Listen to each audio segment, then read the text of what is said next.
intended only for mature audiences.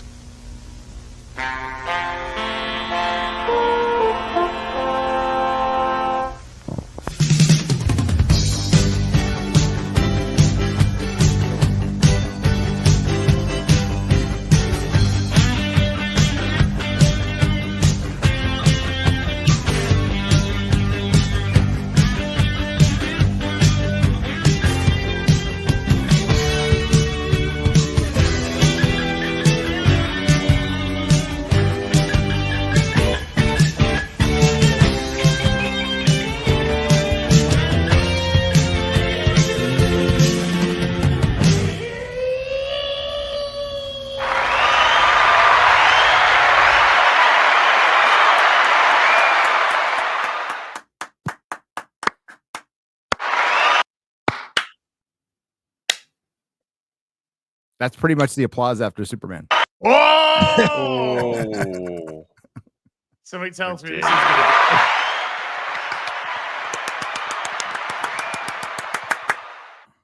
I got a feeling that this might just be a little bit of a show today. Might be a little bit of a show today. Before we go into our say hello to our hosts, Deadpool Wolverine. Morley hated it. Gary thought it was okay. I loved it. What was the other one? We had another one. I liked it. I liked Deadpool Wolverine. You liked it, but you didn't love it. I've seen it twice. Okay. There's been a few that we've had. We've had some. What was our Guardians 3 takes? Because I know I didn't like it. I thought you didn't like it. I thought it's mid. Gary liked it. What's that?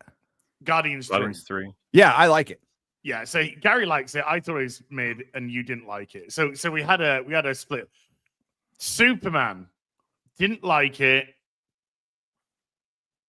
Didn't like it. Didn't like it. The best I could say, it's mid. Yeah, I actually revised my 5 out of 10 down to a 4 on Sunday. It's like a 4 out of it's 5 for me, but that's not a passing grade. No, that's not. No. So how it is okay to be wrong, chat. It is okay to be the wrong. Real BBC, where we're going to talk about the film that everybody is in lockstep about, Superman, from James Gunn. So much reasonable discourse going on. Very well thought out, removing emotion from the equation. A lot of reason, a lot of logic is being applied to this. It's mesmerizing. Yeah, this is I think we can all agree that nobody agrees. I think now we can all agree on that. Molly, how you doing? Hello. I'm doing good. Just doing work. And I found the Superman discussion. It was a nice one and done EFAB episode breakdown. Thank you again for coming on there, Gary. And I could say for the whole thing. I'm sure it was nice and non-controversial. We just, said our opinions, and that was that. And the conversation's clearly over. No one really cares about it. No one's talking about it, and that's great. We move on to Fantastic Four. Totally chill. I'm actually going to put in the chat. I'm going to put a poll up because I want to see. I want to see where the chat sits on this one. Wait, I start Q&A. No, I want to start a poll for fuck's sake. There we go. If you saw Superman, there's a big indicator for whenever an EFAB episode goes beyond the EFAB audience, and it's when we get an influx of questions of, you guys didn't talk about how fun the movie was. And we're like, well, well, sometimes you can't do that with a film. But yeah, even before we begin that, I gotta say, I can't remember who mentioned it, but they were quite right. But I remember it's either on FNT or it was here that one of us said, I think I've already got Superman marketing fatigue. Never mind Superman fatigue. Because the marketing is just fucking everywhere, and it was so retarded. And yeah, I think I had Superman fatigue before I even got to the cinema. A lot of people were saying that, but right when I said it, but other people were saying it on Twitter. It's like, I've got James Gunn fatigue now. Something crazy about it. One of the last things I saw before I went and saw it in the cinema was like some post saying, "Just seen Superman, and holy shit! Like if you've seen all the marketing, you've only seen about the first third of the film. There's so much Yes. you haven't." And I was like, "Oh, okay, fair enough." And then I go to Yeah. see it, and I was like, "Oh, I've seen most of this." It's the whole Fucking- film. If you Yeah, put it pretty much. together, you've got the whole movie in the trailers. It's like, what? Yeah. Really weird because, like, you know, the joke where he's like, "Oh, hey, I'm doing important stuff, man." I was like, "Yeah, that's the end. That's right. where- Yeah, that's he's beating Ultraman, and it's Yeah. right at the end of the movie. And because, you know, I tend to remember these sorts of things. So when I was watching him with Ultraman at that point, I was like, "Oh, so he's gonna kill him, and then Terrific will turn up." You know, like, you gotta be careful with marketing shit. I mean, we complain about this all the time, but I've heard people say like, "Oh, it's masterful marketing." I'm just like, what the fuck planet am I on? What's going on? Well, I'm going to adjust the title because I'm going to put spoilers in the title because, you know, I'm sure we're going to go full spoilerific with our discussions today, because it's not just now the discussion about the film. We've got box office, we've got comparisons, we've got cope. It's gonna be all over. This is gonna be all over the place. It really, I think this really is. But Is it worth first saying just how invested everyone is in this box office, well beyond just Normalcy. curiosity? Yeah. I mean, we've talked about this before with like Brave New World. I was kind of losing it with how annoying everyone was with trying to like argue what it would be or what it currently is or how much it means, because it wasn't about the movie. It was about like a broader fight that gets the confusing and weird. studio Oh, I'm studio the studio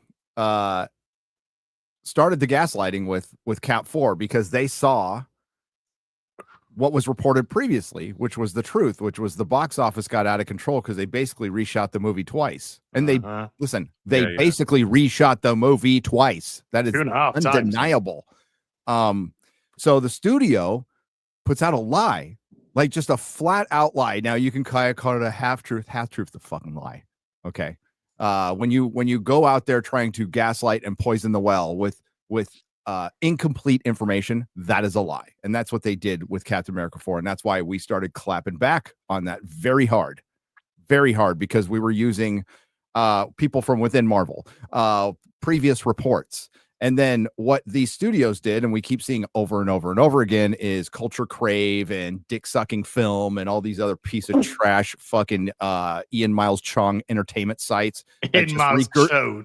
Chode entertainment sites regurgitate the Access Media nonsense that comes straight from the fucking studios. It's just a lie. Now, if it has a great box office, we'll tell you. Who gives a shit? That's what it is. That's the truth. But when they're knowingly put out a lie because they know people will repeat that and go, look at this, the studio said this. It's like, listen, the studio said, and Ryan's brought it up, and we've brought it up, and I brought it up in my video, Flash only cost $200 million. I was told by two people who worked at DC that it's the most expensive movie they ever fucking made. And guess what we found out later? It was the most expensive movie they ever fucking made. Well, I mean, I don't know if you've seen it, but I've already seen some sites going with Superman has tremendous box office weekend, has almost made its production budget back. They're doing that trick. That they always do that trick. Yep. Which isn't true, by the way. Even if it is, it almost made its budget back. So you spent less money on the James Gunn Superman that you're starting a DCU with than Man of Steel? Okay. That makes... Yeah. And then the budget for Man of Steel, by the way, is $225 and that's totally not setting up your cope. Oh, that's why it didn't do as well as Man of Steel, but it made more money. But it didn't. I know, but I said they're setting up their cope. They're setting up their lie. Okay. Even if you did apples for apples, and we as an entity, as the real BBC, and as individuals, of course, but we've discussed many times our problems with the Zack Snyderverse. Mauler hates the only, the only thing that I like really. Mauler about is a Snyder's- famous Snyder bot. What are you talking yeah. about? Ended the sentence there as Muller hates. Hates. Full stop. So we're no sweepers for Zack Snyder. I don't think anyone here in this studio fucking likes Zack Snyder. Never mind anything else. But the simple fact is, they didn't factor in at the time the preview day, which was only 2 hours because it started at 10 p.m. And if you factor in the preview, which was 12 million for Man of Steel, it did 128 million, which is more than 125. It's as simple as that.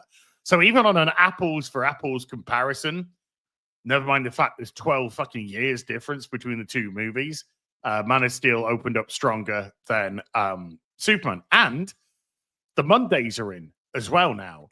And it's very similar between the two. Man of Steel did 12.6 million on its Monday, and this Superman's done 12.9 million on its Monday. So there's only 300,000 difference there, but there's also 12 years difference between the two. So it's there's a lot of interesting. But we'll get onto the box office. We'll get onto the box office in a little bit, because obviously this is the first time that we've congregated as a unit since the film. He said the unit. I know. We've made the Voltron cock. And it's been a hell of when was the last time we saw just conversation? Never mind the fact it's mental. But when was the last time we saw conversation as absolutely wild as this about a film? Yeah, I think this is Carnage. It's been a long time since. I can't even think of what comes to mind. 13 years since Man of Steel came out. I'm thinking. Batman versus Superman. I mean, like, every time a DC movie comes out, it's just, this is a big one, okay? You're seeing DC on full display right now. And for the people new, from like who weren't around, who were too young 13 years ago, this is what it was. It's just social media is bigger now. And you're seeing the DC fandom. I talked about it yesterday. There's many distinct differences, but the one major one is DC will argue amongst themselves hardcore way more than Marvel fans will. Way more. Because there's so many differences between characters. Because just to name a few, right? And if you've got any more in your heads, let me know. But it's like you got obviously the Snyder fans, they're out in very huge force, and they've managed to generate many anti-them groups that just exist on their own, but then it also galvanizes other ones. But then, like, as Gary's just mentioned, you've got like DC versus Marvel as a conversation is just happening anyway. There was apparently, like, I only saw pieces of it, but there's some form of campaign that Marvel have tried to do through Pedro Pascal and other people. Yes. Trying to super fantastic. Barbenheimer it. Man. That's not going to work. No. Nobody cares. So you got that. Then you've got there's a huge fight going on that I imagine you guys would want to stay away from just as much as I would be. What is the correct political interpretation of this film? Oh, get out. Which country's which, and what is it supposed to mean, and what does it mean for Craplakistan? Well, there's huge, passionate fucking fights over just which country is which. That's the only. And I was just like, man. Considering everything else is happening, and then of course, just is he a good enough Superman? Is this a good enough Lex? Is this a good enough story to take? How do you like the parents and what they've done? This, that, and the other thing, and just every single element, there's a fight over it, and then the history of Superman and everything else with it. It's kind of insane, to be honest with you. Social media firestorm. I think it's fun. Well, yeah, just added me on Twitter, and they said James Gunn's initial reaction was correct. He didn't know how to crack Superman. Should have trusted that gut, huh? Yeah. I haven't discussed anything remotely political about the film because I haven't seen anything that is overtly or obvious or in any capacity making some sort of political statement. Go on, Molly. I was just saying, technically we did, even though EFAP tries to avoid political discussions, but in a very, I would argue, emotionless way. It's American interventionalism is like a common theme in loads of films and stories. I think I mentioned. I would say that's the closest, but I mean, superhero countries. interventionism is a common theme in comics everywhere. Yes. Yeah, well, everywhere. You inevitably do get to a point where you kind of need to address it, maybe if your universe goes long enough. But I think it was your afternoon tea. I was saying that like Team America had way more in-depth things to say. Yes, it did. It was more geopolitically aware. Was your quote? Well, 100%, and they're just fucking around, but they had like way more interesting things to say, and they talked about consequences way better. Because it was kind of shocking to me with Superman, because it'd be like, okay, interesting start to the film that he intervened in a foreign country's war, and he's decided what should happen, and now he's come back to America. What are the consequences? Barely get any geopolitically, and then by the end of the film, they double down with not aliens, but Americans. Quadruple down, drop a leader down. And of course you could be like, I'm not Superman. And it's not about whether or not there's an agreement on what kind of, like, how that reflects real life or what allegory or analog or anything. It's more so just, that's it, movie? That's what you got? Yeah. Okay, that's nothing. We shouldn't intervene in other countries' business. It's their business, but let's go around killing their leaders. In other words, whenever it looked like it might be leaning in that direction, it was so shallow because the movie was so shallow. It's not recognizable. It's not even worth talking about. And it's arguable whether they were actually going there. There's easily 20 or 30 minutes cut out of this movie, like last minute. And we knew from test screenings it was a little longer, then it got a little shorter, and it felt like it needed a lot more for its connective tissue. And maybe some of that stuff was in there. I don't know. Mm-hmm. But I think it was far too superficial to read too much into it. No, it was. The only argument that I agree with is a lot of the men are weak, and that's an intersexual. The film's pretty intersexual. It's intersectional argument that I would agree with, but I think it's more of a betaism because, as I've said prior to this movie, after this movie, during my review, they don't know how to write Superman. They don't know how to be masculine. No, I don't see James Gunn as a super masculine dude. You know, Jeremy hit it perfectly yesterday. I was watching him and Ryan talk about it. And Jerry said, Superman, Jerry's got Superman's.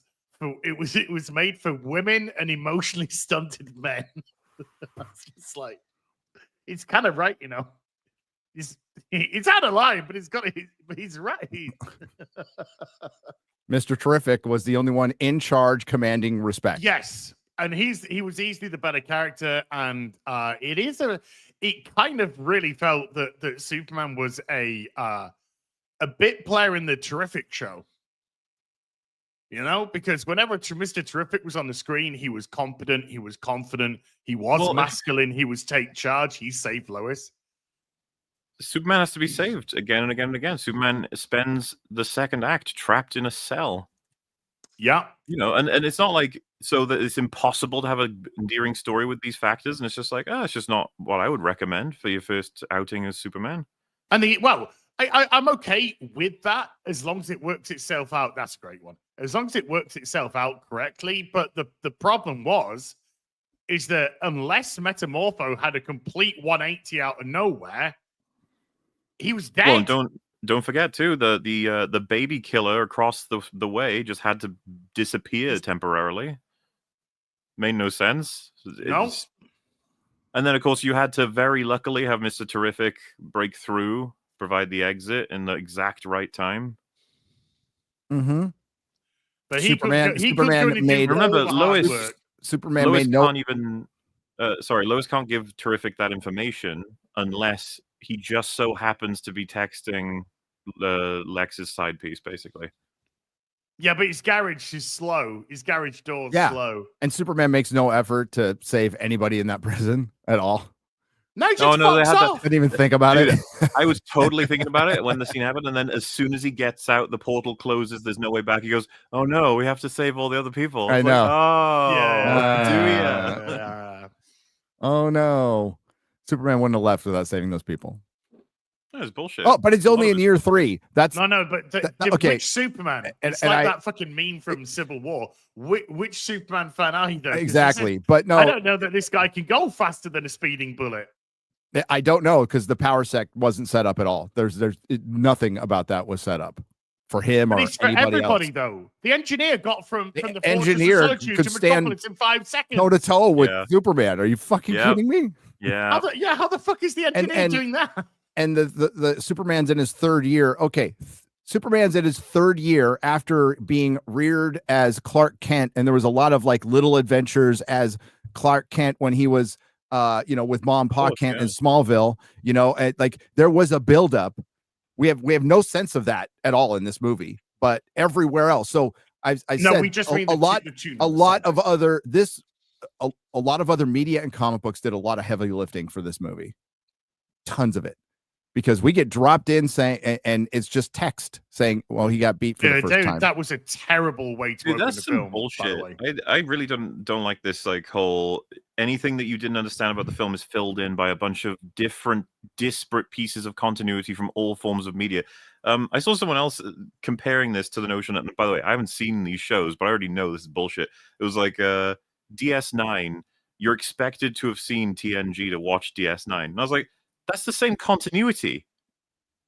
Yes. It's not the same thing at all. It's like Yes. well, with Superman, It is a it's not like spin-off from another show.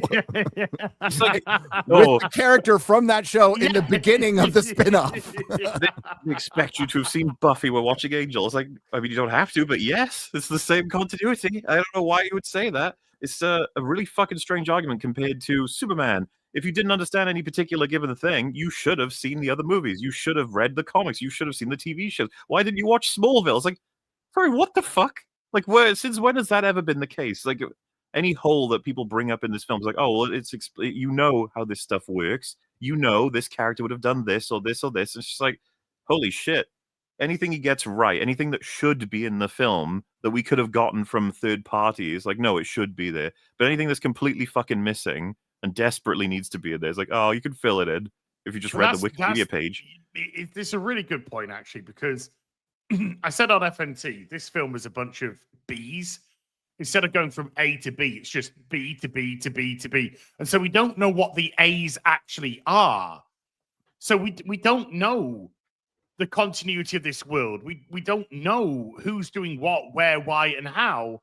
And that's what the film needs to establish. But it's too busy throwing characters in left, right, and center and making Superman look complete and utterly ineffectual for a vast swaths of the movie. That I'm just like, who is this guy? Because Gary, he does come across very much like the New 52 Superman, which they ended up killing off and bringing back the Superman from the 90s into that timeline because of how unpopular that Superman got.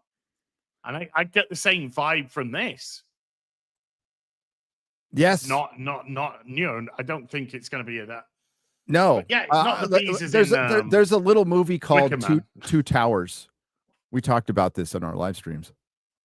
There's a little movie called Two Towers. You may have heard of it. I think it's Lord of the Ring. I know that one. Lord of Rang Gollum. Two Towers. They introduce a bunch of new characters from Rohan, from this country of Rohan. Theoden, Eowyn, Aemon, many others. And they do it in under 5 minutes. I think they do it in under 4 minutes. Well, yeah, you get a sense of that world, those characters when you're dropped in immediately. So that's where you're wrong, actually. No one understood anything. It's just that everyone had read the books, so that everyone knew. There I go. I remember I was the only one who hadn't, and in the cinema, everyone turned to me and said, "Oh, that's Eomer, that's Theoden, and here's the book. Just read it real quick before the scene ends, and then you'll be good to go." And I did, and I understood it all then. I sit corrected. Yeah, I sit. A lot of people were given the book as they went in, Just quick. I'm wondering again, that Christopher McQuarrie interview that went out where he talks about how he would introduce Superman, the whole 5-minute scene. I'm wondering if he saw James Gunn's Superman and said, well, this was what I was going to do with my Superman. Because this whole thing, it wasn't like groundbreaking. It was just like, by the time you were done with this first 5 minutes, you know what his fears were, his hopes, his dreams, where he's from, who he is. What would have been the problem with having 10 minutes of just seeing Superman go from arrival to man? Just seeing little. I think you have told the story in just a mini Superman adventure, just showing him being a badass and a hero. I think a simple thing like that, and then maybe in the credits we show like a little. We're doing some opening credits, opening ship going from Krypton and landing. You could have done all that. Because in that world where Superman's been Superman for 3 years, did they say? Yeah. Right. So he's been Superman for 3 years. We are shown that the public are like, yay, Superman. And then we're also shown that nobody has any respect for him at all. Guy Gardner, Mr. Terrific, Hawk Girl. The public lose faith in him instantly. Well, but that's just it. So we're like, oh, well, the heroes don't, but the public loves Superman. Superman's bad. Is he? Okay. What? Wait, what? You just turned on a fucking dime? The engineer research people, they all said it was true. 100%. Who brought it up? God, I can't. I want to give. I've watched so many streams. Somebody brought this up and made a great point about because Alan Ng, when I was talking to him that night, goes, "Have you seen people turn on people?" And well, I have. We've seen people turn on Roseanne, but that still took a couple hours. But Roseanne isn't Superman. And somebody later on in the stream brought up Taylor Swift, and they said Taylor Swift would have to chop up a child on screen for her fans to turn on her. I'm not even sure that would work. Yeah, we had the same thing. Someone in our chat was like, it's cancellation. It happens. This is just true. This is how it goes. And it's like, we don't have a man who's been saving lives publicly against monsters and demons and shit for 3 years publicly where everyone can see it. That's not a thing. And the closest we can get, the most beloved people on planet Earth, takes a lot to cancel them, like to get their whole fans to go against them. And what was the thing that got him? It's like Lex Luthor on a show saying, yeah, he's here to conquer us. Yep. Yeah. I 100%. I found 100% of the country would believe Elon Musk saying something like, oh, Donald Trump was sent here from another planet to conquer us. Half the country would believe him immediately, and half the country wouldn't. But there again, if it was going, there wouldn't be some unity. Hello, you must fuck all the women. There'd be a bunch of women you'd be like. But this is supposed to be the beloved, universally beloved Superman. I feel like if it was your favorite Superman ass, you'd be like, based. Yeah. Yeah. What? I know. There seems to be some women in this sphere that'd be like, okay, I'll be. You know what? I'll be your part of your super Harry. Melissa, well, early on in the phone, she ended up kind of liking it, right? But when he's making her breakfast, she's all, his shirt's on. This movie's worse. Because what's her favorite scene from, I think it's Batman vs. Superman? She's like, she always brings up Henry Cavill making breakfast without his shirt on. And it's like, that's what ladies like. Okay. Yeah. What's your favorite scene in Superman, woman? The one where he bursts into the door and his clothes are all burning off. Yes.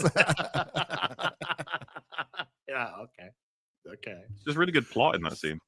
Yeah, a lot of good plot. There's a lot of good plot there. Isn't there Booby in that one?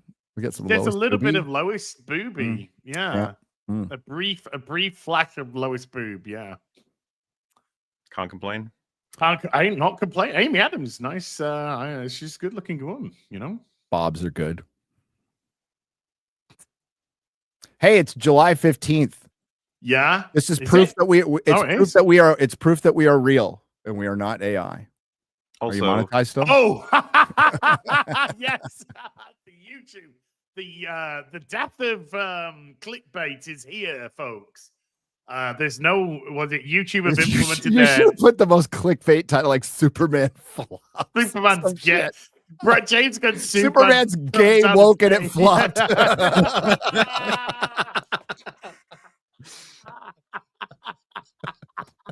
Gay Woken did $0 at the box office. What? And then just had a bunch of fucking Put that to the test. AI fucking avatars of us. Good afternoon. Welcome to the real BBC. See. I found that clip you wanted, as. Oh, right. Lovely. If you want to set it up, though, the conversation.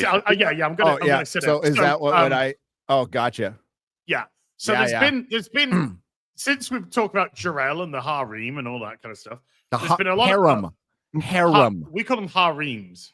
Okay. Do we? Is that what we call them? Yeah, we call them harems. That sounds like something that gets done to you. Harem. Okay.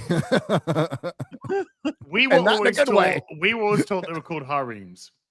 That's what we were told. Every planet's got a north, ladies and gentlemen. Why does it sound like you come from the north? Every planet's got a north. So there is the message, the Jarrell message, right? Where Superman's only got half of it. This guy who's surrounded by Kryptonian robots who maintain his every being. There's only half of this message. The other half they haven't been able to decrypt. And the first half is, Kal-El, we love you. You are the sky, you are the land, you are the sea. You're, all of this major love from his parents, Jarrell and Lara. And that's all he's got. The engineer, Lex, and Ultraman break into the Fortress of Solitude. And if you can't work out how, then see a doctor.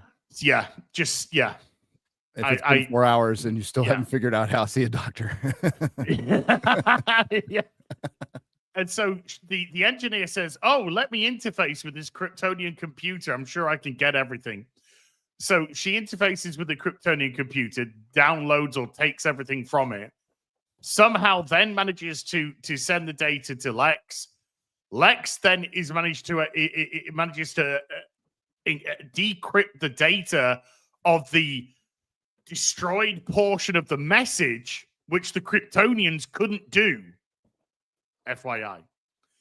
And the rest of the message says, you're the sky, you're the earth, you're our sea, you're everything. We love you so much. By the way, humans are fucking idiots, right? So we're sending you to planet Earth. We want you to conquer them, and we want you to fuck as many women as you can. Spread your seed everywhere. Have super harems, whatever you fucking weirdos want to call it, harems. And become, controller, ruler of the planet. All of that jazz. Shocking. So, shocking stuff. Shocking stuff, turns the tide. So there's been a huge discourse online. There was nothing in the film. Oh, okay. Hold on. There's a little bit more context. So we see that as the audience, we automatically say, well, it's clearly a doctored message from Lex. Yes, absolutely. Right? 100%. Because it's Lex Luthor. So we're like, he's taken the data and he's perverted it and he's put out this doctored message. And therefore, we're going to get, the resolution to this later on. Lex is speaking to the engineer, and she says, hey, well done on doctoring that message. And Lex says to her, his most trusted lieutenant, he said, I didn't even have to. He said, that was the message. World leader guy. And the world leader, didn't even have to do it. That was the actual message. The guy gave us everything himself. I didn't have to do a thing. So they're all smug about themselves. So these are all the bad guys together. All the bad guys. And they're all laughing at the fact that they didn't have to do a thing. That was actually the second half of the message. The parents were fucking evil, and they've done it. So there's nothing in the film afterwards which in any way, shape, or form dismisses what Lex says as false. There's been a whole thing raging online about people trying to say, well, clearly Lex is lying. Well, if you what's Lex been doing throughout the course of this film? He's a liar. So he's just lying. So clearly he's lying to all the people he trusts. He's just lying. Of course he is. Oh, duh. You must be Captain Thicko if you don't get this. Well, because there was nothing in the film that in any way, shape, or form intimated that Lex was lying about that. He wasn't talking to anybody who was good. He wasn't trying to manipulate anyone that was good. It wasn't as if he was on any sort of TV or anything like that. He was talking to all the bad, his inner circle of bad guys. So there's nothing. And then at the end of the film, instead of Clark absorbing the sun and getting powerful and listening to that message from Jor-El and Lara, they use the same line. Oh, he likes to look at his parents when he's relaxing. It makes him happy. But at the end of the film, they say the exact same thing again, but instead of Lara and Jor-El, it's his adoptive parents. It's Ma and Pa Kent, and it's little vignettes of him as a kid with a on a camcorder playing with all that kind of stuff. And he's there and he's smiling. He's smiling away because these are my real parents. So people have been saying, no, it's all the ruse. It's all the ruse from Lex. Clearly, he's a poopy pants guy and lying and whatnot. So let's hear from James Gunn himself. Oh, what? So let's hear what James Gunn himself had to actually say about that. So thank you, Mona. Here's this. I'm a huge Superman fan. So first of all, I had to trust my. Let's just turn the volume up. Fucking volume my control. God. I was Such a nightmare. honor the pieces of Superman that we needed to keep. Or roll it back, or And also allow myself to make changes. Where Okay. I'm a huge Superman fan. So first of all, I had to trust myself that I was going to honor the pieces of Superman that we needed to keep the same, and also allow myself to make changes where changes might work and wouldn't go against the integrity of who the character is. And so I think that was simply dealing with some of those things, was simply dealing with allowing ourselves to change part of the story in a way that was interesting for the DCU, but that wasn't something that went against who Superman was. And it has been something that's been played with in the comics before. I'm a huge From the man himself. Himself. I guess there isn't. The prompt is to do with obviously Jor-El and his interest in But James Gunn on that change to Superman's birth parents. So the prompt is about the change to Jor-El and Lara. I think it's pretty interesting that he spends the whole thing trying to say that he should be allowed to make this change, and then right at the end he's like, "Well, it's done in the comics, though." Like you could tell he was running out of reason. Well, I mean, we had a discussion. Was it FNT? We had this discussion where Smallville, like, sort of lent in that direction to start with Jor-El, but of course it's an AI construct of Jor-El that's trying to shape Clark. But we see in later episodes, we see when Jor-El comes to Earth and stuff, and meets with Ma and Pa Kent and whatnot, and we have all that kind of stuff. And it's about it kind of really goes against. Has been played with. Pretty much every theme has been toyed with. Sometimes in Elseworlds, sometimes in just passing. But as a rule of thumb, I'm not trying to call anyone out here specifically, but for instance, I thought there's a very disingenuous argument about Superman's flight. For example, somebody mentioned that when Superman first started, he didn't fly, which is correct. He's faster than a speeding bullet, able to leap buildings in a single bound, and more powerful than a locomotive.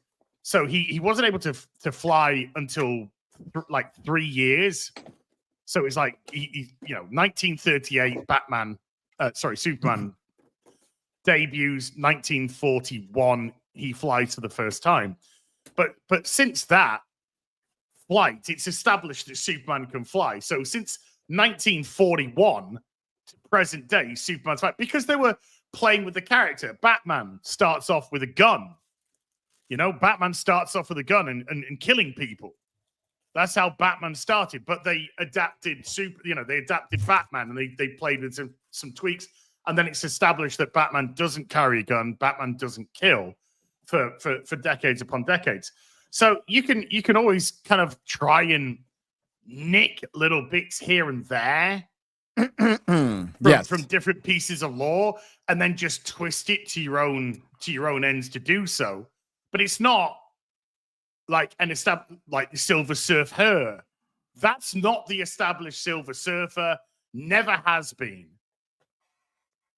But because it appeared in a brief story, 20 odd years ago or whatever, now it's there. It's part of it's been played with. Bang. As Mahler has pointed out a lot of times, and it's true. Just because it happened in the comics doesn't mean it was good. And where exactly are you talking about, Mr. James Gunn? Are you talking about the inference, like in Man of Steel, when Lara basically asks the question, maybe he should be sent, I'm paraphrasing here, should he be sent to conquer? And Jor-El, I think, goes, maybe, but no, not really. Or is it rebirth, convergence, post-crisis, pre-crisis? Like, where are you talking about? And my point is, you are starting a universe. You are starting a brand new Superman. So when they played with anything with Jor-El, it had been established for years and decades. And if you want to do that stuff later, fine. But this is your foundation. This is where you start. This is where foundation. This is where you go back to the basics, the spirit of Superman. And you can't rely on, you know what? You got to keep Superman 78 out of your head. And if you got to, like, if there's going to be stuff that's similar, well, you just keep it out of your head because you're using the Superman origin. And I think so many of these filmmakers have previous Supermans in their head. And you can't worry about that. You compete against yourself. Don't worry about that other minutia, especially, people always, and like, including me, the reason we bring up 78 Superman is because it's the best. But man, WB has had plenty of chances over the last 47, 48 fucking years to do a better job. Yeah. And they haven't. And it's because they always approach the characters like, oh, he's kind of dated, and instead of letting him be what he fucking is. Yeah. So they don't believe in the character. And it is quite, it's really, I'm really glad that you said that, actually, because we get, he's a Boy Scout, he's old fashioned, and all this kind of stuff. And right now, I think that people could really do with that old school optimism again. Yep. That old school uncorruptibility of this human. Because every time, whether it's James Gunn or Zack Snyder or even Brian fucking Kitty Diddler, it always involves some sort of broken aspect of Superman. Mm-hmm. And maybe we just need that Christopher Reeve, Dick Donner-esque, just look at this uncorruptible source, this uncorruptible hero that everybody can just look at and be like, damn, that is a person that we should look up to. That's a person that we can aspire to become a better individual because of him. But and I actually don't have a huge problem with James Gunn wanting to play with the theme of Jor-El, let's say, saying come to conquer. Okay. But if he's going to play with that theme, to me, it's got to be a real pivotal point of the film. And it's got to be a real pivotal point for Superman as a character. I agree with that in principle. But the problem is that theme has already been done 1,000 fucking times in others media, which bad Superman. Yeah. It's in the so film. You want, but he wants to like do stuff different, but he goes in right into something that's pretty modern that has been done to effing death over the last decade. I think something that I find weird about all this is that if we were building the jigsaw that is what we would take as the perfect Superman, which I certainly think the majority of it has already would come from 78. But like, if we were trying to build one for the new era, I find it so odd that James Gunn feels like he does have that perspective of like, oh, he's a bit, he needs to be updated, needs to be moved around, needs to be this, needs to be there, but simultaneously snatched a whole handful of things that are fucking strange that are going to make audiences be like, huh? Like, oh, yeah, that's something you're going with. Okay. In all aspects of the film. Like, there's just all these little strange choices, I think, that are just like, why do you find that these are more compatible as opposed to, again, because having rewatched Superman 78 somewhat recently, I feel like that would have been way more palatable than what we got. It would make, to me, Well, more I mean, sense to have that Superman today, especially in such a divisive dude. time. It's not like the world. I talked about this yesterday. It's not like the world wasn't divisive in 1978. It was really fucking divisive. Things were bad. It was a Carter administration. It was America in the 70s. Yeah. You know? Yeah. Things were bad. And it's not like we weren't divisive and filled with angst and post 9/11 when Spider-Man came out. Mm-hmm. You know, and Spider-Man, you know, just made this straight up heroic superhero movie. And that's what Superman needed to be. And it could have been if they didn't throw in a bunch of other fucking characters and had time to, you know, focus on Superman. Yeah, but Christopher Reeve Superman was unapologetically truth, justice, and the American way. There was an embarrassment around the word American with your American filmmakers, because most of Hollywood is fake commie. They're just fake commie wankers, champagne socialists. And so the idea of America to them is, you know, they don't even like America. They always fight against their own fucking country, the country that's given them such a tremendous life, that's given them all these opportunities, that's given them all this wealth. And they're embarrassed to say truth, justice, and the American way. And at the end of the film, there was just the absolute perfect opportunity when there was the back and forth between Superman and Lex, where Lex is calling Superman alien filth, and Superman could have just easily said, I'm not an alien, I'm just as human as you. In actual fact, I'm in America, just as American as you. And I stand for the values that my human parents raised me with, which were truth, justice, and the American way. But they didn't go down that route. And when he said what he wanted to say to Lex before Lex could even reply, let's get the fucking retarded dog in. See, that's where you missed it. Crypto barked truth, justice, in the American way. You just didn't understand it. Oh, I don't speak. It was a dog whistle. Bark dog. Yeah. It's a Kryptonian dog whistle. And then even Lex couldn't have the opportunity to respond to that, and we could have actually had some actual biting dialogue between the two characters, because we don't even know why Lex fucking hates him. Well, see, if you're a normie watching this movie, I know people are like, the normies will love this, and I'm like, I mean, I could be wrong, but I think a lot of them will be lost as fuck in this. Yeah. Like, what? It was a mess. It was chaotic, this film. Yeah. Absolute mess. And so, Crypto comes in and, kills Lex, because Lex would have been dead after that attack. Yes. From Crypto, absolutely dead. Every bone in his body was shattered. You know, we saw Superman crying when Crypto jumped on him at the beginning of the film. We saw Clark tell Guy Gardner or Mr. Terrific or somebody, he's sorry, I just need to get my dog in line because he's got to kill my fucking parents' cows. Because he's chaotic. And there was a big theme in this film which resonated, and Jeremy said it in Geeks in FNT, and it's quite true. It's just like nobody, even from the fucking dog, has respect for Superman in this film.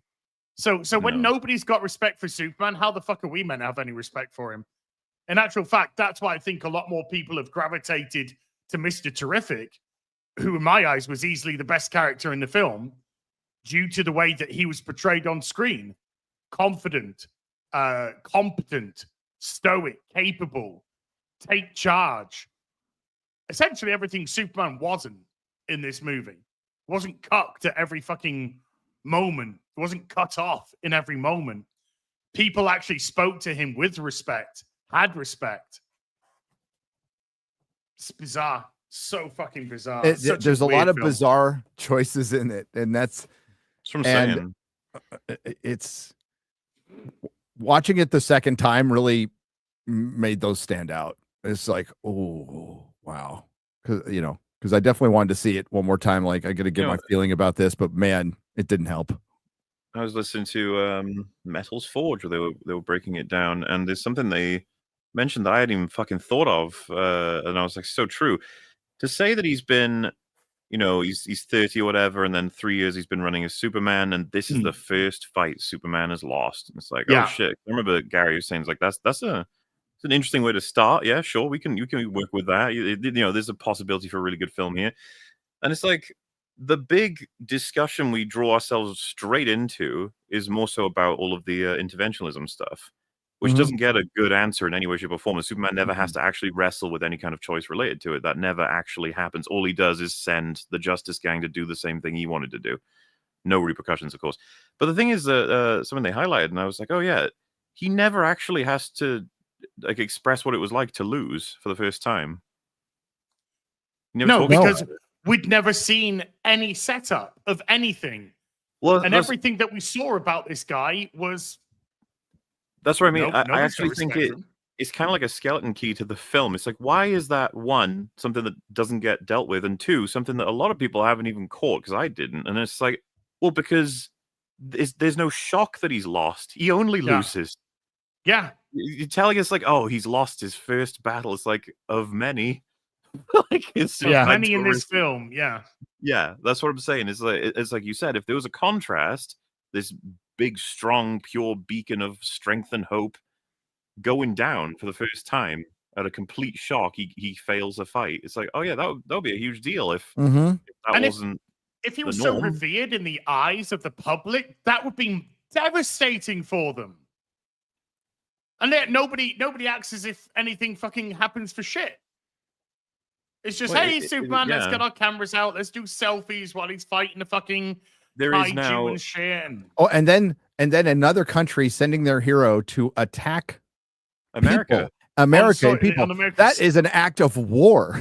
That ain't enough. It's enough to send the troops in. And the hammer of Bravia, it was explicitly political. Like, that was the motivation. Yep. Oh, well, I got good news for you guys. I got good news. He was only used once at the beginning of the film.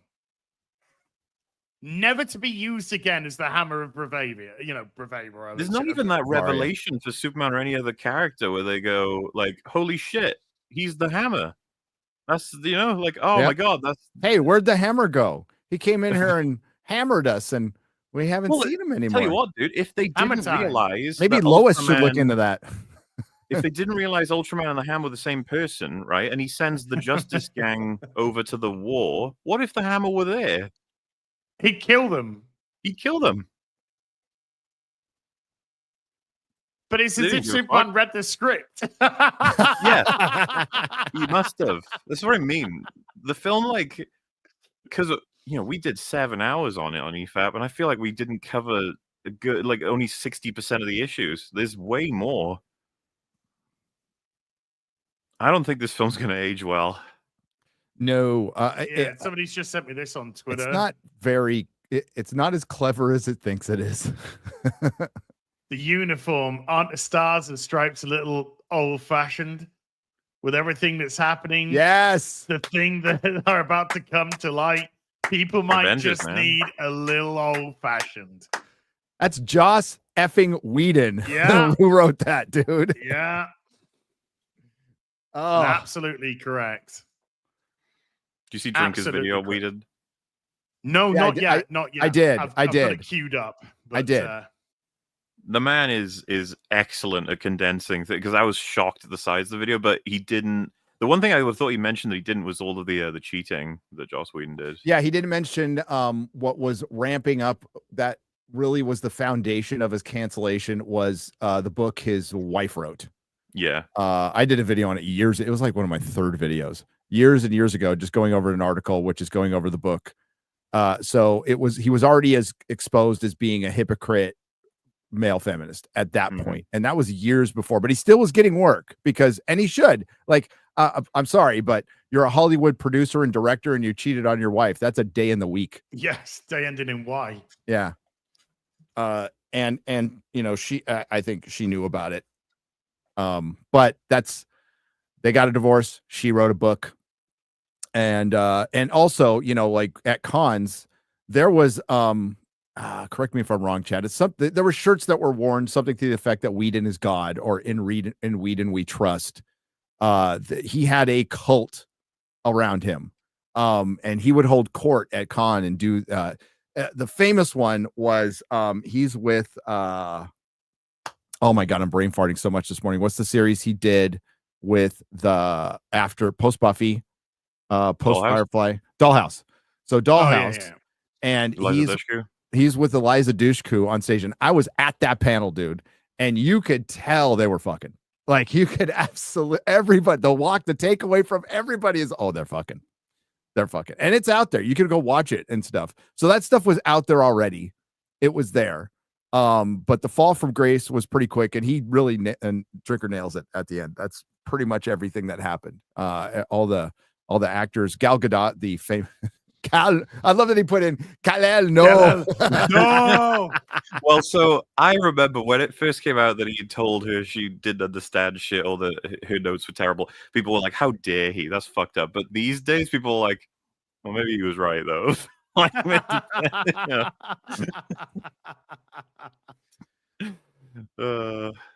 I mean, we also have to mention that while there was talks about like arguments on set during Buffy and Joss Whedon's famously a dick, a lot of stuff. Did he pit the cast against each other and stuff? To be clear, though, the thing I find interesting about the whole story is that they weren't great people either. Okay, just like let's do Sarah Michelle Gellar meant to be an absolute fucking hideous bitch. Bit of a diva. And Charisma Carpenter's career was shit, and she was looking for, and now she's like begging to be in Buffy, and she did her audio play, and she really engineered this to get some work.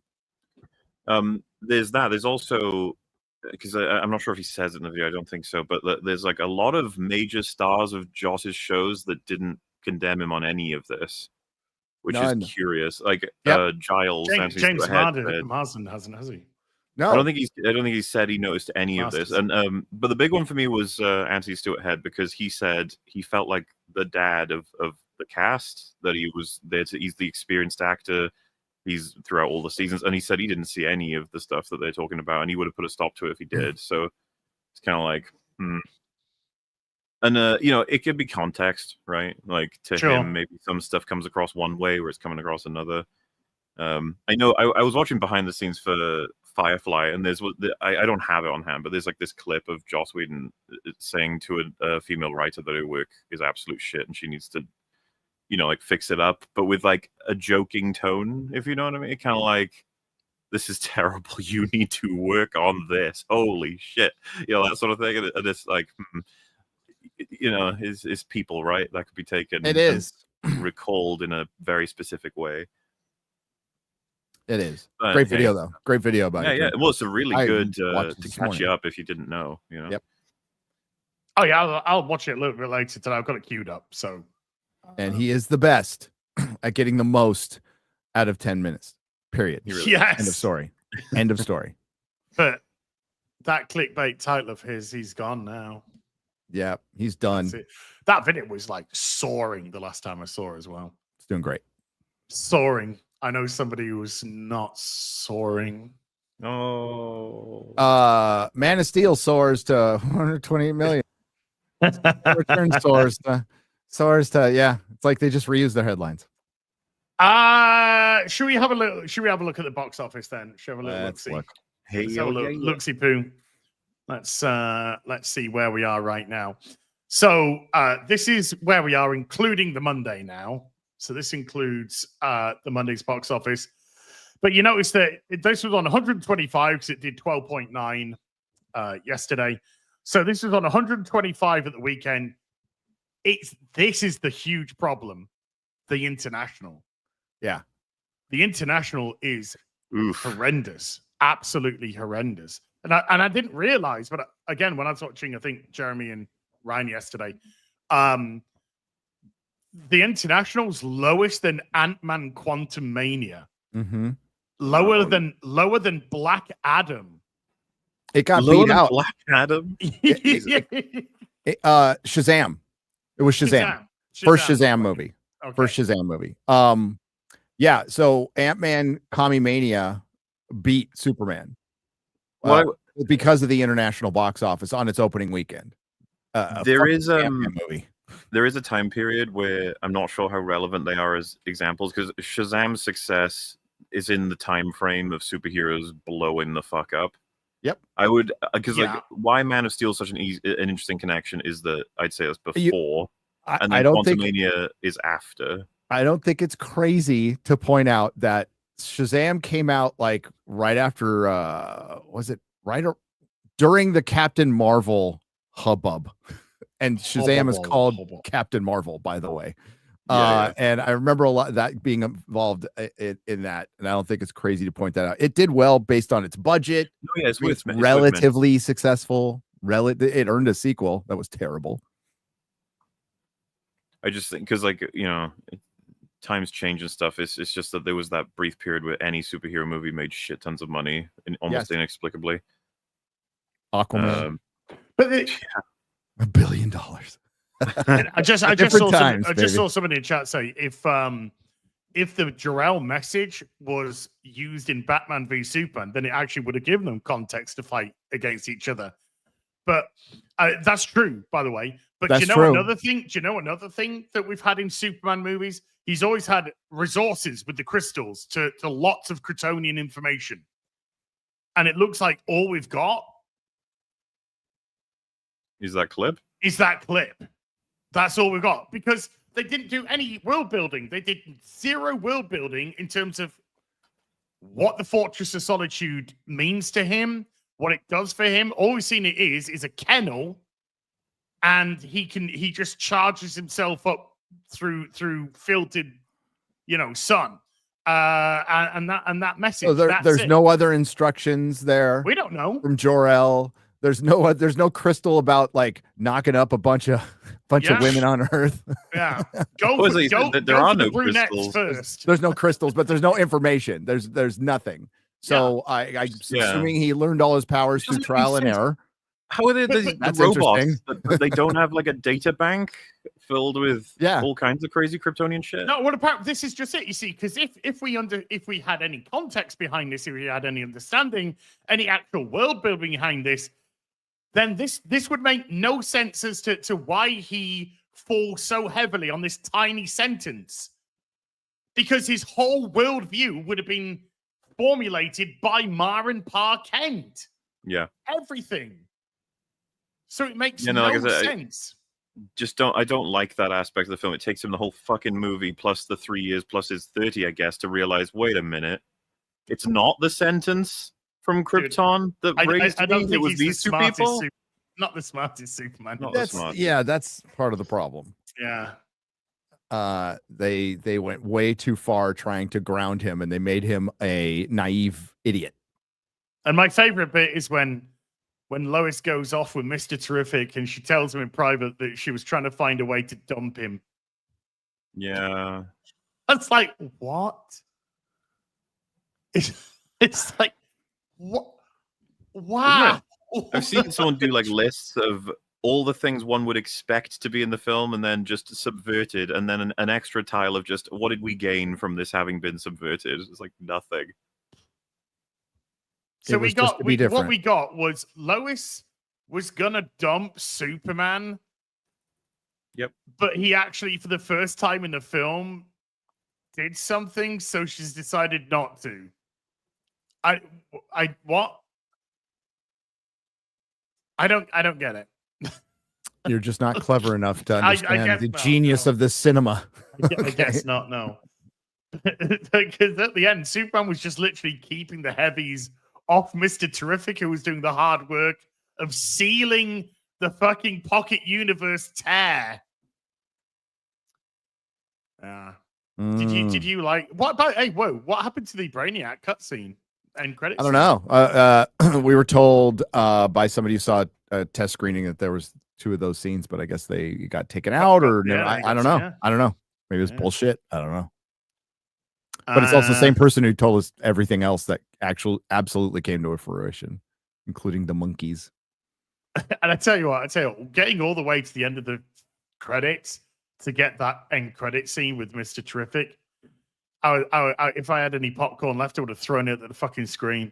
I'm just surprised that the Jor-El scene made it past editors, executives, test screenings, and nobody said, you know what? People are not going to respond well to this. Maybe they did. Maybe And, some people and did maybe say they that. did, and they just didn't listen. Got vetoed. Yeah, Yep, James Gunn just got vetoed. You know, on the front of the fucking monkeys and hashtag super shit and stuff, that must have been kind of a gold mine for any scooper that wants to gain trust with people, because they'd be like, this is insanity and it's true.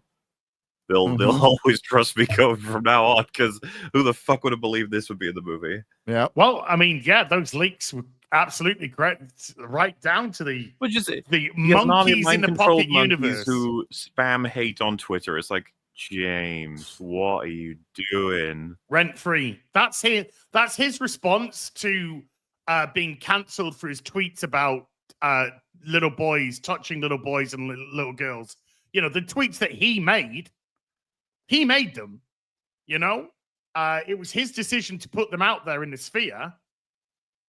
I think it can absolutely be that, but I thought as well what was happening there is his like frustration with everybody shitting on him as the new head of DC and all the mistakes he may or may not make based on his past, but also the Snyder guys coming in to be like, you don't deserve this, and you killed the better universe. I think it actually has something to do with those online tweets, because in one of the interviews, one of the questions, one of the questions he's asked is, you've been through a cancellation yourself, unfairly, I think they said as well. Well, I mean, I hate cancel culture as general, but his tweets were pretty fucking disgusting. So if people want to have some consequential response to it, I think that's absolutely fine. I think you should, as an employer, be more than allowed to end your employment with someone who says shit like that, if you want to. That seems fair. Yeah, I mean, if I employed somebody and tweets came out to the degree that the James Gunn tweets came out saying, all this real fucking pedo-y shit, because it was pedo-y shit. Mm-hmm. I would have fired them immediately. So I think that was perfectly fair. Like I said, as a business, Pedro Pascal still has his job. I mean, but he called half the country Confederates and Nazis. Yeah, but he said he called the right half of the country Confederates and Nazis. Well, the reason, according to Hollywood, I think the reason people started looking into his past is because he poked the bear and said things like, "I don't care if I piss off Trump supporters," in the past, and he even admits in his interviews later on that he was antagonistic and he would go after people. So he poked the bear, and the bear of the internet started looking through his past tweets. That's what happens. But I think there should be consistency. I think if you're gonna I don't think Roseanne should have been fired. I think it really depends on how you feel as an employer. I certainly didn't like it at the comic store when people were like getting political and pissing off the customers, and I'd talk to them about it for sure. Talk about it. Talk about it. Okay, so let's have a look at the box office then. So preview night, 22.5 million. Friday, 34 million, making 56.1 million total, because the Friday is the preview night plus the Friday added together. I know we have to say this, chat, not because I know most of you know, but believe you me, the amount of people either online right now who are trying desperately to either lie about box office and how it's done, or they simply are fucking retarded. You just gotta say that. 37.6 on the Saturday. The Sunday was initially predicted at 28. It ended up being 31.3, taking the weekend to 125 million. We've said many times on this show over the course of the last, year or so, couple of years, that regardless of how we feel about Guardians of the Galaxy 3, it opened up to a very poor opening weekend for what would have been a big, probably one of their last remaining bigger names that hadn't been tainted. Guardians, the first couple of movies, people pretty much liked. And that came in at 118, which is only 7 million behind this. And then that went on to have legs, ended up doing 885 million at the box office. I am not in any capacity convinced that this film's going to have legs. And my initial prediction for this film was 650 to 750. I wouldn't be surprised if this actually ends at around about 550 to 600 now. That ain't So good. we had a conversation many real BBCs ago, and I think I can't remember if you asked it as there was like a notion of, or maybe I asked it, but how much would it need to cross in order for DC to just be over the moon happy? And I think we somewhat agreed on they're gonna want it to get over $1 billion would be great, but I think 900 million plus is the victory probably line. Like if you got that high, definitely in terms of like, well, internally, yes, internally, yes, internally. Truly, I'd say they really want $1 billion, but I think they'd be relatively happy with 900. Sure, but then there's like that it's never getting there. So it's like, what's the next sort of? If you think of 700 million, I think they will take a victory lap. Absolutely at 700 million. Yeah, well, so in that case, then 700 to 900, that range is like we did it and it's a great result. And then behind the scenes, they're like, that was fucking close, not good enough, guys. Needs to be better. We got to do better. Yeah. And then below 700 million down to like 500. So 500 to 700 is probably like well, shit. Yeah. Yeah. Which I think is the guaranteed ceiling. There's no way they're getting above that at this point, judging from what we've seen. And then anything below 500 million, which probably not going to happen, but if it did, that would be a catastrophe. Yeah, it depends on like how long they keep it in the theater. I think there's good enough word of mouth to wait and see. I internationally, it's it's all going to depend on America. Maybe you should have leaned more into truth, justice, in the American way. I'll give you Sinners. Not a movie everybody loved, but that's a distinctive American movie. That is absolutely distinctive in American movie, and it proved that way in the box office. The international box office was awful, but it did enough and it's going to get Oscar nominations and all this shit for a lot of reasons that are way more than just the merits of the film. Okay, the repurposed Blade script. Well, I mean, pretty much. I mean, I was told that's the movie that killed Blade. I think it was the movie that I think that was one of the Blades. Yes, it was definitely borrowing that they were 100% going to be in the 30s and do all that stuff. But I digress. But it did good enough in America and had a low enough budget, and it's got enough praise out there. And it had crazy legs at the box office domestically. Yeah. Superman I don't think it's going to have that at all. But I think it could here. Is it enough to propel it to where they can run off and say it's a success? That remains to be seen. It's hard to tell because there's no competition next weekend, and then FF comes out, and then there's nothing after that. So is Warner Brothers going to pull a Warner Brothers and pull it out of the theater early so they can put it on Max, which will be stupid because they're not going to make any money off Max. They'll make money off it later when it has its HBO Max run. And then they'll, because Warner Brothers does license out to other places, so they'll put it on Netflix or whatever, and make money at the back end. But it all depends on that, and it all depends on next week. We'll find out. That'll give us a good gauge. Well, I think based on the figures that we have right now, and admittedly, we don't have a lot, and we're just extrapolating the data based off previous ones which look similar.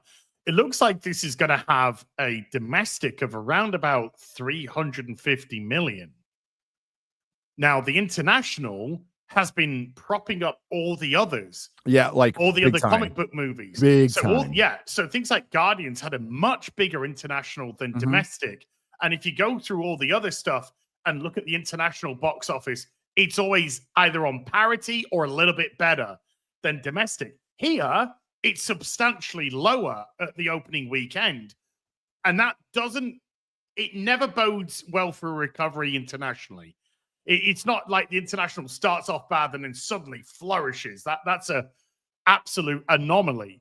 So going by the same sort of thing, if this ends up on around 350 million, the international looks like it's going to end up on something like 275 or so. So this might scrape over 600. It might not, though. Yeah, if it even tracks like Guardians of the Galaxy with the numbers it has now, so not this, not with the numbers, but with the same pace. Yeah, it's still looking at what 650 million.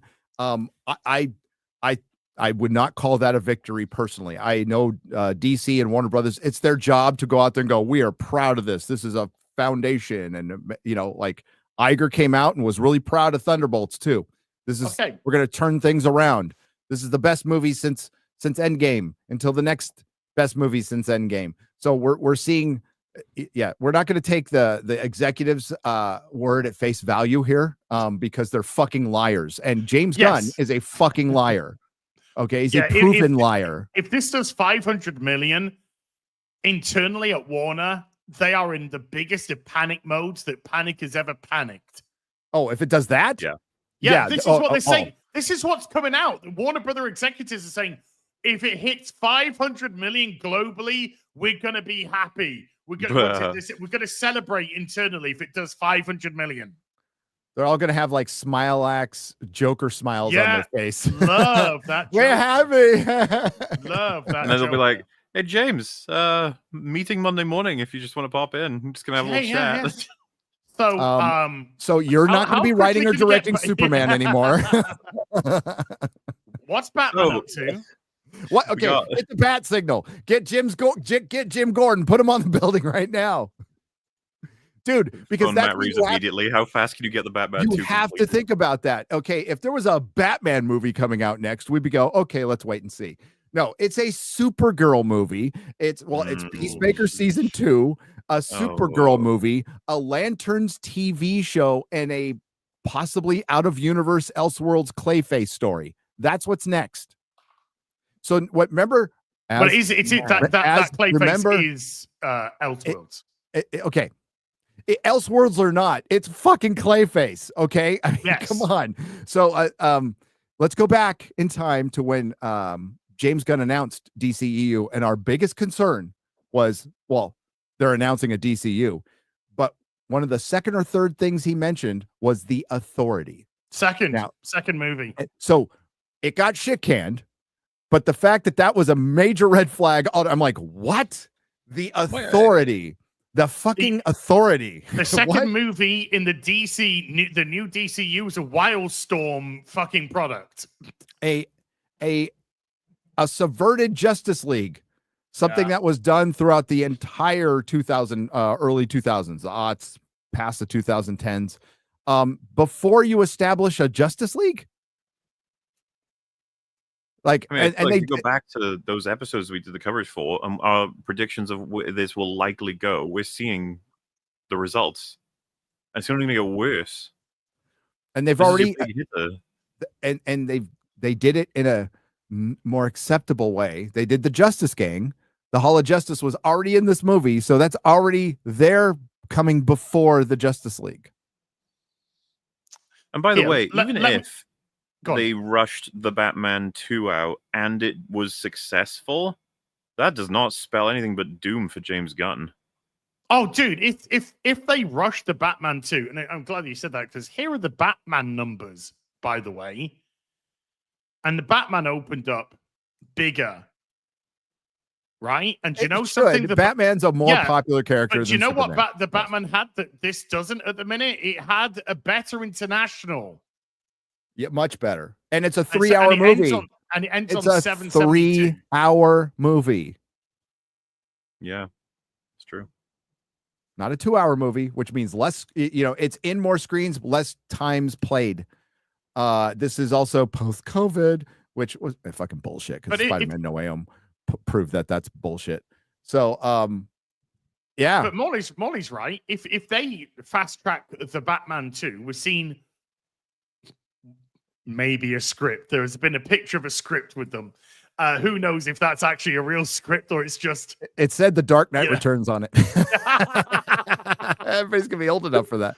But there's a script, they reckon. Let's say that let's say, oh my goodness me, let's fast track the Batman 2 into production. It's not part of Gunn's universe. Nope. And if it is successful, it fucks everything up for James Gunn. Yes. Everything. Well, some could say the Penguin kind of did that too. Lots of award nominations, a lot of buzz. Which, by the way, I'm pretty sure we said at the time, like, what the fuck are you doing? A spin-off show for a Batman villain with no Batman? And, you know, it was a really great show, but that's still true. What we said is still true. Yes. What are you like, doing? What are you doing? There's no focus. It needs focus. The MCU in the beginning had focus. Now, you know, James Gunn is out there saying, well, a lot of stuff was, you know, shot from the hip and stuff. It's no, but shot from the hip, pulled from the comics. And you also had the comic people that they had a group of people who were consulting at the time that Kevin Feige got rid of, that were all there. So there was some focus. This is not focused. I would say it's the opposite. No, this film was an absolute mess. It was a mess. I'm amazed that half the people couldn't understand what the hell was going on, because there was a lot of stuff and no context for it. And I don't know, coming out of that film, what world even exists. I don't even know what this universe is actually about right now at all. Yeah, there was no mental map. There was a lot of world building, and it didn't explain a damn thing to me. I'm like, what? Okay. Well, at least we know they've cracked basically every form you can imagine, except for an AI that you're going to program into your dumb Superman who could fight, and we just have gamers shouting out. I know that Lex Luthor knows more about Kryptonian technology than Superman does. That's one thing I know. Somehow, for some reason. He had a fucking clone of Superman. Dude, Superman rebuilt all the fucking dead robots at the end of the film. If he could rebuild all those dead fucking robots, how is he not able to fucking repair a fucking message in his computer? Don't worry, they'll reveal in the second in Supergirl that Supergirl did it. Yes. Or Crypto did it. It's going to be in the second movie, as Superman come at the end of the film. He gets a little bit of a win at the end, you know, defeats Ultraman. He gets a little bit of a W, maybe. I don't know. I'm not even convinced. And then what do we see? Supergirl walks in. Where's my dog? See you later, bitch. And then walks off, and he's just like, wow. Can someone explain to me if Ultraman is holding Superman on one side with one arm with all of his weight in his two arms, Superman cannot lift him up to throw him into the black hole, but he can once he's dislocated his shoulder? Sure. What? I don't know what was going on in that scene. It was just mess. What? It was just blah, blah. No clue. What? Yeah. I got no idea. Don't ask me. I got ask James Gunn. That was a pretty big black hole. It should have sucked the fucking city in, but like the entire planet in. But like, okay. You just need a black hole that fucking big, and the planet's like...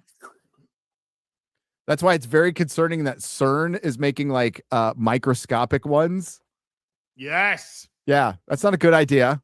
No. Trust the science, everybody. No. I just hope I'm long dead by the time everything gets fucked up, mate. I think we've already been sucked through the black hole, to be honest with you. I think it's already. Yeah, that makes sense. Yeah.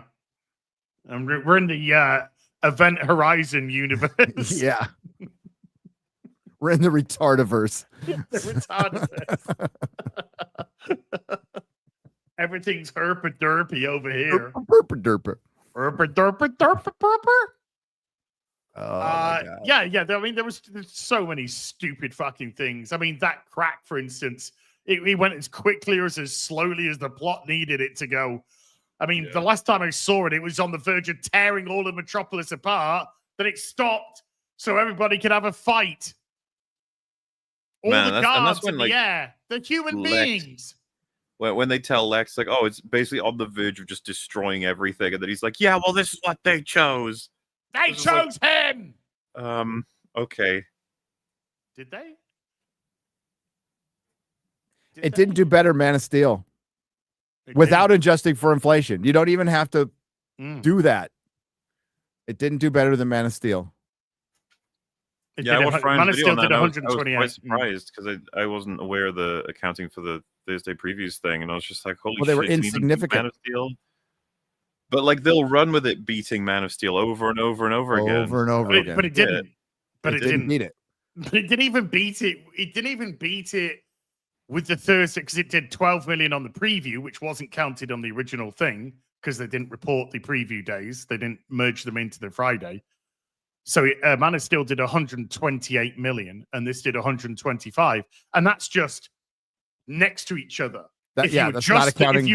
If you adjust that for inflation, that 128 becomes like 190, 200 million. And Man of Steel had a 225 million budget, which will be about 310 million today. I think those two budgets are pretty similar to each other. I think Superman's budget is probably going to end up being around about the 300, 310 million mark as well. So there's a lot of things that are on parity with each other in terms of if you just want to make like-for-like comparisons. Came out at exactly the same time.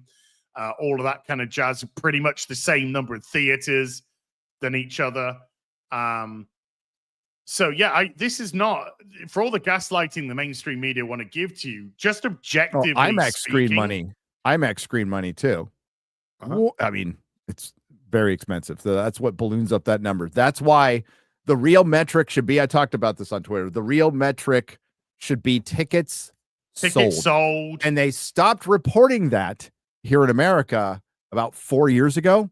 And the reason they did that is because it's abysmal. It's abysmal. So it's butts in seats. And there was a lot more people who actually went to go see Man of Steel than this. And they also don't report it because it's not a super sexy number. It's way sexier to put the billions and the hundreds of millions up there. I get that part. But it's not honest if you're not adjusting for inflation. And they're not honest. The Access Media, remember when I think it was Thunderbolts or Captain America 4, they were like comparing it to Captain America, the first Avenger. It was a decade ago. Almost a decade ago. Hey, more. Captain America did better than Red Brown's Captain America in 1978. Okay, great. That's fucking awesome. I saw a retweet where somebody said, well, if everyone's going to start doing comparisons, then if we bring the 1978 Superman in, then that does 1.4 billion at the box office. So we should be giving Christopher Reeve his flowers. And I'm just like, yes, we do. Yes, 1.44 billion. That is the gold standard. The highest grossing movie of all time that will never be defeated is Gone with the Wind. Gone with the Wind. Yeah. Gone with the Wind. When I saw that tweet, I legit had the same like expression on my face as the fucking Infinity War meme. I was really like, yeah, that's what that means. Like, I know. Yeah, that was so good.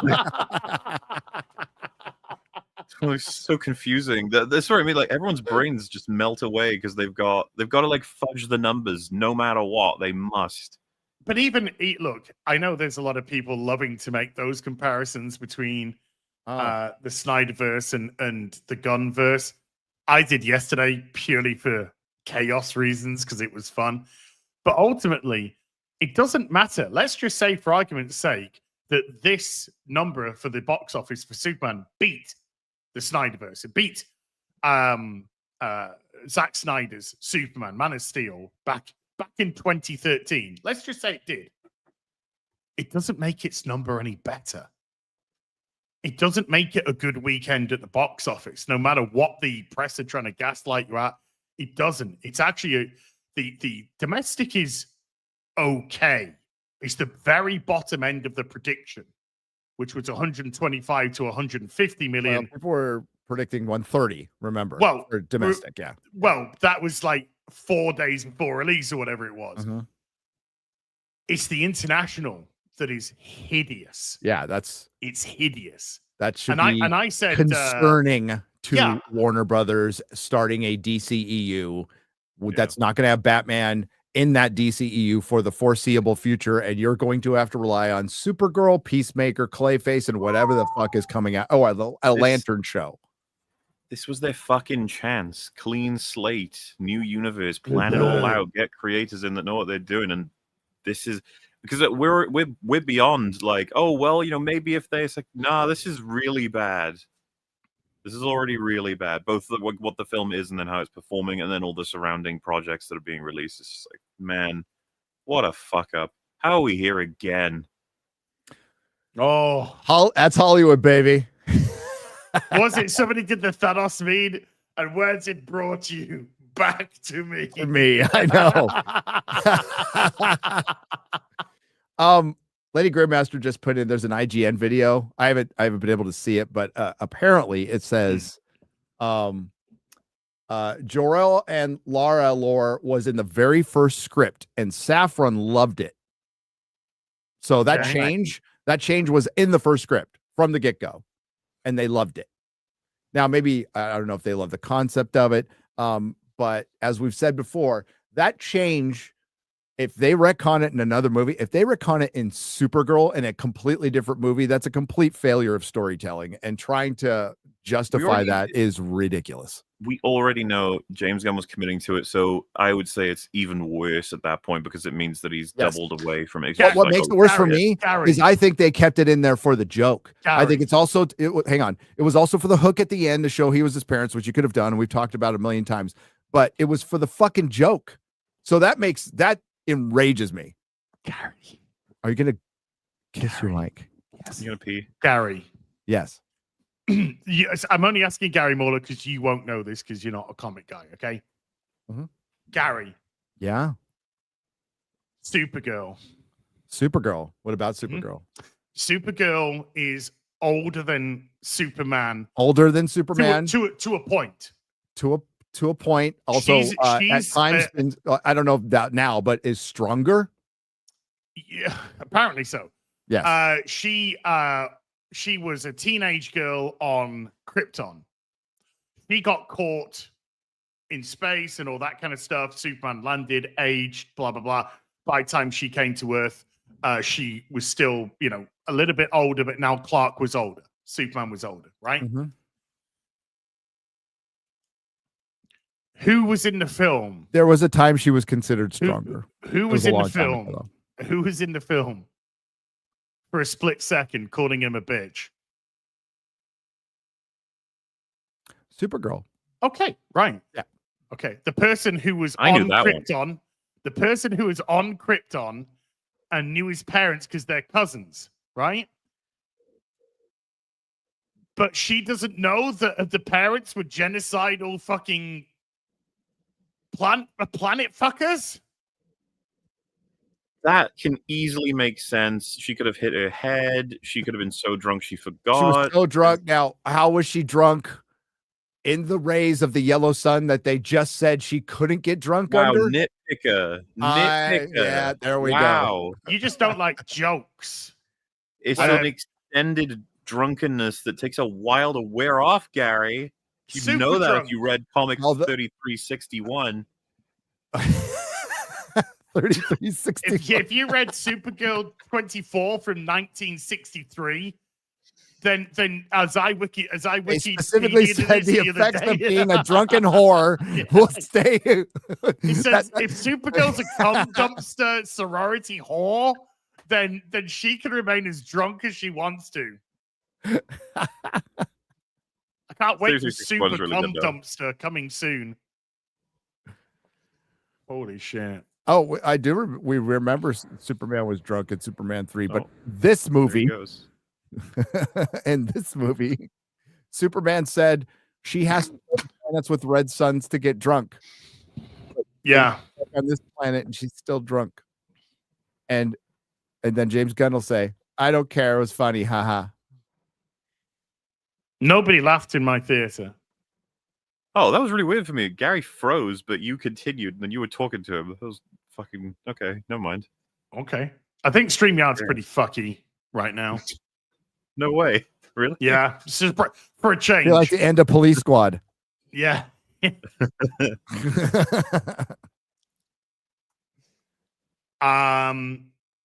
nobody laughed in my theater when she called him a bitch. I think everyone was just so sick and tired of Superman being fucking trapped like a clown for the whole film. But yeah. No, there was a couple laughs in my theater. My full theater. I went the fan screening. People dressed up in Superman costumes. It was pretty full, and it was very quiet at the end of the movie. No clap. Walked out. It's anecdotal. I'm in a quiet, sleepy little neighborhood. I'm not in Burbank or Orlando where people are, just at Universal Studios, or you're in the Burbank. AMC is home field for Hollywood. It's close to the studios. A lot of the studio people go to that theater. And you're going to get the most enthusiastic crowds there. Oh, this is perfect. Donners, help the people of Earth, my son. Don't let them make the same mistakes as us. Rape them hoes. It's a different approach, different idea. It's a brave move, Cotton. I wonder if it'll pay off. What is insane to me is this reminds me of the whole, like, when you adapt a story, but when you take the pieces that you particularly liked and you didn't realize what damage is done by taking pieces out. Because you understand, like, James Gunn was clearly going for the whole, he's torn between his Kryptonian parents' imperative and his Kansas parents' imperative. And it's just like, okay, so how did they do that in the 78 one? I've said this a couple of times on streams. It fucking baffles the mind. It's like, oh, well, one parent tells him, do good, be great, but like, don't change the course of history for humanity. Don't let your involvement basically like dominate. Meanwhile, Jonathan is like, yeah, you need to be kept somewhat secret, you need to be safe. But then, right before he died, he was like, I've been thinking about that. And it's like, it's a little bit more complicated in that, like if you have the power to act, you probably should. You can make the world a better place, you probably should. And then by the end of the film, he's gone on. Some people say the fucking first film doesn't have any like arc in it or anything for Superman to learn or whatever. I was like, how did you miss this? It's like the core. He decides that, and you could call this defying Jor-El in the first film, but I'd say it's like, respect is still given to the character, and he still makes an important point, which is that Superman needs to take it alongside his ultimate decision, which is to, intervene. There's something happening there that's really important. Matters. It's complicated in a sense in terms of like morality and how you're supposed to act. This one is just, do good or be rapist. You're like, that's a tough decision, Mahler. Yeah, I need to think on it a little bit. to go to Jonathan to be like, man, my other space dad told me to be rapey. I could just imagine Jonathan be like, well, you need to be your own person, son. It's not for you need parents to figure that one out on your own. Yeah. What if I go around raping people, Dad? Whoa. Where do we go from there? Well, this is what I mean. Hey, son, Earth had its chance, okay? If Clark in Superman... That's fucking Zog! No, I know, right? In Gunn's version, if he had come to Jonathan and said, my space dad told me not to get involved, what should I do, like, ultimately? Because they do the intervention shit as well in this film, so it seems like it fits even better in terms of, like, other things you can attach to. And then Jonathan could have said something like, this is your choice to make. This is your power that you hold. This, all that sort of stuff. But to come to him with, like, they want me to be a tyrant. What should I do, Dad? It's like, well... Don't. I would say tyrant bad. My dad says I should rape and be a tyrant. What should I do? What? Sorry, come again. And then you imagine you'd be like, are you sure this message was real? And he's like, yeah, Lex told me it was. Lex told me it was. Mr. Terrific told me it was. Yeah, he's right. James Gunn told me it was in the script. And he's like, let me get this straight. Your personal Kryptonian robots could not translate it, but some woman could. And he's like, yeah. So yeah, some engineer from the Wildstorm comic. Who does this woman work for? It's like Lex. The nanotech based on Earth, the nanotech based on Earth technology. I mean, was it technology taken from another civilization? I don't know. But there's no context for anything in this fucking world. So we don't know. In this movie, we don't fucking know. We have no establishment. Apparently, engineer pretty fucking powerful in this movie. More powerful than Superman. Pretty fucking powerful. Faster than fucking Superman. There should have been another scene at the end of the movie where Jonathan visits Superman. And he's like, so did you decide? You're not doing the rape thing, right? Yeah. Just wanted to make sure. Me and your mom were wondering. We were worried. Did you do that raping that we're talking about? Wait, what? That was all silly nonsense, right? Like you weren't gonna do that. Superman Clark turns up at the end with like 50 women and Jay Leto. Jared Leto. Super Tate. So I took some, whoa. I'm gonna start a manosphere, a super manosphere, and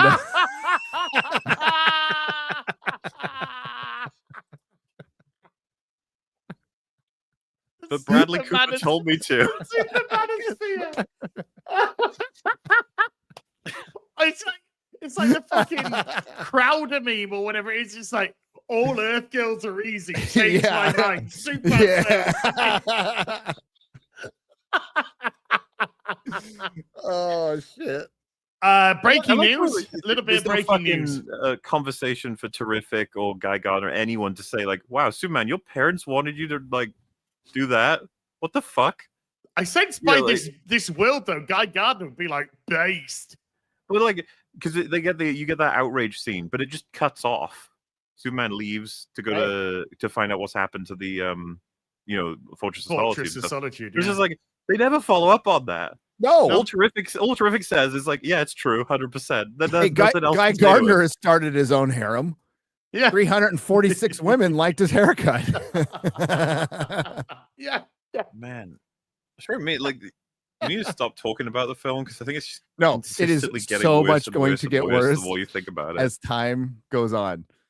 Just quick breaking news, not major, but the Fantastic Four's runtime has been announced at 1 hour and 55 minutes. Wow, that is short for a Marvel movie.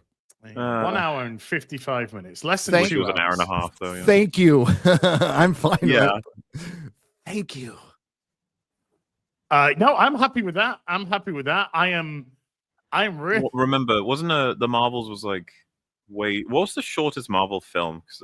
The Marvels. Is it the Marvel? It was, right? Because they like got mandated down as well. Because it was just like, no one's gonna watch this, okay? So yeah, it was 1 hour 29 minutes, I think it was. Oh man, short and sweet. Let's just get everyone like that, okay? Including and it felt like the longest.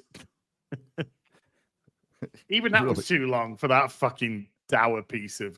Do you know what? Actually, it's funny you should say that because I was talking to somebody the other day about the Marvels, and I think the Marvels is ground zero for normies being just like it's done. All shit now, isn't it? Yeah, I think Acolyte and Marvels, both coming out within a year of each other, were both kind of like the straw that broke the camel's back for everybody.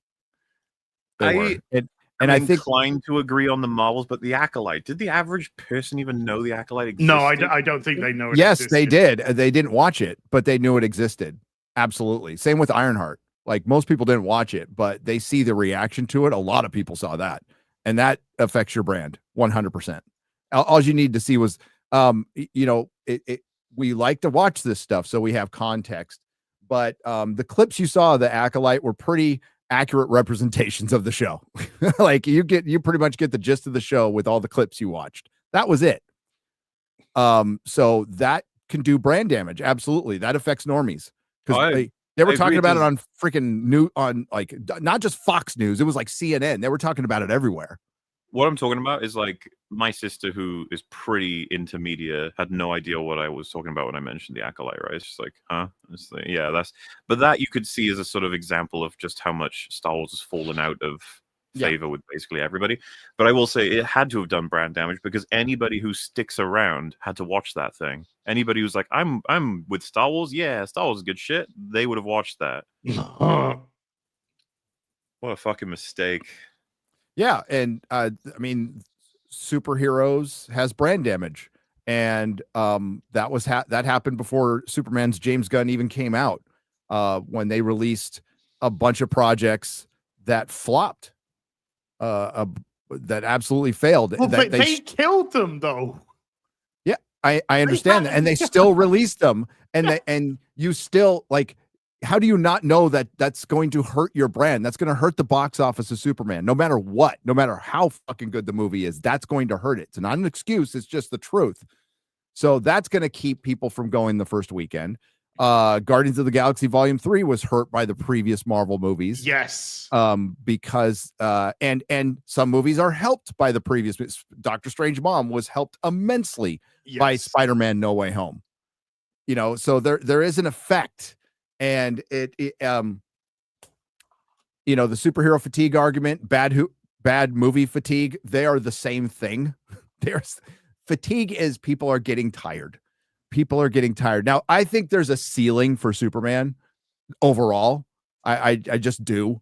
It's not, he's one of the most well-known characters in the world, but he's not as popular as Superman or Spider-Man. He's not as popular as Batman. You pointed out as in the comic book world, Superman is more well-known than Wolverine and Deadpool. He is considered a top tier character, but Wolverine and Deadpool with an aging Hugh Jackman just a year ago did 100 million more domestically than Superman launching your DCEU. Yes. So a retread Fox superheroes in the MCU movie killed Superman, destroyed it, A1'd it. You get that reference? I do. There you go. And I love Wolverine. And Wolverine is a top tier character, but he's not more popular than Spider-Man. He's not more popular than Batman. And he's not more well-known than fucking Superman around the world. And Hugh Jackman's Wolverine, we have to be specific about that. There's a lot of variables in this. But that movie made $1 billion, well over $1 billion. And I think a lot of it was down to the fact that it was stupid fun. And it said the word retard. Now, it says the word cunt a lot, and it says the word fuck a lot. But when it was rated R too. It's a rated R movie. Let's not forget that. 1.33 billion it takes at the box office. But when he went retarded in it, I was like, oh.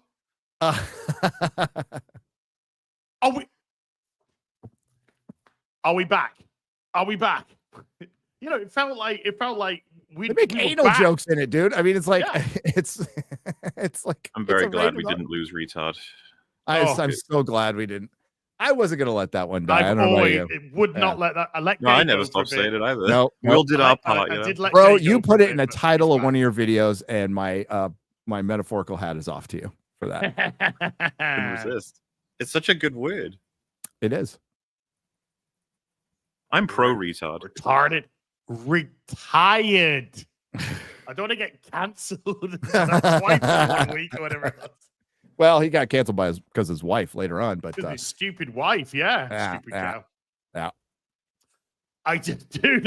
I did feel seen when he said retarded. I absolutely felt seen. Representation is important. It is important. It's our strength. It's our strength. Exactly. I saw myself gay and retarded in that in every movie. But it felt like we're back, you know? It felt like jokes and stupidness and insults were back on the menu for once. And now we got, you know, fucking hell, Glockman. Yeah, the thing is, this could still be considered the best superhero movie of the year, which is bad news. So, look, Fantastic Four now has got to be an absolute dumpster fire for it to be worse than this. I'm not saying that it's not possible. Are you tempting fate? No, I'm not saying that it's not possible. I think it is very possible that it could be. But if we come out, if we convene on the next, you know, real BBC after the Fantastic Fours come out, and we go, it's too late. What's worse than Superman? Then it has to have been a fucking diabolical film. Oof. Pedro Pascal and a female Silver Surfer, bro. At least with Superman, we're discussing merits of the film. Yeah, you know, and I appreciate that, and I think it's great. We're not discussing some ridiculous. I mean, the only swap that's ridiculous that I said in my vid is the breed swap, because fucking Crypto's a lab and not some fucking mutt, not some filthy mutt. But it's James Gunn's dog, dude. I know. It's also a lot of James Gunn's experiences. Mom and Pa Kent were based on like his parents or something, and like it's like. That's how you crack Superman. Make it about me. Well, I mean, in Afternoon Tea, I said, there's this stupid ongoing joke throughout the film where Guy Gardner was constantly wanting to call the gang the Justice Gang, just constantly trying to do that. And then somebody said, look at the initials of Justice I Gang. know, yeah. And it was JG, and I'm like, oh, James Gunn. And then you asked, do you think that's a self-reference? And I agree. I think I'm that's like, a great point. Yeah, I'm like, I wouldn't have put it past him.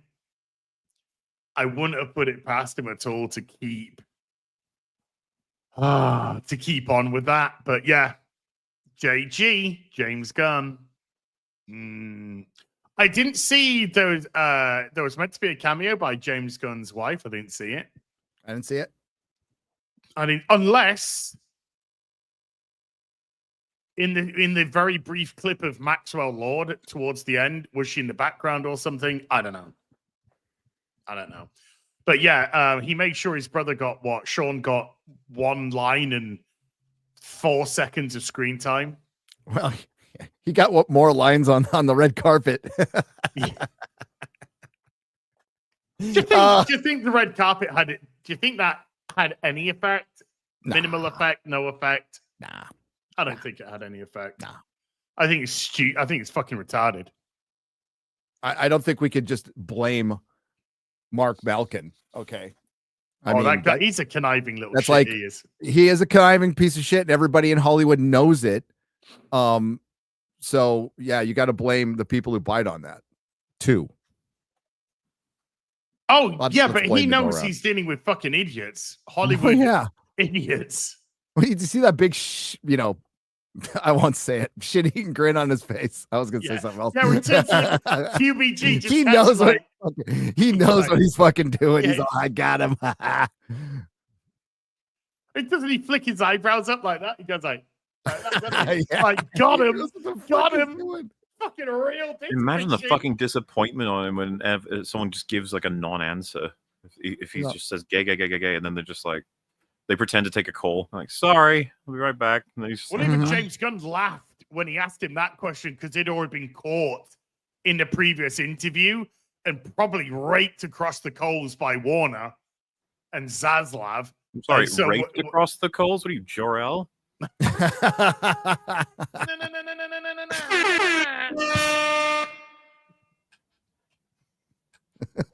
Go forth and multiply. Okay. So yeah, even he kind of laughed because he knew that the guy was just trying to drag him in. Mark was trying to drag him into to getting a soundbite from him. Oh no, I'm not here to judge, says James Gunn. No, this is the film for everyone. It's so funny when you say stuff like that, which is the easiest thing to say, and yet you still manage to come across as exceedingly insincere. There you go. There's a little bit of Gun. Hey, chat, if you want to have a little bit of a fun time, time is running out. Saints and Sinners is on its final 3.5 days. And then the campaign closes. Myself, Mauler, Critical Drinker, Drunk 3PO, Eric July, the Soska Sisters have all written stories in the Saints and Sinners book, which is the Rippaverse's first anthology. And it is available. What are we on now? Hold on, just do a quick little refresh. We're on 11,249 books sold, nearly at $440,000. The link is pinned at the top of the Chitty Chat. And if you're watching this back later, right? And if you're watching this back later, it is in the description box down below. This is your last chance to support the campaign. 3 days, 10 hours left to go. Now, if you do want to purchase one after the campaign's ended, it will be the cover E, the anthology cover. That will be the only book available. But if you want to get the good stuff, the art book, the hardcover, all of our specific covers. I've got a cover. Mauler's got a cover. Drinker's got a cover. Jay's got a cover. The T-shirt, the Dokuman cards. You got to get in on this now. And Gary has also got a bookie out. Wow, look at that. 2,000 books sold. Holy shit. 1,000 books already. 2,000 books already sold. $104,000. You guys are amazing. Already taken. 208% of your sales goal. Waiting for Nerdrotic. From prison to YouTube. Kind of a lateral move. Which is the same thing. Yeah.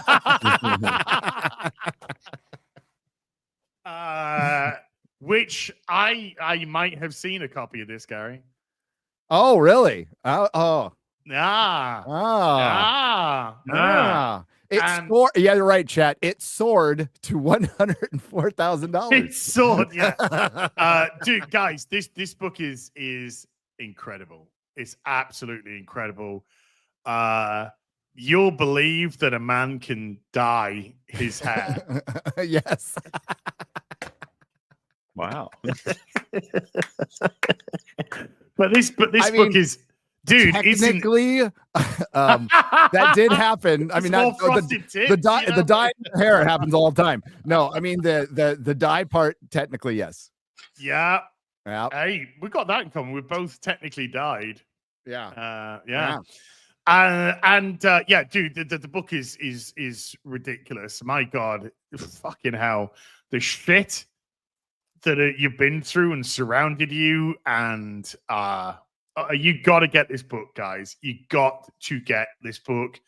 This is available for purchase, and the link to this will also be in the description box down below. You're sweet. Thanks. So please go support Morley, myself, and Gary in our future endeavors, because tomorrow or today, YouTube are going to ban us for clickbait, AI producing something dark side. I don't know. So there you go. Cheers. I actually think that's a good move by YouTube. A rare move. W. Yeah, good a W. rare W for YouTube, because I think what they were faced with was and this has been mentioned before. One of the theories was that YouTube wants to replace all creators with AI because they can just suck up all the ad money. And on paper, that sounds completely logical. And yes, and maybe they still want to do that. Unfortunately, I think they did some research and found out that people I listen to a lot of ancient civilization stuff and history stuff. And the minute I hear that I can tell that it's AI usually by the thumb, but if I hear a really consistent voice, I'm out. Yes. I'm out. People still want that real, authentic, engaging interaction, at least for now. And you know who else wants it?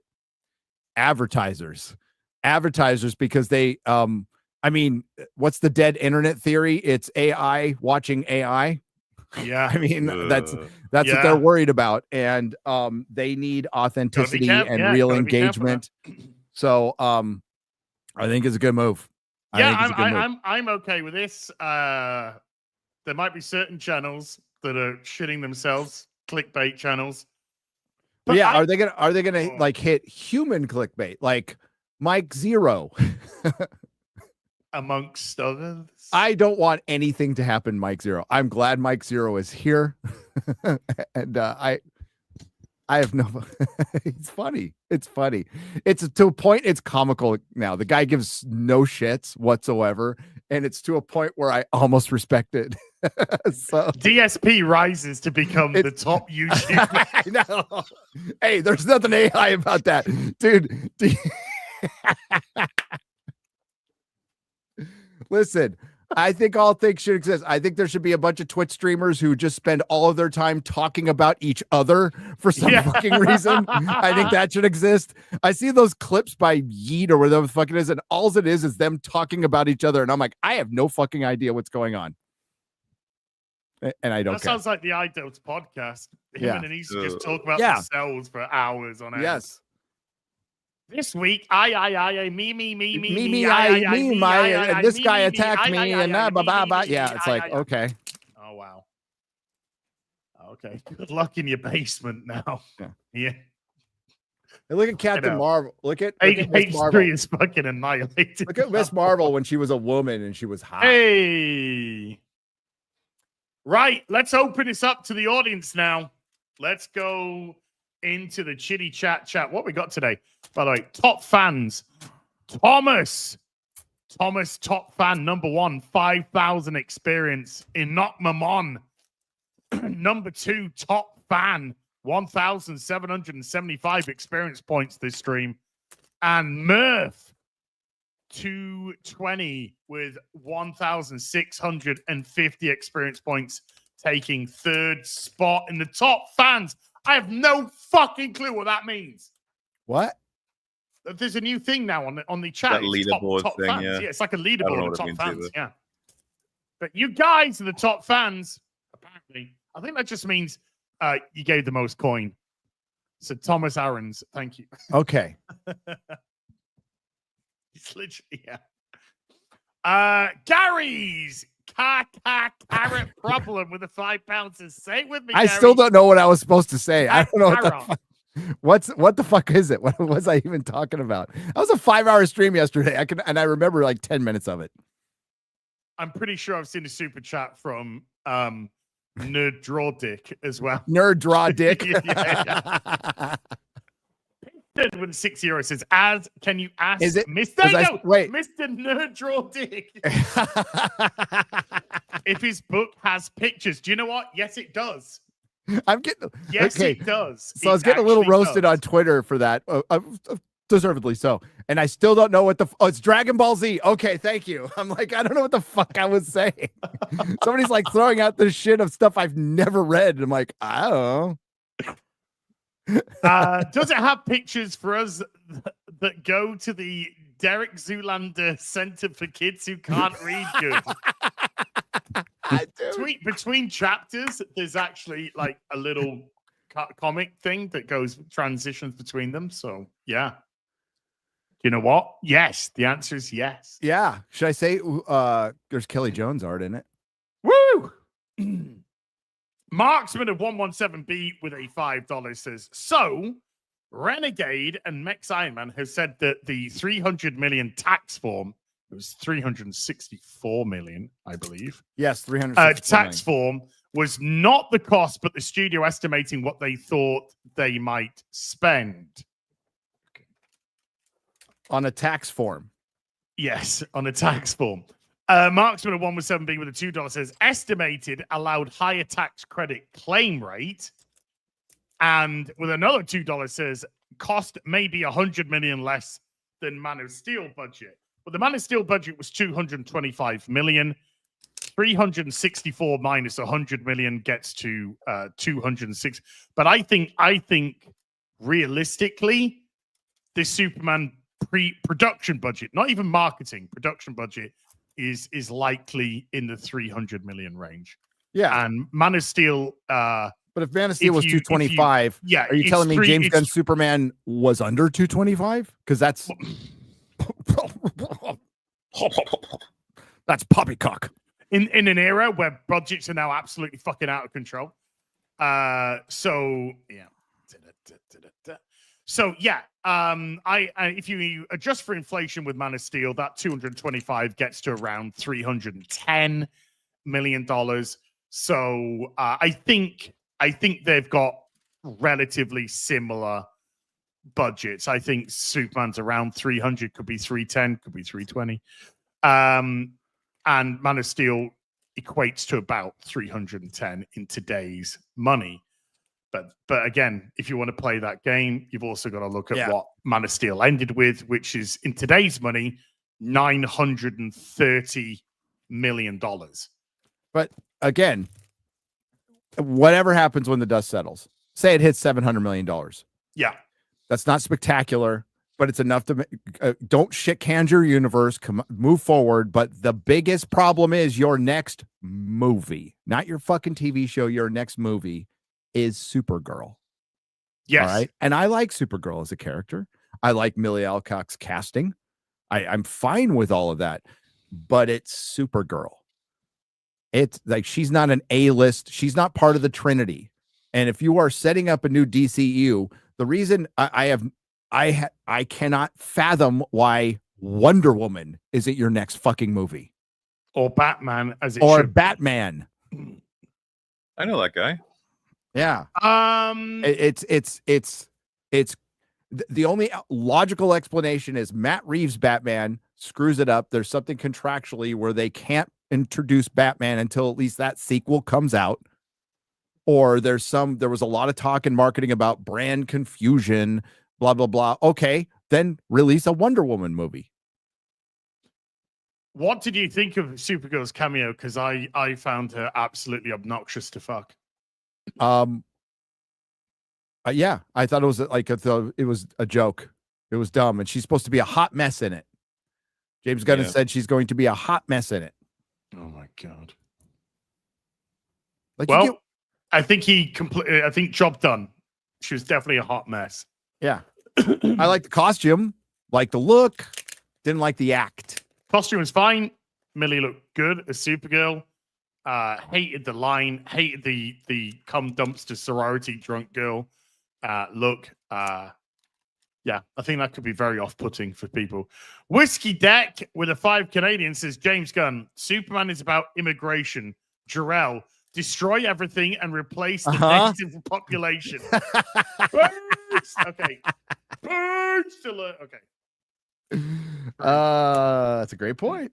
Thomas Bergman has been a member for 16 months. Thomas, thank you very much. Jason Gallagher has been a member for 44 months. Thank you, Jason. Blankface, 35 Zargons. Can you come up with an insult towards Superman better than hashtag super shit? I think Crippy is a good start. I think Superman 2025 is a pretty decent insult. Yeah. Go for broke with the $2 says Jimmy has Riz Fringy's last EFAP. Yeah, they were fighting over whether or not he has Riz or Aura because it's technically not intentional, it seems. Like people just like him no matter what. Well, we didn't see any Aura and he didn't have any Riz. Well, no, these things aren't shown in that sense. But he's supposed to be Pete Davidson, okay, who is known as a comedian who's not funny and who can pull really hot women, and it's kind of... Well, hasn't he got a huge cock, apparently? Maybe. So maybe Jimmy has a massive Olsen. Yeah. Yeah, I mean, if Jimmy's going to be that character, then we've got to either see something... His cock. Yeah. we gotta see it. We gotta see his cock or something, you know. But again, this is a film to me that had a bunch of that'll be in the B's, next movie, and there was no A's linking the B's. Why what? Come on, guys. Quiet Texan with a $20 says Gunn likely just read All-Star, Secret Origins, Bendis, crappy Superman, Man of Steel. No hints of Jurgens. No. Kessel, Byrne, Stern, Joe, Kelly, or even Loeb's runs. Fuck. Oh my God. I'm going to kill myself for that. Well, I'm not going to kill myself for that, but it'll come to me. An Instagram Superman poser. Yeah, I didn't see any Jurgen in there in the slightest. Nope. Orwell, Jerry Ordwell. Ordwell. Yeah. Ordwell. No Jimmy Ordwell in there either. Jerry Ordwell in there either. So, yeah, I don't know the Superman that he was meant to be pulling from. Because that just didn't feel like Superman. It felt like somebody in his costume. Yeah. Should be a chick. It just felt like somebody in his costume, but it wasn't him at all. Mikey Gus with a $10 says, hey, Morley, remember towards the end of your terrible Snyder Cut video, you said that DC should hire people with talent like James Gunn. Take over. How do you feel about that now? So when did the Snyder Cut come out? 2021. 21. So what was James Gunn's latest film? Was that up to the Suicide Squad? Probably up to Guardians 2. Did the Suicide Squad? When did it come out? I'm gonna check the Suicide Squad 21. 21. So Yeah, because that no would have movies happened. came out in 20. Well, very few movies came out in 20. Yeah, because Tenet, Birds of Prey, some stuff snuck in early on, but then there was months of nothing. Snyder Cut was 21. Yes, nice. Yeah, 21. yeah. So it would have been the Suicide Squad. So yeah, I like that movie, and I think the comedy is way better balanced in it, and the character arcs, even for like Ratcatcher, Bloodsport, way ahead of anything in Superman. And then I quite love Guardians 1, and then Guardians 2. Don't like as much, but still think is really solid. The stuff I don't like from James Gunn has all been after I made that video. And in the same vein, right, you have Aliens. If someone had told me, like, do you want to see Ridley Scott come back to make an Alien prequel? I'd be like, are you fucking kidding me? Of course I do. And then I went and saw it. You know. Hey, do you want RTD to come back to Doctor Who? Yeah. Absolutely. And then I saw James, for example, you know what one we can get ahead of is like a James Cameron coming back to do Terminator. Be like, nah. Or Ridley Scott But coming back to do anything. To your point, Mikey, and hail Mikey. It's fair point. This is the worst directed, worst written James Gunn movie. It is. Yeah, I think It is. And because James Gunn is known for heart, soul, and he lets things breathe, and he's known for character development. He's got real character, and there's none of that in this. Like, I think there's a super chat later that says, "Is this James Gunn's worst film?" Yes. I'd say yes, easily. But hey, Mikey, it's a fair point. Well, and another one I think that was recent too. Alex Garland and Danny Boyle coming back for 28 years later. It's like, oh, sign me up, and then it was like, don't. And the trailers were amazing. No denying, trailers look fan-fucking-tastic. Absolutely, this is some of the best trailers we've had in forever. Forever. Crap But, film. you know, and so now if you ask me, do I think James Gunn has talent or whatever? It's like, well, I guess so, but I don't know. It's buried under bullshit. I don't really have any faith in him anymore as a creator. He's not right for Superman. Remember Red Letter Media when they said Jar Jar Abrams? He should be more inclined to do Star Wars than Star Trek. And the weirdest thing about that is that they based that off of Star Trek 2009. Yeah. Which, as far as I'm aware, a lot of Star Trek fans fucking hate, right? I hate it. Yeah. We hate what it brought on. Yes. I've not watched the J.J. Abrams Star Trek films since having gone through all of TOS, or most of TOS and the TOS films. So I'm assuming it would be quite hellish to do it now. At least with Jar Jar Abrams Star Treks, they're in a different timeline. All right, so they're not fucking. And everybody's got minus 50 except to their for IQ. Spock, and except for Romulus getting fucking blown. I mean, there's that. I fucking hate that. I hate that. But at the time, it was like, oh, this is neat. And then the next one, and the third one, and then Kurtzman Trek, and famously, Kurtzman and Abrams hate each other now because Kurtzman's just a usurper. He didn't know anything about Star Trek, and he got it, and he used Jar Jar Abrams' name to get it, and blah blah blah. But 2009 created a lot of problems. Just like, you know what, Logan, a movie everybody likes, but it's Girl to the Key to Everything really started a lot of that shit. There's precursor, Fury Road, movie that a lot of people like. Yeah, So there's patient zeros out there. But yeah, broadly, you know, we all change our opinions on different directors, actors, creators as time goes on. And I will say, as to my terrible Snyder Cut video, it aged pretty goldenly considering Rebel Moon, Mikey. I can't imagine you've ever said a good thing about Rebel Moon 1, 2, or Army of the Dead. If you have, fair enough. But those three movies would confirm to me, like, I don't need any films from Zack Snyder ever again. He's all good. He can work on some comics or games, or he needs a writer and a cinematographer. Or his marriage. But that was a huge revelation for me that his eye is not his. Like the thing that loads of people celebrate him for. You know, the cinematography in all of his best films, it's not his. Oh, yeah. Somebody else's cinematography. Somebody else. He needs a cinematographer and a writer. He's got a ceiling. say James Gunn has devolved as a director. Yeah. Guardians of the Galaxy is his best directed movie, best written movie, best paced movie, best everything. Guardians of the Galaxy Volume 2 and 3 are diminishing returns. The Suicide Squad is good. I like it. It's good. I love seeing Starro. That was fun. But and I love Peter Capaldi in it. God damn, Peter Capaldi's the GOAT. But it's and then and he can't do serialized television. Peacemaker. Yeah, no, I didn't like. That's another one then. Yeah.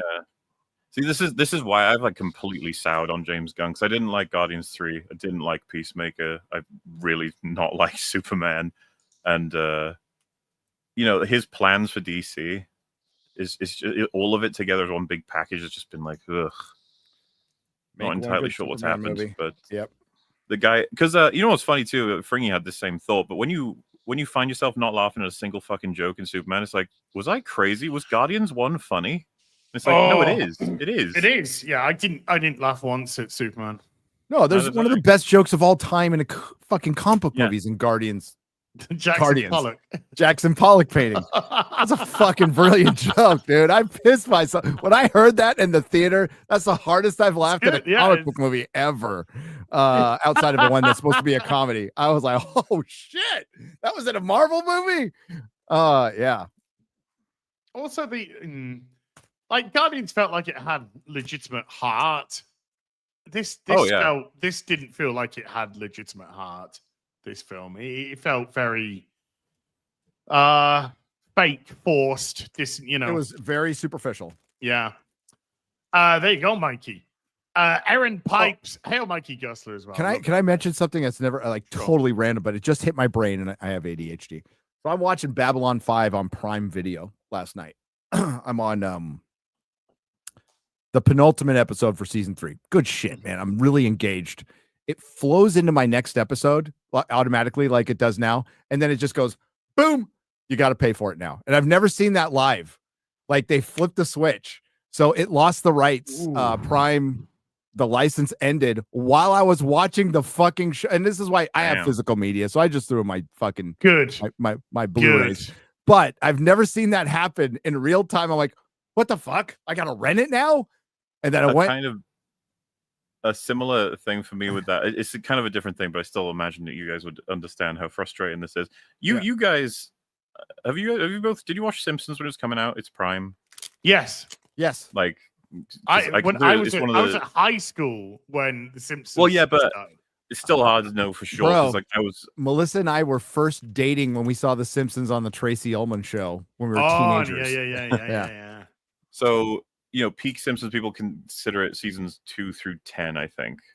Not that you'd be able to be specific about it, but I'm assuming, do you guys remember Who Shot Mr. Burns? Yes. That was hype as hell. Yeah. I was keeping it quiet in case it was a spoiler. Maggie, Yeah. Yes. So, and Who Shot JR? It was a riff off. Yeah. Last time my family were over, my sister, we were just looking around shit to watch, and on my shelf, because I completed my collection as far as I wanted anyway of Simpsons, and I was like, oh, we should watch Who Shot Mr. Burns. We haven't done that since we were kids. And I put it on, and it's everything's sorry, I've told this backwards. I was prompted to do so because it was on Disney Plus. Yes. Right, all of Simpsons, obviously. And I noticed something about the thumbnail for the episode, and I was like, wait a minute. And I checked the way it works on there. I'm assuming you guys know, but because modern brains or something, all the Simpsons episodes are in 4:3. But on Disney Plus, they zoomed in to make them widescreen. Yeah. It absolutely bugs the fuck out of me that they do this. But whatever. If you just toss it on. But there's something I noticed, and I haven't actually told Fringy about this yet, because I know it's going to break his heart. Simpsons is his favorite show of all time. There's this really great detail in Who Shot Mr. Burns, Part 1, where when he goes to the city hall where they're all having their big meeting, and he said he brandishes that he has a gun, and he's basically like, no one can stop me. Like, who here would try? And the camera pans around everyone, and they all look away, because they're all like, I don't have the guts. I don't have the one person that doesn't is Maggie. It's a really great little detail because she's held by Marge. And on the original DVDs that I've got, I was like, yeah, everything's fine, pristine, perfect quality, exactly the way you remember it. On Disney Plus, because they've zoomed in, you can't see Maggie. Oh. So that's all. That was gone. I was like, you motherfuckers. No, at least on on Buffy and Babylon 5, they keep the 4:3. They don't do any zooming in. Star Trek Next Generation 4:3 on Netflix. Well, you have to. Buffy was weird because it originally released in 4:3, then it got like a re-release in widescreen. Yeah. But then it's got its new. The remaster's fucking horrendous, and that's taken over a lot of the streaming places. Like I know Amazon do the Buffy remaster, obviously. Just get the DVDs, man. Oh, I've got them. Yeah, I got you got to get the DVDs. But yeah, I was like, oh shit. Well, I'm glad I was just too lazy to fucking put my Blu-ray in, but I did. That's physical media. Physical media. You know, it came back. Yeah, Always Sunny. I haven't watched the shows yet. Always Sunny came back a couple of days ago. There's a new season of Always Sunny in Philadelphia. South Park, which was supposed to be out already, comes out in 12 days. So I can't wait for that. That's got missing episodes. Whenever I see like a Buffy breakdown video and they're using the remastered footage, I'm like, how could you do that? How could you use that footage? How dare you? How dare you? Aaron Pipes with $10 says, HS! Holy shit. As you got Gary to be on time, please share the secret. Oh, that's easy. I just start on time. And if Gary's here, he's here. If he's not, he's not. Yeah. But he did arrive at 5 p.m. UK I was time getting my on the comic dot, books on ready the dot today. for the real BBC show. This is what I learned to, not read very well. Good or on, which is the Spidey Super Stories. Good or on. The good old Razor Hammond with a $2 says, forget Superman, give Doc Savage some love, the OG. Yeah. Okay. So a lot of Superman is borrowed, stolen from Doc Savage. A lot of the themes, a lot of same as Batman being ripped from the Shadow and Zorro, and so our major they had archetypes and they had people they just literally stole from. That's the history of comics. Yes. Our friend Razor has been talked about it a lot. He's got it in videos about he's a huge Shadow. Doc Savage is great, and the Phantom as well. The Phantom and the Shadow are fucking awesome. People should read these things. They're good. Mexi Rage with a $20 says, got to watch F1 again with the family on the last 2 days of IMAX showing. They loved it, and I like it even more. I also rewatched the Speed Racer movie. It's underrated, and both those movies have more heart than James Gunn's Superman. Look at Dr. Doom. He's about to beat on all those diverse people. Oh my God. Look at that. Based. Wait, what? Well, if this was today, I'm assuming all the white kids are gay. So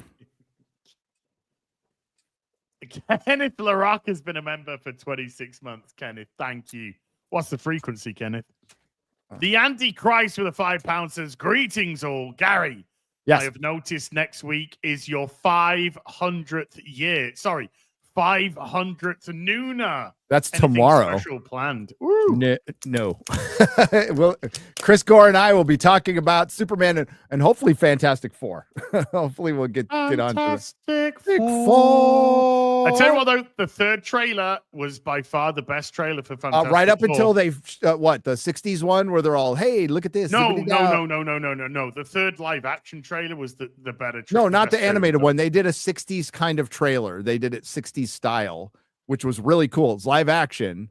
Yeah. But then female fucking Silver Surfer shows up at the end. Yeah. Fucking ruins it. Yeah, that one was good. You know what? She's gonna have to be fucking phenomenal for me to even accept her. I'm just being real with you. Her talk, so I've seen her look. I herald your death. She looks fucking terrible.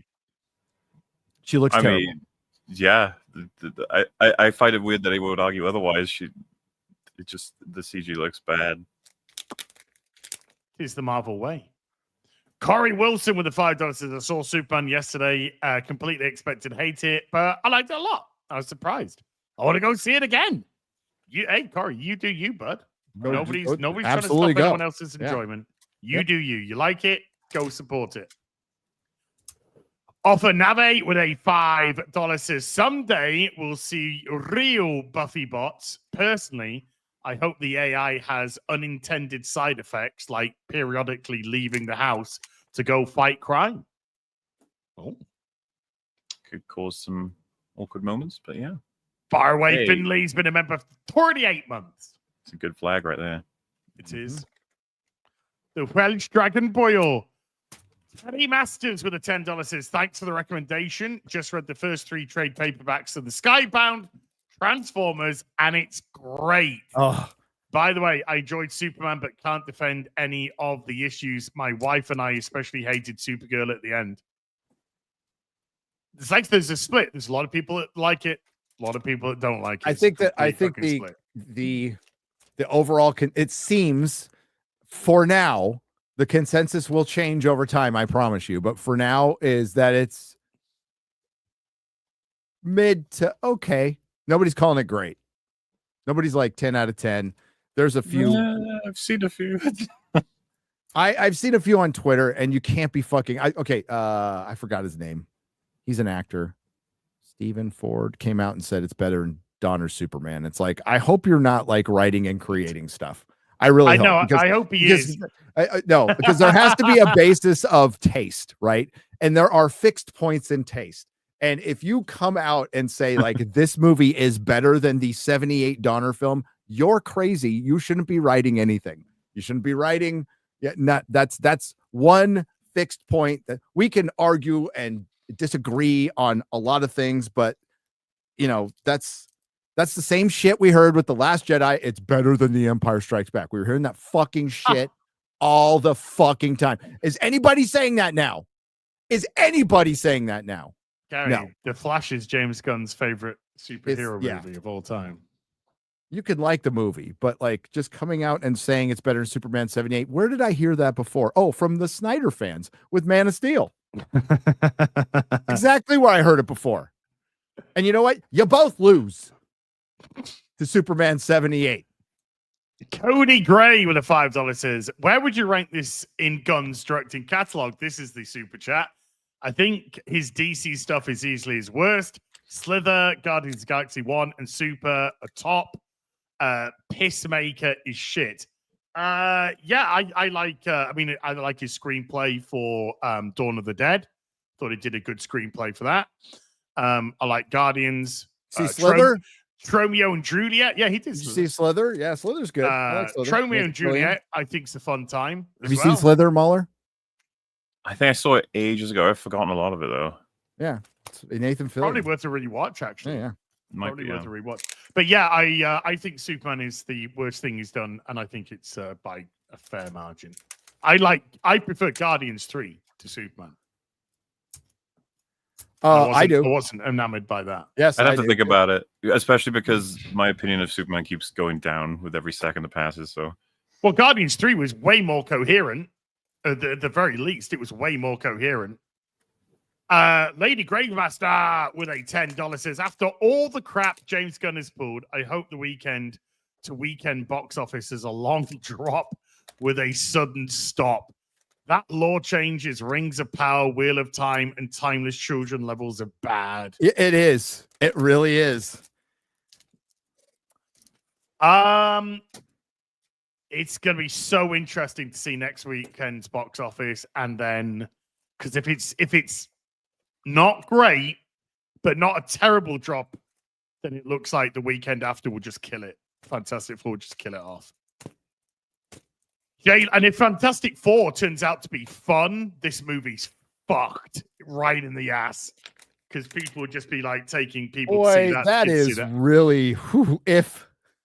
Oh, it is a big if. That's a big fucking if. It is a big if, but you know, it's nice to play with hypotheticals. We always play with hypotheticals. Sure. It could be, you know what? I could walk out of there just going, man, that female Silver Surfer was really great. Really convinced me. It's like a comic book leaping off the screen. It'll be bad. It'll be bad, but it could be.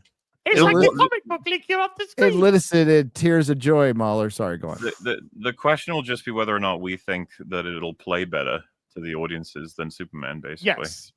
Yes. And I'm thinking when I leave Fantastic Four, my immediate comparison is going to be, did I have more fun than Superman? That will be my initial comparison. Yep. And if the answer is no, And like, then oh dear. I'd say there is some hope on that front from the Thing and Johnny. I'd say that there's a chance. Yeah, I think two. they're going to be fine. I'm not really Until they worried about hook up those at the guys. end. They're going to call themselves Flaming Rock. The flaming No, thing. it's going to be like I will be surprised if it isn't the female Silver Surfer teaming up with the Invisible Girl to save the baby, who will somehow defeat Galactus, and the guys will be all, yeah, Yay! Girls get things done. Girls get it done. Jay Locke with a $10 says, I get both sides. Leaning into the comic feel is good and acceptable, but I just watched Batman versus Superman Doomsday fight. God, it's so damn awful. It is awful. But it actually holds weight. But it's awful. It's the Dark Knight Returns meets the Death of Superman meets Trinity. You know, it's Dude. Okay, Mahler's favorite movie, the Snyder Cut. When Darkseid shows up, it's fucking awesome. Yes, it's fucking awesome when he shows Darkseid's up. cool in that though. Darkseid is great in that. Ezra Miller not in BVS. Oh wait, Doomsday and BVS. Yeah, you're thinking Doomsday. I'm thinking Darkseid. So it's like there's weight to those. There you can pick things from. There is a Man of Steel scene that to me feels like an iconic Superman scene that you could his first flight. There's nothing like. There's nothing. I ask anybody who is out there, like, give me your favorite scene. Give me your favorite scene that really encapsulates what Superman is. Give me your Superman scene from Superman's James Gunn. Yeah, that's gonna be I was trying to like, what's my favorite scene in it? And I'm like, I don't really have one. Even the best, to me, the best, or what would be perceptually the best scene, which was Mr. Terrific taking out all the people before he got to the. That's a Guardians of the Galaxy Volume 3 scene. That's a Guardians of the Galaxy theme. But the thing is, with the force field around Lois and the camera angle and the music, it was all over the place. You couldn't see what you really wanted to see. The music was terrible. The choice of music was just fucking terrible. And the angle just ruined a lot of that scene. And that was probably could have been the best scene in the whole fucking film. Which is sad because it ain't even fucking Superman. But there you go. No. You know what scene did something like that better? Believe it or not, was Mission Impossible Final Dead, the last reckoning of all time. When Haley Atwell, when Tom Cruise is beating bludgeoning that guy, but you're just seeing her facial reactions. That I like. Yeah. That I liked. I was like, oh, that's pretty good, but it wasn't spinning all over the place. You know, you said because doesn't Darkseid turn up in a flashback before that where he gets beaten to shit? Yeah, he turns up when he lands on Earth and forgets where it is. I remember finding that antithetical to setting up Darkseid. Like the first scene you properly see him, he just gets his ass beat pretty hard. Was thousands of years ago, though. Still, he's up against the gods. Like, no, I know, but you can have him defeated without, like, he's pulled away because he's bleeding and. Well, he gets pulled. He does get pulled away. Yeah.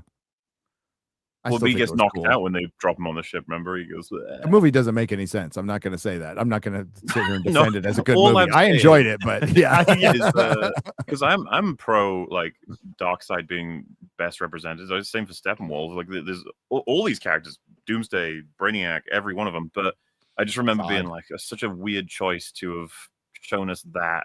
Instead of, like, I almost feel like it would be better if you couldn't quite see him in that battle or something, and then the first time we properly get a good look is when he sort of threatens them at the end before it cuts. You know, because that's going to set up Justice League 2 then in the world where this all continues. Justice League 2, he shouldn't have been on Earth. He shouldn't have been Justice League 2, where it was Zack Snyder's vision, and you had to remind me of this, Mahler, was where Batman and Lois are going to hook up, have a kid, then Batman's going to die, and then Superman and Lois are going to raise Batman's kid. I feel like Az might have gone on a killing spree if that all had happened. Do you not know about this, Az? That expression no. No, That was Zach's plan. There's way worse things if you go read all of it. But the thing I always remember is Superman dies, Batman consoles Lois, they hook up, Batman dies, she's pregnant with Batman's kid, Superman and Lois have to raise Batman's kid when Superman comes back. The only thing I remember was Batman dying, and that was enough for me to be pissed. Yeah, I'm sick of Batman dying at the minute. Well, there's that, Stop and then killing your fucking anchor superheroes. Yeah. Don't do that. That's dumb. Don't kill Iron Man. Don't kill Cap. Don't not recast Black Panther. It's stupid. there's Don't make Thor fat. Wonder Woman was going to be a Kryptonian as well as. Oh, I think I Yeah. remember that one. Yeah. Oh. And that was stupid. Oh. But there again, I was always in the corner. Can somebody tell James? Can somebody tell Zack Snyder to fucking stop? Who's the person? There needs to be a person that goes, Zach, stop. None of this is. All of this is nonsensical. What's the thing though? As soon as he got to do his own shit with his own stuff, nobody cared. Exactly. Rebel Moon. Rebel Moon. I saw both versions of both movies. I never want to see them. My brain is never gonna cellularly recover from this. Was that completely like official that Rebel Moon is dead, like as a IP? It's done. Did they announce like it was dead? I can't remember. It was a rumor, but it's gonna be one of those things where it's still in development. You know who did announce something is pretty much dead is Rian Johnson came out and said, I'm just doing my little Knives Out movies. And it would be nice to get back into Star Wars, but we're not gonna. I just typed in Rebel Moon. It's like 2 hours ago. Bloodline, Rebel Moon's mobile game is out for Netflix. It's like I sit corrected. You can play a mobile game on Netflix. On Netflix? The Netflix mobile game. Can I search it? So it's on the Netflix app. Okay, let's I guess so. Anyway. Yeah, because they do have games on there now, don't they? Let's see how I do on mobile games. God. Oh my god, I can't even see it. How am I going to play it? YouTube are trying to do this as well, aren't they? They're putting like fucking mobile games on there on the front page and shit. Oh yeah, the Sandman came out. I forgot. Oh, and YouTube are getting rid of trending as well. Trending is going. Are they going to still have the you mean the trending that never once put fucking Critical Drinker on that has videos blowing up more than anybody's, and that guy's never ever been? I'm like, are you fucking kidding me? Get the fuck out of here! Fuck trending. Get rid of it. Yeah, you just have to fuck with like 200K, and you'd be like, what? God, I think it was his Marvel's review. It was a Marvel review, and it was fucking blowing up. Like he was going to make $1 million in 6 hours. Right? It was one of his like big ones. So I go over to trending. And there's fucking videos from some Yahoo with like 200,000 views. And I'm like, and no drinker to be found. It's like, fuck this. It's stupid. Yeah. D-Gay Cobra's busted balloon knot with a fucking hell. What? With a $5. This is Gary, epic 5-hour nooner without crank. Where do you get the stamina from? As Jeremy, a homosexual man's anus, I know his. What? What is that? That says cum. His comes from the sugar in his tank. Where do I get this? Yeah, I don't know how. 5 hours. It's been a minute. I used to do those all the time when I was younger. By the way, because I guess he was asked about it recently, Snyder, on whether or not there's more Rebel Moon films, and he said, I'm currently working on an LAPD SWAT movie, so I guess we're going to let that Rebel Moon world boil for a minute. I'm going to go do this. And frankly, it was very exhausting. It's a long process doing 2 movies together, so it was kind of nice to have a break. I love it like crazy, but it's nice to have a bit of a break, you know? So yeah, we'll see after I finish this, when I come back, where we are with everything. And as for whether or not additional scripts have been written, he says there's tons of stories. So I mean, dear, it's literally endless. It's Beardo. But again, like I said, I'm waiting to see how we want to, and in what way we would move forward, if at all. So just Rebel to Moon. summarize there, he said both, I'm not working on it, don't really want to work on it, and we might not move forward at all. Sounding Well, that's a positive. no. That sounds like a no. Positive. So that's a no. Jay Koto 345 has been a member for 35 months. Says it's 2016 woke, not 2022 woke. Owen C with a 50 Australian says take out the Jonathan scene from Man of Steel. Didn't see an issue with it. What did you guys think was the biggest issue with it?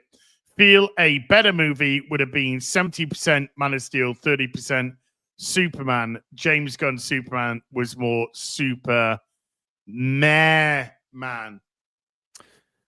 Take out the Jonathan. Let's say take out the Jonathan Kent. Spiral scene.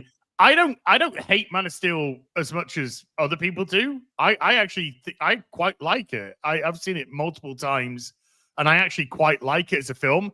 My biggest problem was the ending with Zod and the utter destruction of Metropolis and Superman not giving a fuck about human life. That was the problem that I had with it. But as thematically, the way that it's put together, the cast, all of that, I think it's a well put together movie. But that ending in Metropolis is for Superman is insanity, absolute insanity. So when they say take out the Jonathan scene, if they're talking just about the tornado, I want to lose the maybe I let think all kids of drown. Yeah. Okay. All of Jonathan's scenes are either redone or removed. Then next for me is Krypton had its chance. That line has to go. I fucking hate that line. Just before he lasers down Zod's ship and crashes it into Metropolis, which is insanity. That ship has the last remaining, progeny of Krypton on it. There is no reason to wipe them out. There's every reason to wipe out Zod. And that nuance is just completely fucking ignored. And he just says Krypton had its chance, which is insanity. And by the way, I'm not sure if this is on purpose, but like Jor-El earlier in the movie says, like, this is Krypton's last chance or something like that. And I was just like, why would you want to echo that way? Where his son then says it had its fucking chance. So those are like the big hitters. If we got rid of the biggest, this world building stuff, it's less important to me than the characters. But like how they said the Kryptonians spread throughout the galaxy, setting up outposts everywhere, and then they just say like all of them dried up and died. It's just like, no, they didn't. That's stupid. There's no fucking way that happened.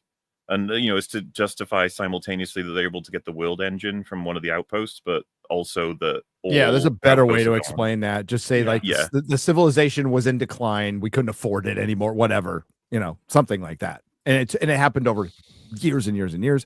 I'd have to rewatch it again, but I don't hate it like Jeremy or anybody does. But Jeremy likes Man of Steel more than he likes James Gunn's Superman. First thing he said to me when we does. First thing he said to me when we were both like, Man of Steel's better. As far as I'm concerned, Henry Cavill never got his chance to play Superman properly. As far as I'm concerned, I do absolutely take the opinion that he's too miserable. Night as World. Brandon Routh, a bit more. Henry Cavill, and now David Cornsweet have all been done dirty. I think they could all be Superman. I think they're all pretty good. I agree. Yeah. Enoch Maman with a $5 says, remember James Gunn's writing room? Tom King is in that writer's room along with the writer of the Moon Knight show. That's why men were crybabies. And Christina Hodgson, who also wrote Birds of Prey and The Flash. Yep. Two massive flops. So these are people throwing ideas. These are people like in Gunn's, idea room. James Gunn's gonna write all this shit by himself and take full credit for Superman. I don't know who's writing and direct. I can't remember who's writing, directing Supergirl, but Tom King, did he write he wrote the Supergirl comic? He wrote the movie too? I wouldn't be surprised. He wrote the movie too. He wrote the comic. No, Tom King. Oh. Chat saying he wrote the film too. He might have because he's there. So Tom King's a piece of crap. Yeah, okay. Not a good human being as well. Not a good human being. Piece of shit, right? And a piece of shit, no doubt. Because he is shit. Dawnbreaker with a $5 says, so are Batman's parents going to piss on homeless people and use Arkham Asylum prisoners as slave labor in their sweatshop, making up charted shoes? So I got to pre-screen a scene from the Batman 2 ahead of time, and yeah, Alfred's like, Bruce, your parents left you a videotape that you need to see. I decrypted it. I decrypted it for you. You got an island out there, and fucking Thomas Wayne. It opens with a chair. Thomas Wayne walks in, sits down, and goes, Bruce, we need to talk about rape. Bruce's like, what? It's like, listen, your seed, it is important. It must spread. We must spread the Wayne seed, the superior gene. I just don't even. Dawnbreaker with a $2 is charged instead of charted up, making up charged shoes. I think that's meant to be them. Ms. English with a $5 says, many can say what they like about Man of Steel, but at least it wasn't political and the film was exactly what the title was about, just Superman. Well, certainly prefer it to certainly prefer Man of Steel to Superman, James Gunn's Superman. On the front, Easily. The thing is, I almost don't want to give it the credit that it is political in the sense that like it was boneheaded, like all it had to say it was just in shit. terms of politics. So there's plenty of films that I'd say we all quite like that are arguably political. I'd say Civil War is arguably political, right? Captain America Civil War. It's got things to say about policy and geopolitics and stuff, and it's like, yeah. And I don't think anyone takes much issue with it. Yeah. Yeah. Meanwhile, and it this does the superhero thing, which is the superhero intervention. Where do we Exactly. step in? Where don't we step in? How do we? Which countries? What authority do we have, etc. Meanwhile, this movie, I was just like, this is embarrassing. It's like a kid's response to the question. It's like, yeah, what? It's a problem to send one hero in. Well, send more. Like, okay. One hero stopped the invasion of a country. That's bad. We need to drag this man over the coals. Let's send 3 to kill the leader. Yeah, it was fucking stupid. Absolutely fucking stupid. It's not the more I've already revised my 5 out of 10 to 4 on Sunday. I'm thinking about this 4 out of 10 going down to 3 very soon, actually.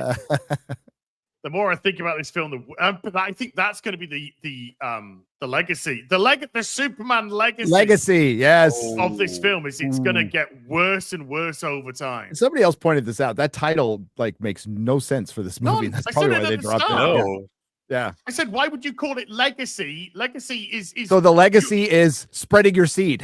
That's what. Maybe that was it.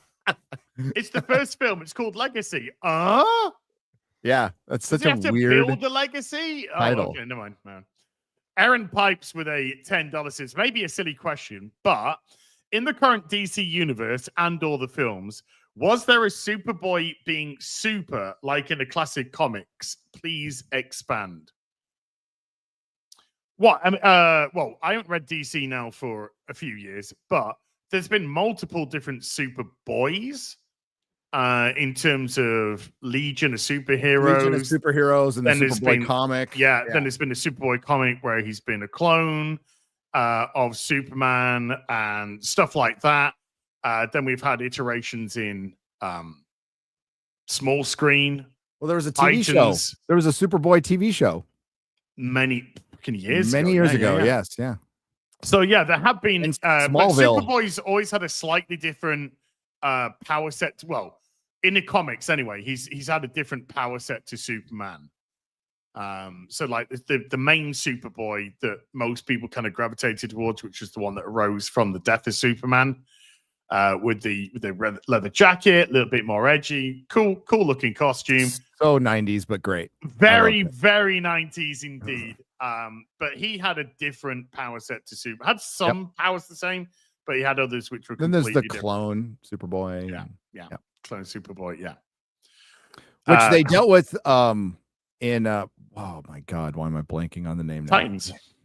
No, not Titans. The cartoon that I'm getting old, folks. Super Friends. No, not Super Friends. God dang it.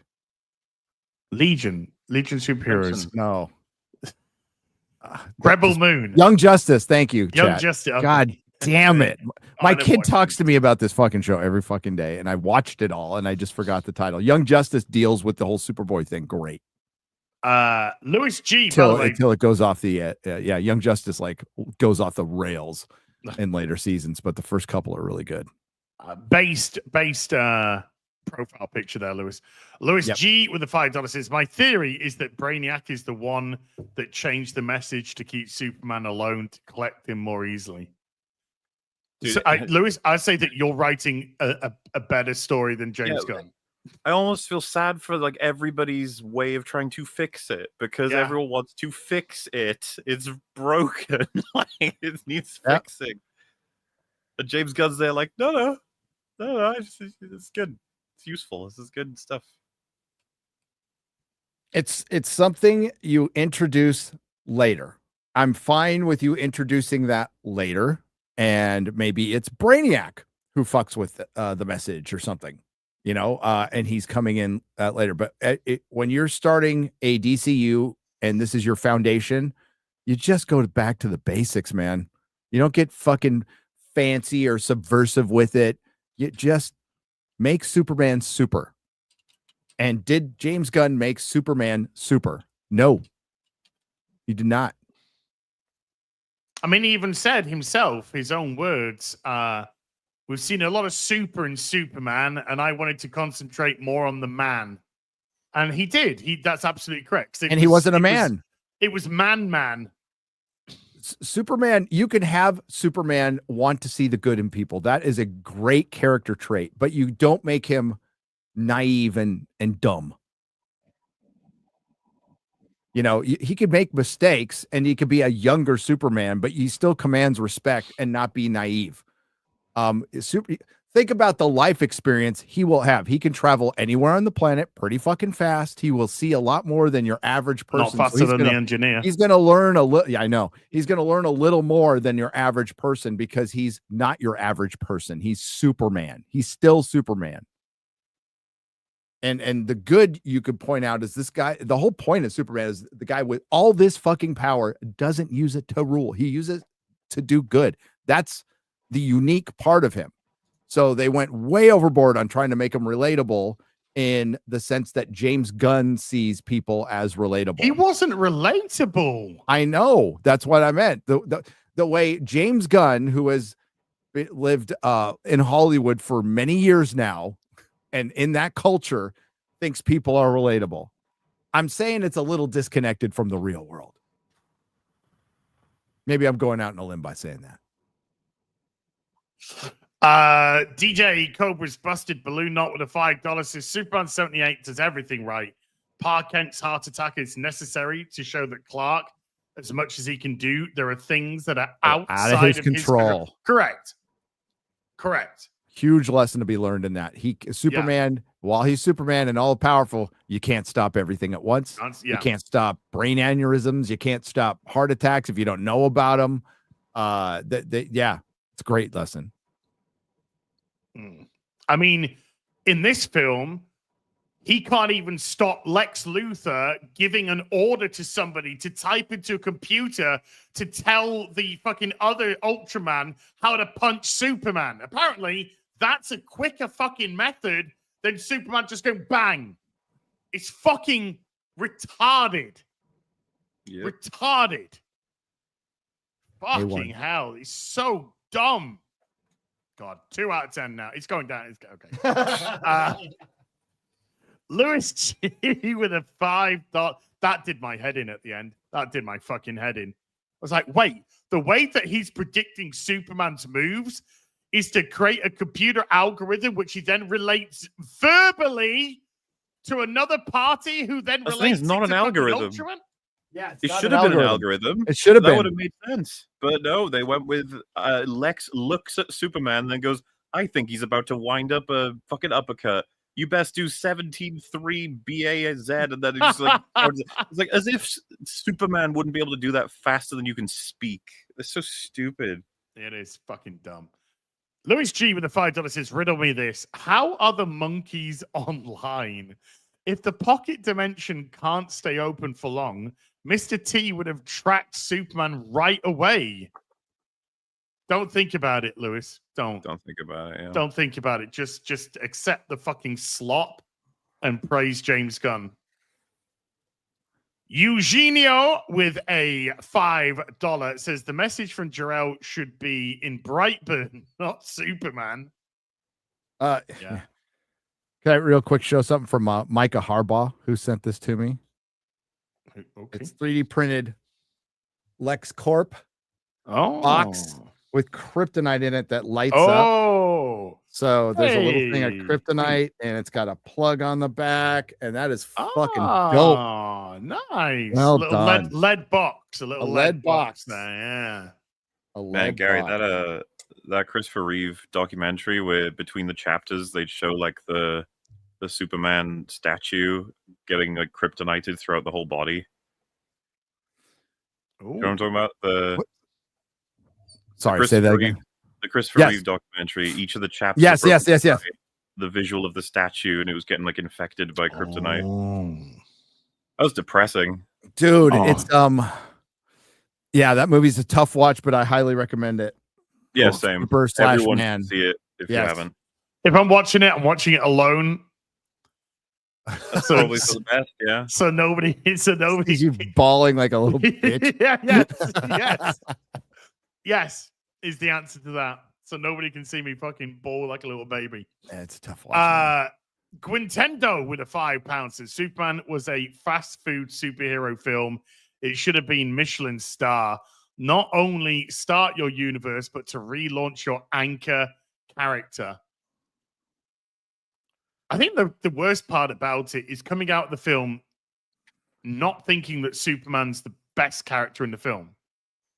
Yeah, that to me says Mr. you Terrific, fundamentally failed. Remember that when we were reading all the shills, and they're like, David Cornsweet steals the show, and Muller's like, oh, I hope so. You know, it's his film, but he didn't. No, Mr. Terrific stole the Superman movie. Most people agree Terrific is the best character. Yes, even a black man stole the superhero. Oh no! Oh, why? But it's true. He's definitely the best character, best hero, certainly best hero there.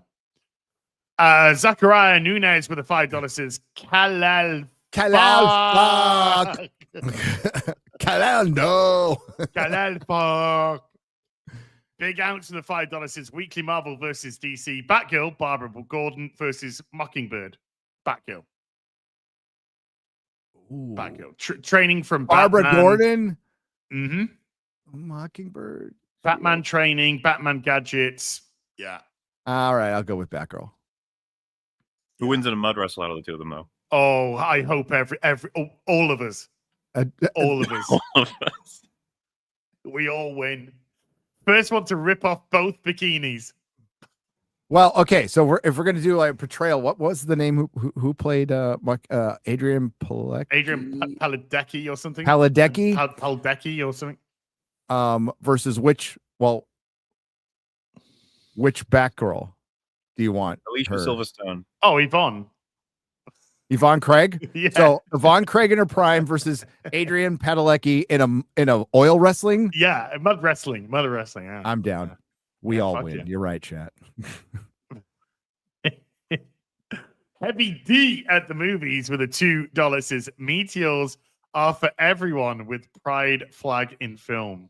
Alicia Silverstone wouldn't be bad either. I mean, I'll take it. No, Yvonne Craig, but yeah. Get them all in. The Cynical Crusader with a £5 says, as a Southerner Englishman, I can confirm as is correct in how he says harem. Shame on you, Mola. I'm not even from this dimension. Thank I don't know how your English works. Whatever. Thank you. It's harem. That's for you. You can go get your harems whenever you want over there in the UK, and you probably will, considering what's happening to your country. But dude, they're already here. They're already here. The Ran out of Hareemers. Ran out of channel names for the $5 says, we love you, son. P.S. Fuck babes, get money. No, it's bitches. Fuck bitches. Bitches. Fuck bitches, get money. Aaron Charman with a £5 says, if Superman basically intends to disown his Kryptonian parents, what's the point of him continuing to wear the suit bearing their emblem? Would that be like wearing a swastika? No, this S means rape. It stands for rape. Seriously, this is exactly what I was talking about. When you take pieces, but you don't take all the pieces. Now look where we're at. In my home world. Oh no. Oh no. Hello, no. Dude. What does the S stand for? In my world, it means rape.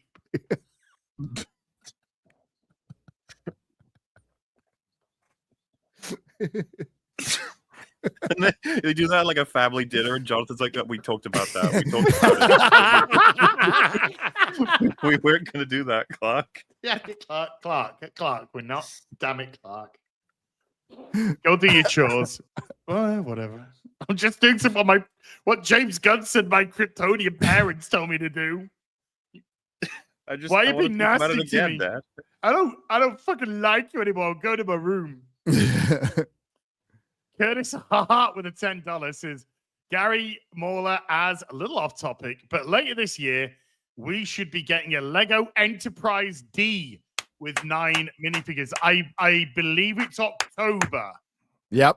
I believe it's October, but yes, I believe in October. I'm going to find a way to put that together and then hang it from my ceiling. I don't know how it'll be possible, but I'm going to do it. I cannot fucking wait. Aided Clock with a $5 says, question about Superman and Lois. Does he have to wear a cushion type equipment while in bed, like a ding dong suppressor? No, he has control over his power. Control, yeah, he has control. He's got cum control. It's like cruise control, but we're coming. James Moore with a $5 says, why do they keep making Kryptonians discount Viltrumites in recent media when Viltrumites were supposed to be a subversion? That's Superman. So that's what I was talking about earlier. Is James Gunn is going back to the comics he read, which were subversions of Superman, and that's what he prefers. So now he's trying to make a Superman from the point of view of the Authority and Invincible and Irredeemable and The Boys, and I could go on forever with this.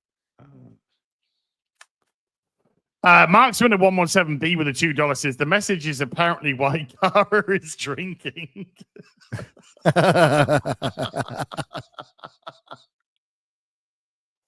Somebody brought that up, said that might be a reason. Like she knew about the message before. Gary, Morley, something tells me the reason why Supergirl's drinking is going to be pretty fucking retarded. What? Pessimist. Sentinel Rex with a $10 says, I don't even like Superman and I could do better writing him. He should be masculine, polite, down to earth, have integrity, stoicism, and not be a slave to emotions. Well, that's why he's a modern man. He's an over-emotional man. He's a femme man. He's what they want men to be.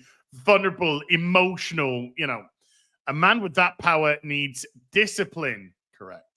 I agree wholeheartedly. Why are we even in this fucking 3-layered system here? Oh! I don't know. Groxon with a $5 says the robot. Oh, I think when I threw my headphones down, I think I might have knocked the button. The robots were prepared to help Superman like they were an emergency room, and they were used to fix him as if it was a common occurrence. And they like to say things like, we're robots and we don't care if you live or die. Isn't it really weird that they had the robot death scene and then he's just up and running again? Well, Superman fixed him with his super. But that's what I'm saying. Like, super. it's the equivalent of your fucking Game Boy having its batteries fall out. It's like, oh. But Superman treated it like the death of a good friend. It's just, it's not though. No, it's just an auto. I mean, the way. But you see, if it had some context of the relationship, Mola. But even if we did, though, it doesn't. He can get restocked immediately. It doesn't. The reason why people care when K2SO died is because there's no replacing him. He's gone. No, he's very unique. They made him unique. Superman just fixed them all. Yeah, that was it. And then couldn't fix his fucking computer message to tell from his dad to tell him to rape people. He couldn't use his X-ray vision to figure out who the fuck Ultraman was. Do you think that's why it was stabbing itself in the fucking head? That was the stupidest thing in the whole film. Just use your fucking X-ray vision, you twat. You just used it on the kaiju to see that Mr. Terrific. It's like you wouldn't use that on Ultraman, and you wouldn't explain it like that he got a lead line suit or something like that. You know. Wasn't it interesting how mysteriously they were fucking missing from the 3-hour battle that Ultraman and Superman had? Yeah. Really curious. There would be so many ways for Superman to figure out that's a Kryptonian. Like, you think the heart would beat a little different, you know? Tell you what, he can't have super hearing in this film. No, he can't. He can't. Because he would hear A1, B12. He would have heard all of that shit. So, when we were covering it, it's like, you guys understand, James Gunn has now locked himself out of Clark having super hearing. Super fucking man can't have super hearing now. Otherwise, it'll screw over his. Not that he obviously could just. He's not going to give a shit. He's just going to have him have it later if he wants it. But it's just crazy to me. It's like Superman with no super hearing. Okay, as you wish. They focus so much on the glasses and Clark Kent thing for one fucking scene. Scene. We saw that he had super breath. Okay, they established that, right? Yeah. So when she's trying to put the thing in his mouth, why did he just go? I don't know. Just go. I don't know. There's a lot of things. Why is it that when they were going up, right? Like Superman was taking them up into and everyone in the fucking cinema thought, oh, he's going to take them out of orbit so that they freeze or that the nanites get fucked up because she'll not be able to go into space. It's like, no, his plan is to just go back down and knock him out. And I was so confused with this. I was like, well, isn't that like the one thing that's not going to work? Because they'll see that coming, Superman. They'll know. And it's not until they're like 10 meters away from the fucking ground that they go, wait a minute, he's ramming us into the ground. I was like, oh my god. Wonder what he's doing here. Wait a minute, where does down go? But he's still got the nanites in him. It's like the whale from Hitchhiker. Wonder if why don't you just close your mouth, Superman, as well? Why don't you just do that? You know? Why don't you just use your freeze breath on them? Dude, you know, Thor, the robot, he was stabbing himself in the head with a screwdriver because the rape message was on repeat because he glitched. So he couldn't take it, so he started stabbing himself in the head. Poor thing. No! That's the real tragedy. No! I think that was meant to be a funny, and it just came across as retarded. I don't get it. I'm trying to fix myself. Okay. Yes.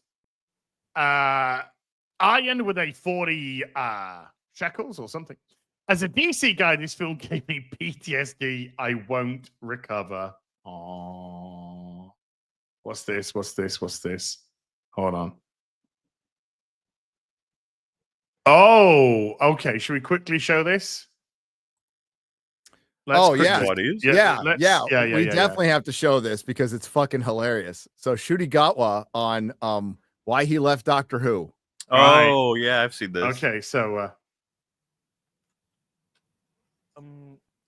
because why did you walk away? Because I'm getting old and my body was tired.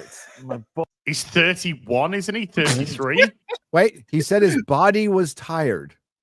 Let's go. Continue. He's My 31. body was Come on. tired. My body, with my knee, and I've now just started. His knees were doing some hurting. His ballet. body was So tired. I'm making really great decisions here. It's the most amazing job in the world.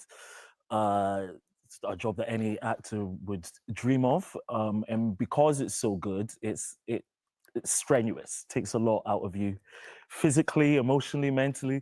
And so You fucking what? He So his couldn't come up body with was anything. tired. His body was tired and his knees were hurt. So I'm guessing we don't have to guess what happened behind the scenes. Behind the scenes Your with knees this are show. hurting. His knees are It's hurting. His body is strenuous. tired. It's strenuous. I think I've seen enough. Thank you very much. indeed. Oh, Jesus I'll Christ. have none of those shenanigans going on He's here. 31. Remember, Capaldi had to be pulled out of that role at 56. Screaming, kicking and screaming. He didn't want to go. He didn't want to That's such go. a fucking funny, like, deer in headlights. Give me an answer. Why aren't you on the show anymore? It's like, I stubbed my oil. toe. Oh, Titty oil. Daniel John 19 with the $2 says Warner Brothers been fumbling DC since Batman Returns. Sucks.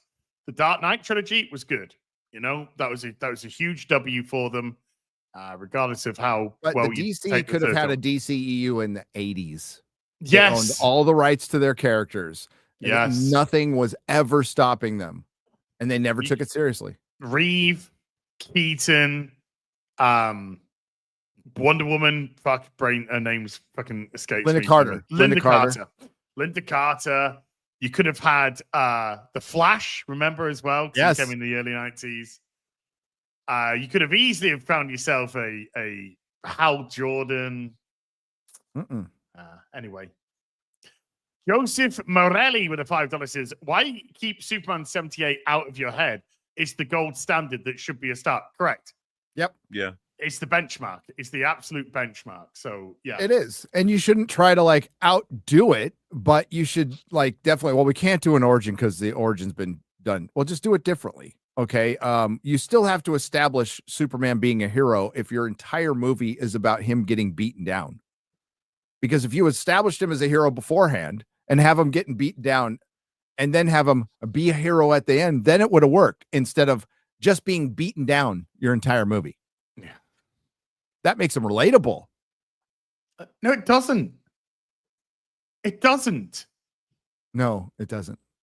Sentinel Rex with a $5 says he needs to be a Boy Scout because if he's not, he could destroy everything.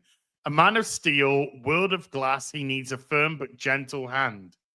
He needs to be an example of morality, an example of temperance, of power. Mm-hmm. He needs to be an example to people. This guy was an example about how to be a fucking pussy. Yaz23 with a £5 says, we're meant to want to be like Superman. He's like the best is possible for humanity. He does the right thing, expecting nothing in return.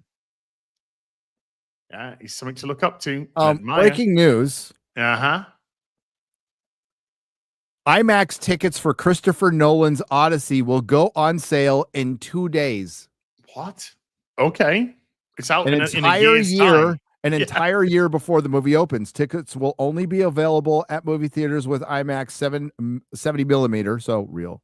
And just for select show times, tickets for other formats and screenings are likely to go on sale much, much closer to the film. But that's how good they're feeling about this one. Hey, Gary. Yeah. Who played the trickster in the Flash TV show in the 90s? Mark Hamill. Yes. Tom Hiddleston. And he sounds exactly like the Joker. The Joker. Yes. Super. Dude, I just broke. I have my VHS of the Flash. I love that TV show. I did. It You was know, fun. who did the theme? Was it Danny Elfman? Yes. Yeah. Hollywood will always chase prestige. Faithful adaptations are very rare. Everyone must stamp their brand on everything to claim credit and build clout. Yeah, that was from Super Nintendo. And Super Nintendo with part 2 says authenticity classes with the mindset of this is mine, I made it, recognize me. That impulse poisons the well before the story even gets told. You want an example of how to put your own stamp on it and remain true, as true as you possibly can when you're making films? Go on, Gary. You finish that. Who is? Be authentic. Be honest. But you want an example of a person that wants their own version, but wants to remain true to the vision and what they can do with film. Peter Jackson. That is your gold standard. Your gold standard is Lord of the Rings. Always. Yes. Always. I think I say Raimi Spider-Man. Raimi Spider-Man too. Pretty good. Yeah, I think that's absolutely right. That is, I'm going to take a back seat and like Peter Jackson, a horror director, takes on this fantasy, and he's famous for going out there. We're going to put Tolkien's messages in this, not my own. And he really presented, for one, Tolkien didn't see Lord of the Rings as fantasy, as you guys mostly know now. He saw it as history, and that's how they shot the movie. But that's pretty authentic from a director going, I'm hired gun, I'm playing in somebody else's playpen. I'm a fan of it, so I'm gonna treat it as close to as possible. And listen, Christopher Tolkien hated the trilogy, famously hated it, but everybody else loved it. And it is your gold standard, and we will go back to it. Your gold standard for characterization, for pacing, editing, music. It's the greatest trilogy ever made, and it will never ever be defeated. And what did James Gunn say when he was announcing his slate? What Tolkien meant by history, it was mythology. So I do understand it, but he's creating a mythology. When James Gunn was talking about his slate, all of his answers related around, this is my favorite. I like this the most. These are my favorite characters. It was all him, and him. So there you go. Demi Moore's tapeworm has been a member for 8 months. Says, I used to be gay, but Az scared me straight. Wait, Az doesn't speak bitch? Had me fooled. Oh, apparently not. Chris B with a $5 says, two things are core to understanding Superman: an appreciation of the American way, an understanding of Christian principles. Hollywood has neither. Truth, justice. These are very standard moralities. Truth, justice, and Clark believes that is encapsulated in the American way of life. Truth and justice, and the American way. And no, Hollywood, like I said, they're very embarrassed by that American way because they don't hold those ideals anymore. They don't hold them. And that's why they want to remove them. And when you remove them from a character who's intrinsically attached to that morality, you don't have that character. No. Demi Moore's tapeworm. I want to see fucking Superman with American. I'm British. I want to see fucking Superman with a fucking huge American flag flying behind him. Yep. That's what he is. He's Americana. He's Americana. Raimi did that in Spider-Man 1, right? Mm-hmm. Big old American flag behind Spider-Man. Look what happens when Americans get their dirty hands on Lord of the Rings. You know, I want Lord of the Rings to be British. It's amazing that a Kiwi did it, but I want Doctor Who to be British. Look what happened to Doctor Who. It got worse when Americans got their hands on it. You know, one of my favorite characters, just because of the costume in Marvel, is Union Jack. He's got a little knife around his ankle, and his entire costume is the Union Jack, and it's fucking awesome. I don't want that to be American at all. Demi Moore's tapeworm with $10 says, I've seen the movie 2 times. I enjoyed it, but I'll admit I don't know Supes that well. Took my parents and my mum. Said I wanted to see Superman, not Superboy. Yeah, yep. My mum is based as hell. Hell, based mom. And that's what he was. He was Superboy. Yeah. If this was a Superboy movie, I could probably get it. Mm-hmm. But this is a 3-year into his stint as 30. Superman. Yeah. He's 30. And he's been Superman for 3 years. Oh, by the way, what was with all those 30 years ago? This happened 30 minutes, 30. He's a Mason, dude. It's obvious. Oh, okay. I heard that in chat as well. Select to the $5 says, I think James Gunn read War and Peace and went away thinking it was a simple adventure story. Anyway, see you next Tuesday.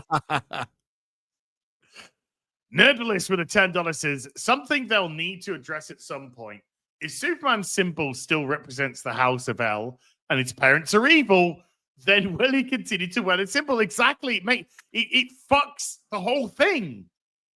Because it is the House of L. That's what it's become known as. Once upon a time in the Blue Moon, S was a Superman, But now it's been evolved into being the symbol of the House of L. So he's gonna this is it's like we just joked earlier. What does the S stand for? Rapist. Wait, what? It gets awkward, Nerdless. Yes, it gets very awkward now. Eric Mann with a $20 says, do any of you, as Morty Gary, own any of the LPs of the old Superman radio program? Sponsored by Kellogg's from the 30s. In the 70s, Kellogg's cereal, you had to send in box tops to get the LP records. I do not have any of those. Do you? I have I have the LPs. I have the there's CDs that were made, but yes, I have the 30s radio show stuff. I do have the cassette tape of Nightfall. Yeah, I have some cassette tape. There's Kingdom Come. They did a fully dramatized. Yeah, I do have it. Kingdom Come. Kingdom Come. Yeah. I bought it later on eBay. Yeah, but yes, I do. I do have that stashed. I don't know where. But yeah, I have a Superman radio show collection. Demi Moore's tapeworm with the $5 says Lois was cute, but damn, who was that hot Latina blonde with the cleavage showing that worked at the Daily Planet? Cat Grant. That's Cat Grant. I'll be her tapeworm any day. Josh Kelsey slapping a 20 on the counter. Josh, thank you so much, dude. Bushin Ryu Cat with a $20 says, I believe the Blu-ray will show that Kara had and trained Crypto to damage the recorder at the fortress because she didn't want Cal to see the whole message. Also, having Metamorpho recreate Tessmacher's scene with the kryptonite chef's kiss. It was very out of the blue. Tessmacher, you could see she had, a crush on Superman. She had but more importantly, Tessmacher, you could see in the 1978 film, believed in what Superman was doing. She's involved with Lex, but she believed in this guy who was doing this heroic shit. The Metamorpho stuff just came out the blue. It just came out the fucking blue. And because some brown person got his head blown off that nobody knew. He didn't know him. Superman only knew him for a split second, but that made Superman cry. It would have made Superman angry, not cry, angry. And he wouldn't have, and he likely wouldn't even shown that anger like fully to Lex. It would have been a smoldering anger. I was actually, I will fucking take you down, Lex. I will fucking destroy you. I was a bit disappointed in the movie that he didn't actually reference that guy when he got face to face with Lex. Like, you'd think with the movie trying to argue to us that it was basically the most tragic anguish he experiences in the whole movie, that when he finally gets to see Lex face to face, that he would say, like, what you did to him was, horrendous, or just anything. But he instead does the thing of, like, I think you'll come around someday, Lex. You have a lot to learn, so that sort of stuff. And it's just like, I think you'd be a little bit more angry than that. Diego Salazar with a 2,000 R's. I'm sure someone at Warner Brothers went to James Gunn after he finished the script and told him he couldn't use Baba O'Reilly at the beginning of that Superman's first line would be, yeah, that's me. You probably wonder how I got here. Yeah. Yet he still made that kind of movie. Yes, he did. Yeah.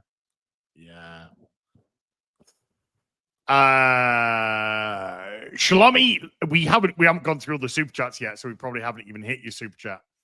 Alex Belfort with a $5 says, do you think this could be a Batman Begins where it does well enough, reversing brand damage with this movie to set up a home run with the sequel? Batman Begins had a decent reception. Yeah. This is all over the place in its reception. I think there's a discussion to be had. Has this done more damage or help for Superman? It's like, Oh, I'd argue, never mind just Superman, DC brand going forward. Well, we're going to have to wait, because I think the three of us would say it's damage, but yeah, we'll have to see how everything goes with what the audience tend to think and how they respond in the box office, I guess. Well, if they decide to consider this a success and go ahead with this as the foundation, they ain't going to end well. Unless they truly look deep within and look at the flaws and fix them and make something on a Dark Knight level as far as quality. I think they're similar to Batman and the Joker cursed it. I'm sorry. It's too tempted. The Joker and Batman cursed to do this forever. I think DC are probably at best going to trail a shit version of the MCU again. Let's try again. Why wouldn't they? Right? Like they're gonna another film, another set of Lex Tech, another whole bunch of countries, another bunch of superheroes. It's gonna get completely unruly by the time we get to a third film in this universe. Who knows what Supergirl will end up doing in terms of damage as well? Lobo's in that, right? Yep. Yeah. And that's Jason Momoa, who's just played Aquaman. And and then he's probably gonna try and actually drop some kind of Justice League thing in a handful of years from now. With no Batman all over again. This is what I'm saying. It's fucking doomed. Yeah. It seems ill-conceived. Yes.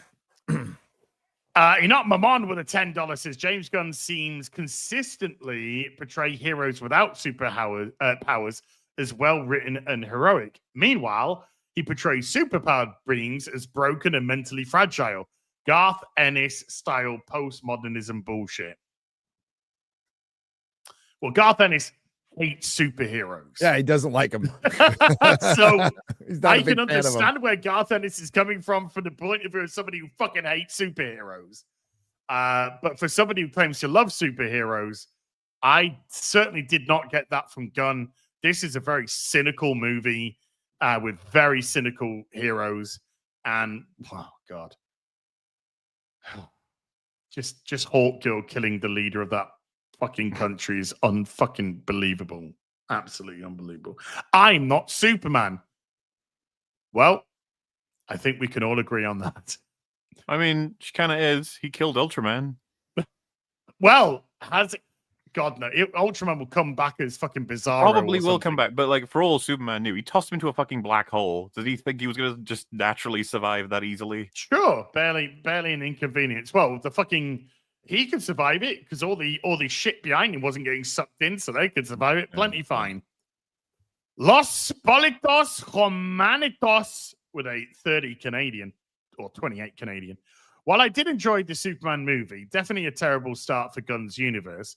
Terrible marketing, underwhelming score. The score was terrible. Awful, by the way. Awful. Yeah, I agree. They should have just stuck with Snyderverse, F1 movie, and the F1 is the movie of the year. I don't think the Snyderverse is working either. Have you seen Warfare yet? No. I'd be curious what you think of that. I want to see Weapons. Yeah, same. Orange Gonton with a 22-month. Thank you, Orange Gonton. Carl Hauser with a 10 Canadian says, did Alita 1 dump Optimus? Did Spike dump Carly? The only one who got dumped was Starscream by Galvatron. Forgot Unicron against Galactus. Fortress Maximus would rip a Galactus a new black hole. Praise Ara! Well, the Fortress Maximus that's coming from Fans Toys. Fucking cannot wait. Cannot fucking wait. DLA Graphical with a £10 says, hi, Az. Is there a template or guidance you or Mauler could point me to on how to format a comic book script to the industry standard? I'd love to try it, but I'm unsure if there even is a standard way. The best thing I could say, DLA, is once Saints and Sinners comes out and people have got their books and everything, if it's okay with Eric, I could show you how I formatted my script for Saints and Sinners. And the way that I formatted it was from help with the Soska sisters, and the Soska sisters, of course, have written comics for Marvel as well as the Ripperverse. So I could do that. So if you give it a few weeks, I could potentially do that for you. Chris1306 with a 35 Zargon says, what are the chances we could get a Batman announcement later this year or early 2026? Very high. I would say very high. Yeah. Baron von Knob. No, sorry, Baron von Noob with a €2. Says, Warner Brothers. Warner Brothers screwed Snyder for this track. Pull the plug. I think Henry Cavill's kind of like right now. Alex Belfour with a $5 says, who's your favorite Superman artist? Mine is Dan Jurgens. Yeah, I'd have to say this. I mean, that's one of my early dealings with Superman is Dan Jurgens' run. Loved his run. To me, he's the absolute quintessential Superman writer. And all those years ago when he did Superman in the 80s, 90s, I think maybe late 80s, but 90s for sure. When he came back for Rebirth, he was stellar when he came back as well. If you want a writer for Superman, it's fucking Dan Jurgens. He's the person I'm calling immediately on the phone. And then, Mark Millar as well. But, Mark Millar, Dan Jurgens, those would be the boys that I would be contacting to make me a Superman script. Without doubt. What do you reckon, Gary? Kurt Swan, John Byrne. John Byrne as well. Okay. Dark Knight Rider with a $5 says, James Gunn's Infinity War. The movie starts with Banner crashing into the New York sanctum and says to Doctor Strange and Wong, I lost my first fight.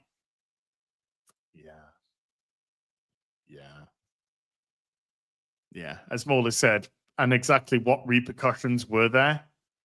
None. Why should we care? And he doesn't care. He doesn't say anything about it. He's like, I lose all the time. Like, do you know?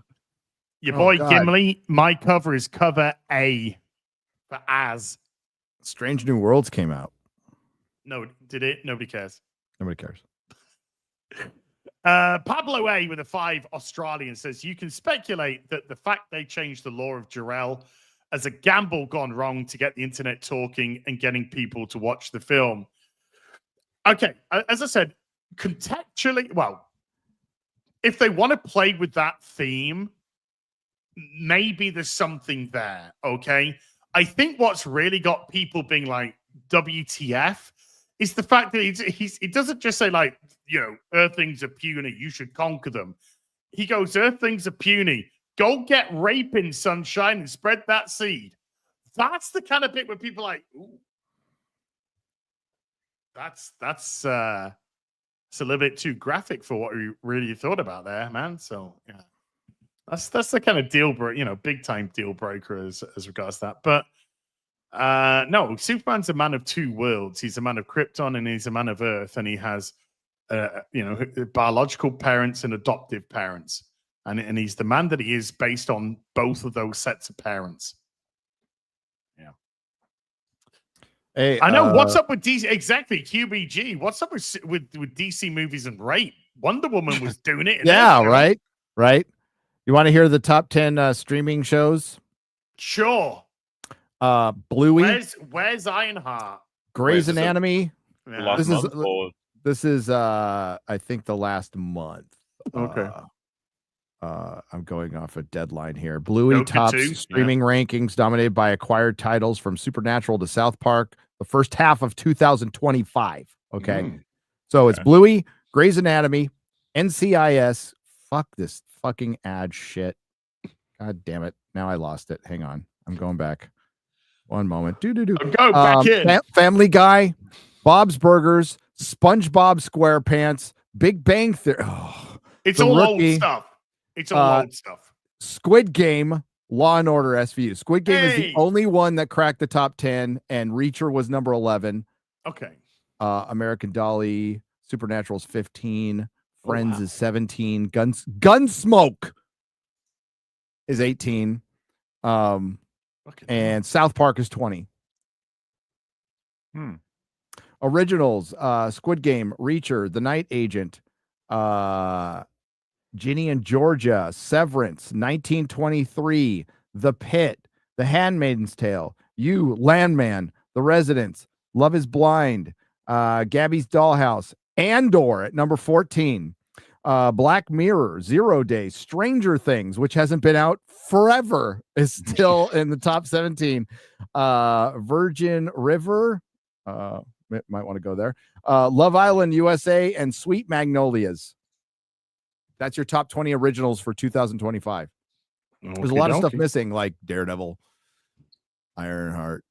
You mentioned SpongeBob, and so as you are obligated to play this, and you won't regret it, this will just link to you. You and Gary are gonna love it. Okay. Hope you haven't seen it already. I saw it on Twitter. Okay. Oh, hold on a sec. It is SpongeBob related. That's all I needed. Well, Electro Beard says for $2, how long is Superman going to be in theaters? I think they'll let it 60 days, 60-ish days. Nah, I think they'll go 90. I think they'll go 90. Maybe a little longer. It really depends on how much legs it has, to be honest with you. Hey, why are you laughing?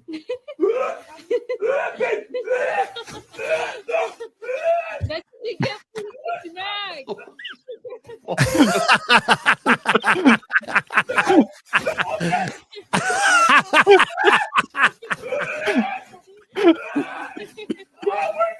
What? Oh my god! No!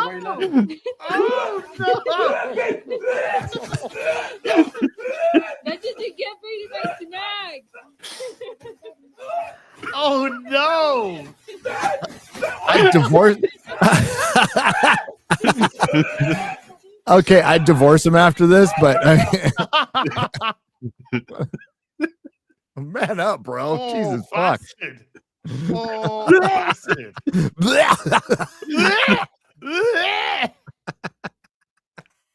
That's a clip to use in videos. You're not Mammon with a $20. And speaking of Roseanne, James Gunn was the one who led her cancellation. It was Roseanne's fans who dug up his tweet for revenge. After his firing, not cancellation, he joined the cancellation of Gina Carano. He's full of crap. Yes. Yeah, he's completely full of crap. So Correct. anybody saying like he's trying to mix in some bass themes here, dude, no, fucking no. Nuh-uh. Absolutely not. Carl Hauser, the two Canadians, says, we know Gunn was the ghostwriter for Snake Eyes. Oh. Ooh. Carl Hauser with the two Canadian. Hollywood Hogan turns heels. NWO defeats Superman. I think anyone could defeat this Superman. Vito Libido with a $2 says, why did Lex shoot the guy in the head? Because Superman wouldn't give him the answers that he wanted for This is the government. The stuff another reason why that scene it doesn't work for me. Because Gary, I remember you saying like you thought it was kind of like one of the strongest. I thought it was scenes. Cool, and I thought they were going to take it somewhere, but they didn't. They didn't. Well, the thing for me was like, of all the so Lex is like, I'm going to go in there and I'm going to torture this guy to get information out of Superman. It's like, oh, what are you going to do? Pull teeth, pull nails, shoot him in the limbs, chop some things off that he can't get back, chop an ear off, chop some, and it's like, no, Russian roulette. It's like, oh, but Lex, if you actually shoot him, yeah, he won't be able to say anything. Superman, there's your leverage. So you need to get more. But it looked like Lex being evil, like he killed somebody with his own hand, but they did nothing with it. So it was just a reverting back to, and then he cries at the end. Like I said, it's stupid as fuck that they want to make it seem like it's impactful, and then it just doesn't come up. And then, but Superman cried. But Lex being that retarded doesn't even line up with how much they want to talk about his intelligence, right? Like he's invented all this incredible technology, but he's not smart enough to realize that the Russian roulette's a binary. Either it kills him or it doesn't. Yeah. J.Y. with a 2 Canadian says, will Ultraman return from the black hole as Bizarro? Maybe. It's a possibility. Because they're playing off that Ultraman was fucking retarded. So, yeah, there's a possibility that he could come back as some Bizarro-esque Superman. But, you know, it's all fucking retarded. Vito Libido with a $2 says, black holes had less suction than my vacuum cleaner. True. True. No lies detected. DJ Jimmy LaRue with a $5 says, we are in the Tardo-verse endgame Schlurpo. Yes, we are. Alex Belfort with a $2 says, we've gone from suck to blow in one foul swoop. Xeon42 with a $5 says, everything that's happened, things that are about to come to light, people just might need a little old-fashioned. Agent Coulson, Joss Whedon. Yes. I might watch it. We had to look at that again. Avengers is a bitchin' movie. Great movie. Thomas Irons with a $100 super says, Fringy tries to get through EFAP intro. Gary, excuse me, I need to change my adult diapers. Panel, absolute silence. Fringy, mental breakdown, mentally broken. Okay. Mola bursts out laughing and me having to pull over to the side of the road because I'm laughing too hard. Because they're talking about how fucking old Superman 78 is all this 50-year-old movie. And I'm like, I saw that as a kid. Excuse me, I have to go change my fucking adult diapers. Because I'm so fucking That's why old. I thought it was so funny. Friggy will often take on face value what people say. And I saw a top comment on the re-upload that was like, it's actually kind of really nice that would have been his reaction to someone saying they needed to change their diapers. He was like, I know. No, that's okay. You go do that. Take it so seriously. Okay, you go do that. Okay. Hitchhiker 42 with a membership for 38 says, will the Superman merch sales make a difference for Warner Brothers? I had to get the Superman laser popcorn bucket in the UK. Yeah, I mean, merch is going to bring in money. Exactly how much to be determined, and exactly what type of merch, but who knows? Because there's already been toys that are on discount before the film even came. So, bro, I'm getting that Galactus head popcorn bucket. That's fucking if awesome. I can, fuck shit. yeah, if I can, yeah. Thomas, it is duplicated your super chat, mate. So I don't know if it's actually duplicated your money. Yeah. If dude, if it's duplicated your money, drop me an email and I'll refund you this super chat. Okay. Fair's fair. Not trying to con people out of money. So if it's because it's duplicated the super chat. So let me know, Thomas. Soyman's thick meaty beaver with a fucking hell $5 says James Gunn is to DC Comics as to what KK is to Star Wars and Alex Kurtzman is to Star Trek. Yeah, I'm okay with that analogy right now. Got a gravy with a £20 says friendly reminder that it's been 8,810 days since the world learned that Michael Bay missed the mark when he made Pearl Harbor because it sucked. If my maths are correct, then that's 1,762 times 5. Five top 5 Doctor Who stories. Do it. Oh.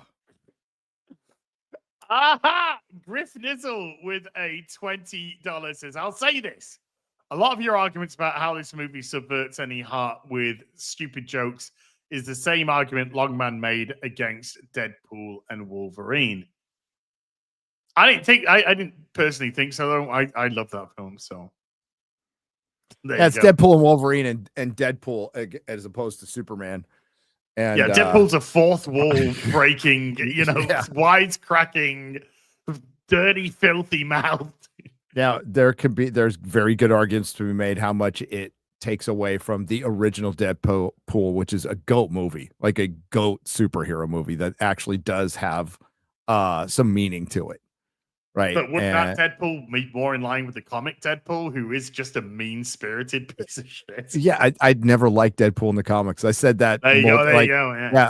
I prefer the Deadpool movie over to the Deadpool comic books, where the joke gets fucking old. It just gets overdone and old. You know, bit like me, overdone and old. Soyman's thick meaty beaver with a $5. James Gunn is to DC what Gavin Newsom is to politics, and as to what Dr. Anthony Fauci is to science. Again, no words detected, no lies detected. Words were detected, but the lies weren't. John Richard Levi III with the $5 says saw Superman Sunday in Shanghai, China. Surprisingly, full theater, laughed at the jokes, a small number of claps at the end in China. Simulation. Where it's not doing very well. Yeah, should I just quickly have a little look at the Chinese? In some European countries, it's getting beaten by it potentially is getting beaten by Jurassic World. Yeah. Superman International China rhymes with vagina. China. China vagina. Oh, some people like China vagina. And that's cool. China vagina. You okay? I was doing a little bit of China. Buddy needs to eat some lunch or something. China. Okay. We clearly don't know. We don't know, a little bit of Govindijaya, but never mind. Okay. Whatever. You listen to Erasure unironically, so. I love Erasure. Deck 971 has been a member for 41 months. Thank you. New Zealand Greg has been a member for 48 months. Says 4 years. Aye, lads. Aye, Greg, and thank you so much, dude. Carolyn has been a member for 25 months. Says watch K-pop Demon Hunters. It's fantastic. I saw a tweet yesterday. Maybe I'll check it out. Yeah, maybe. I've been Kuhaku has been a member for 19. Says, hey, I've got my hardcover copy of Saints and Sinners. Saw Superman last Friday. Whole lot of meh. That was too, James Gunn. He wasn't the right fit. The Cynical Crusader with a £2 says, insult for Superman. Hashtag Genghis Clark. Chainmail Sean with a $5 says, with all these published authors here, how long before the real BBC becomes SBB, signing, boxing, and Bengay? I already need the Bengay. All right. Being gay. I think it's meant to be being gay, but well, I need Bengay. That's every week. We're being gay every fucking week, mate. Yeah, after I'm done signing on the books with my arthritis. Yeah. You'll have a limp wrist like that.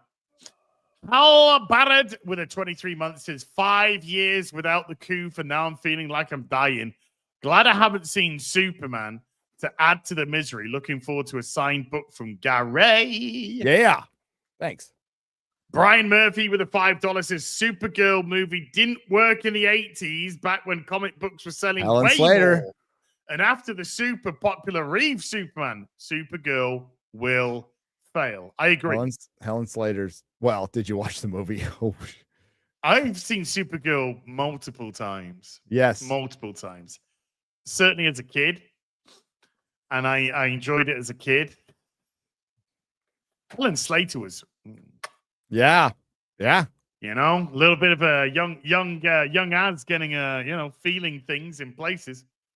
Joseph W with a $10 says within the last handful of years, my two most disappointing movies, Deadpool and Wolverine and Superman, wasted potential and ideas. R&B loves the law change. This Superman felt rushed. I don't love the lore change. I don't. I'm not sure what we gained from it. What is there? What's rape? Okay, well, super rape. Clark. Genghis Clark. Kick, maybe. With a 5 Bagnon says, Gary, they don't have to scrap everything and fire everyone. They have to keep going. Just make a better movie. Also, Gary, I will never see this movie Both again. can be true. Both can be true at the same time. I think scrapping this at this point would be utter disaster. You have to go forward with this. I think there's you do. You do. Both are very true. I will never see this movie again because I saw it twice, and I don't think they have the option to scrap everything. The cast is good enough to where if they get a better writer and director, maybe somebody can make something out of it. That's a possibility.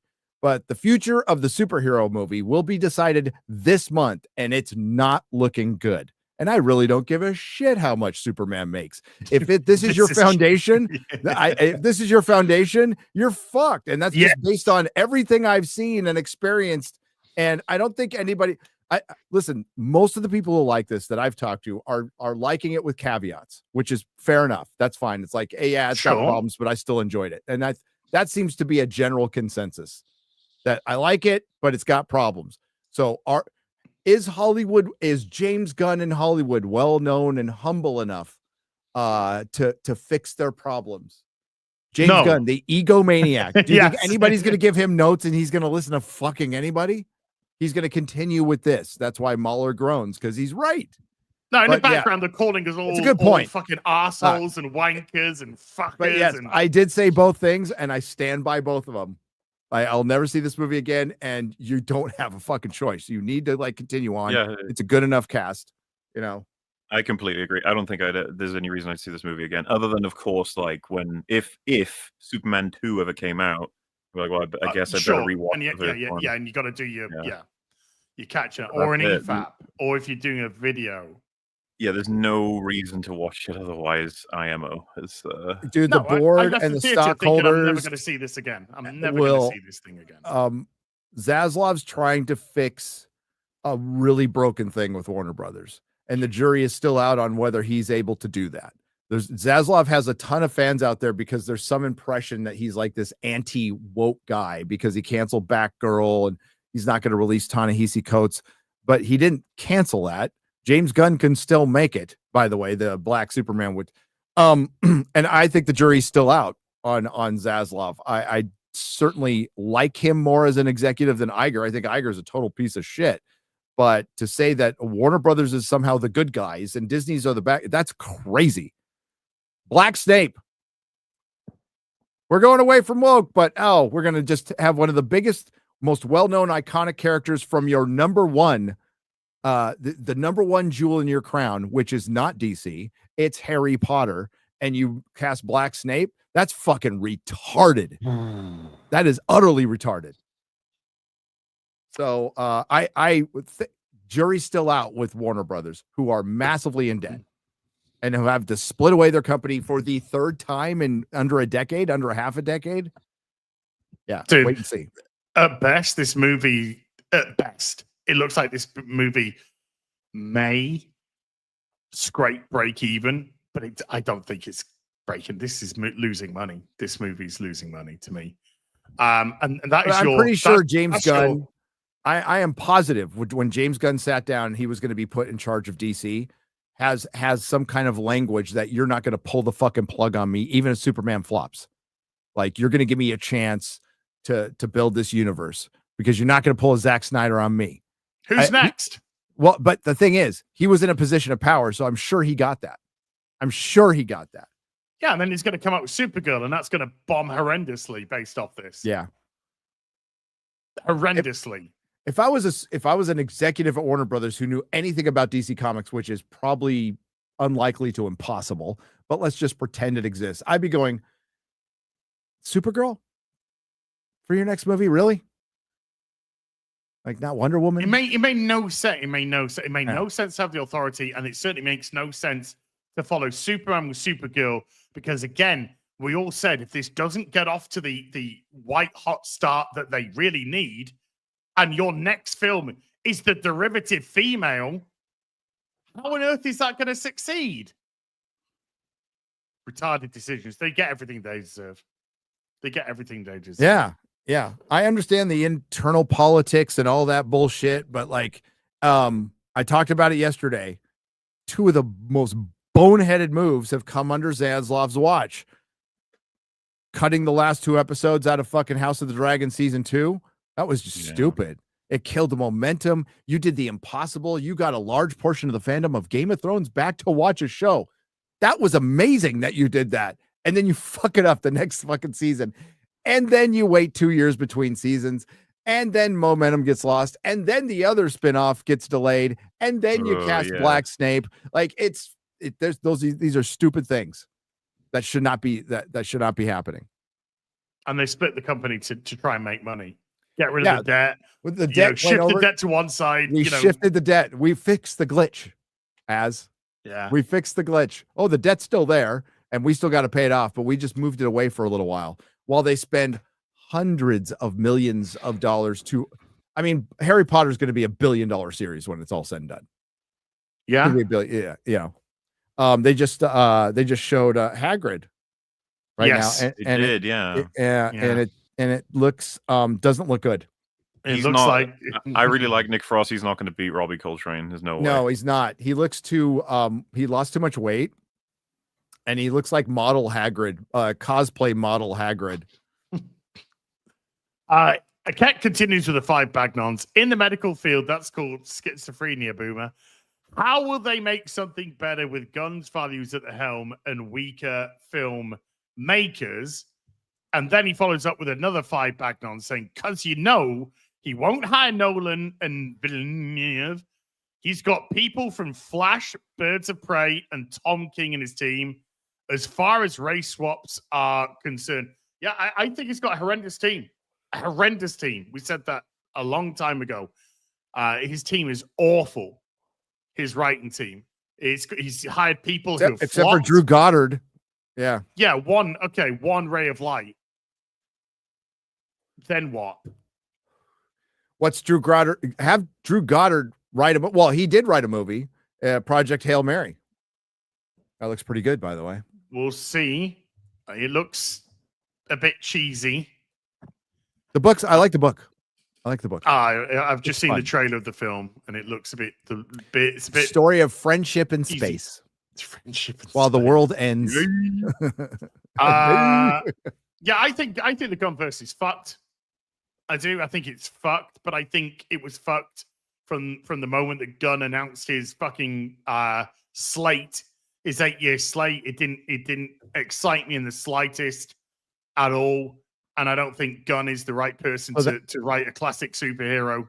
The 8 years starts now? Yeah, I guess. Well, okay. No, didn't it start with Creature Comfort or Creature Commandos? Creature Comforts. I'd rather have watched that. So it started with Oddman, right?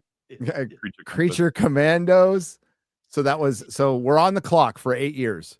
Yeah. So fucking talk. 8 years. Miss English with a $2 says these Superman conversations have been such fun. They've been a blast.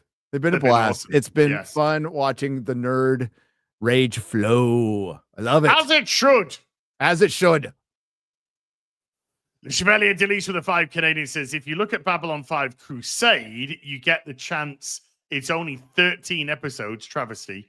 It follows the Call to Arms movie already. Ask Gary, but Babylon 5 or DS9? Yeah, I already answered this. My answer was DS9 because it, I feel it ends stronger. But I love them both. Absolutely love them both. Shalomi Lina with a $10 says, Gary, can you explain why you don't like Supergirl Woman of Tomorrow? I just read it and I don't have a problem. I talked about it yesterday. It is true grit, and I am not a fan of Tom King's writing. I thought it was just it's still very filled with modernity. Tom King's writing is. I just don't even know where it would be. I don't think I've read a worse thing in a long time. I mean, admittedly, we haven't been collecting comics in recent years because of things like this. But what was that? What was that fucking thing he did, Tom King, where the Flash was going around killing people? and Harley Quinn took out Batman, Superman, and Wonder Woman all at the same time. I forget what it was called again because my brain just wants me to forget it. Yeah, my brain's farting. That's 7 issues. Heroes in Crisis. Heroes in Crisis. Yes. Heroes in Crisis, where it's just where Batman had set up a farm where heroes and villains could all go so that they could get psychological fucking therapy. Yeah. When did that come out? I think Tom King needs fucking therapy and probably a lot. I was pretty much, I stuck with it for years. I was checking out of modern comics in 2018, 2019. It was just getting. Well, I was literally collecting just to keep the numbers. Yeah, ticking, just to keep the numbers going. Yeah. I would get halfway through a book and just. God. I'd be lucky if I was reading more than a couple of 3 pages. It'd just be like, oh god, just. I and then I was literally getting it, bagging it, and just boarding it. That was it. All that shit's still in San Francisco. Jeez, I got to get it. Got to get that stuff. With a 5-bag nonsense. Otis and Perry White were both race swapped. Gary, whatever. That's why you have Black Snake, Boomer, because you say whatever for 10 years and they keep pushing. Maybe. I don't like race swapping. Full stop. I hate it. Yeah, I think it's pretty stupid, but I think there's certain places where it's like they race swapped Otis. But I think he's got a really good point in the problem that you start race swapping inconsequential characters and people then it builds up it. to consequential It characters. becomes escalation. Good point. And so they go, right, let's hit some bigger characters. And then that's what you get, and then you get Batgirl being now black, they tried to push that. You get But Jimmy's white again, so there's like they've flip-flop from black Jimmy back to white Jimmy. Back to white Jimmy. Spit, But Perry's nowhere near fucking Snape, but I get your point.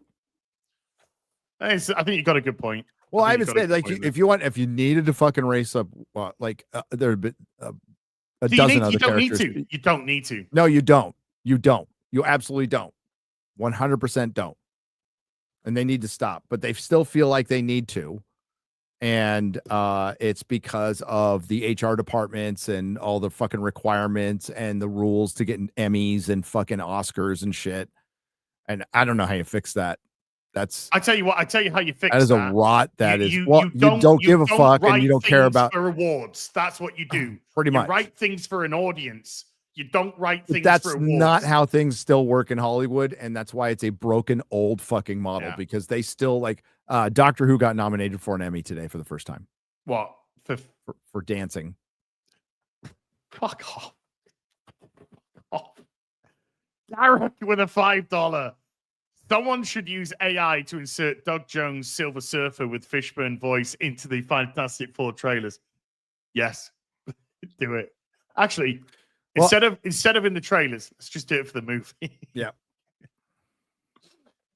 I'm gonna also choose. I saw in the chat. I judge each thing on an individual basis. I don't like use a broad brush for fucking anything. I judge it on importance and does it matter? Like bringing up Hermione. What race is the 12-year-old girl? Hermione. They race swapped Hermione. Oh yeah. I don't know. Are people going to look into that? Like, I'm not going to like, I'll talk about it with Snape. I don't, with Hermione, I don't think it matters at this point. I would like Ryan and I were convinced Hermione was going to be black because of the play. So it's, do we want to get into, well, she's lighter than we thought she would be. But for me, female Silver Surfer, Black Snape, these are important characters. Your story's fucked. It's fundamentally fucked if you're trying to adapt another story. Shalomi Liner with a $10 says, what are some great Supergirl comics you would read? I am reading Drew Johnson's and Kelly Puckett's run. Peter David, going to get into the Peter David run as well. That was that Peter David run actually really breathed a lot of life back into the character of Supergirl. It was very popular. Yes. Yeah, sold pretty well. Darren Murphy with a $10 says, "Hey Gary, Az, and Mauler, did you see Mike Francesa's Superman review? It's the review I've been waiting for. I tagged you guys, Gary. Worth a listen. I don't even know who that is, but you know, I do not. Sorry. Francesas? Who's Mike Francesa? Francesa? Fran- Francesa? I have no idea who they are. So the answer would be, American I have radio not- host. Okay. The Oh, is Mike this the one- Francesa this is- Superman movie review is absolute perfection. Is this the guy he just tears it apart? Yeah, he did. Yeah. Oh, I think I know who you're talking about. I don't know who the guy is, but I think somebody tagged me. I think because he just like, I think he's a normie, and he's just like, what the fuck was this type of thing? I think he's a normie, like it with a I'm gonna what the listen fuck to it real quick. type of reaction. Let me know. Callie off with a $10 says James Gunn's biggest issue is lack of repetism. A one and done movie is not babysitting for the kids and closes the cinemas. They better plan for the model post cinema where the costs are realistic without unions.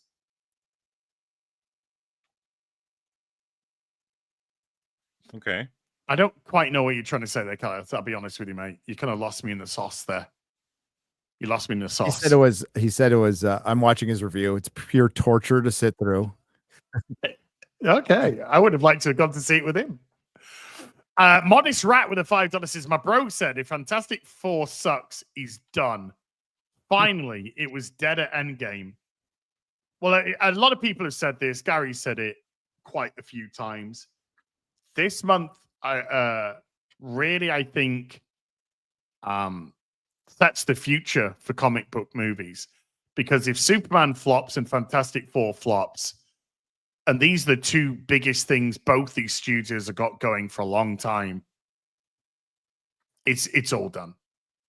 But I would argue that it should have been done back in 2019 with Endgame, and it should have just been left to. Yeah, the impact is these movies come out, and let's just say they're both like met with they're both mid. Let's just say they're both mid.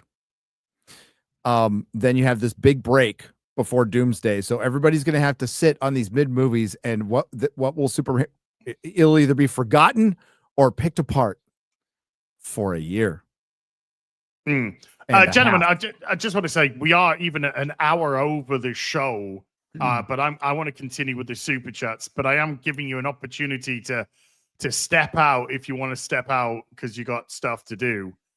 I probably should. Okie dokie. Stream coming up. I might have to try and get a little nap in because otherwise I'm gonna fall asleep. But I'm gonna keep going. Planet Willow. I don't know if you can see it ahead, but I feel like it's probably worth reading out. But Mikey Gusler came back in. He said, Mueller, I'm sorry if I came off as rude, but I was just trying to be funny. But to your point, I was very disappointed with Army of the Dead and haven't seen Rebel Moon. I don't want to. Love you, Mueller.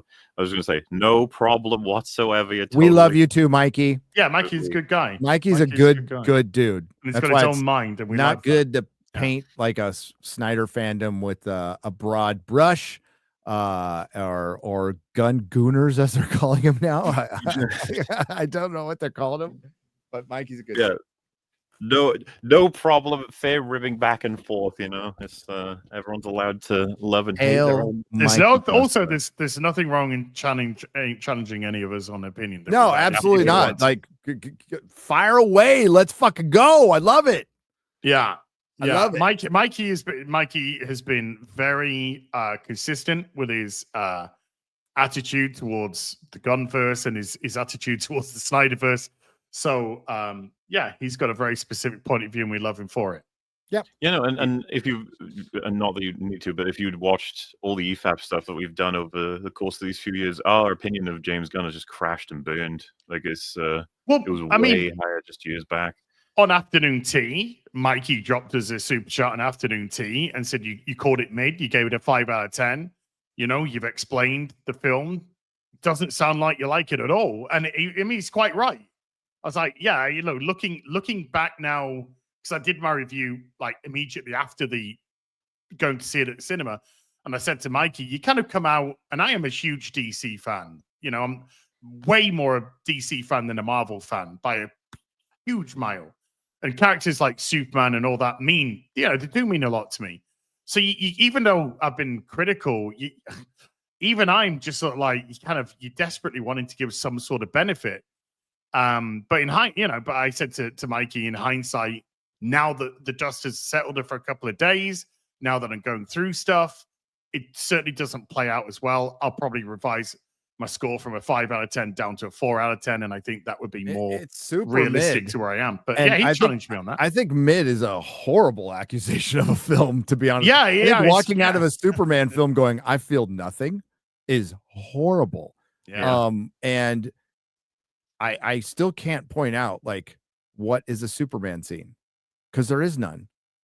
There's no standout scenes. And I haven't in that heard film. anybody point out it either. I've heard a lot No. of defense for this, but what's your definitive Superman scene that, like, okay, you're saying it's 10 out of 10, it's better than Donner. What scene is better than Superman's first flight in the Fortress of Solitude, when the first time we see Christopher Reeve, and the first time we hear and that fucking John Williams things and the fucking goosebumps, and you're like, let's go, here comes Superman. Where's that in James Gunn's Superman? What's better than the plane scene in Superman Returns? What's better than Man of Steel's first flight scene?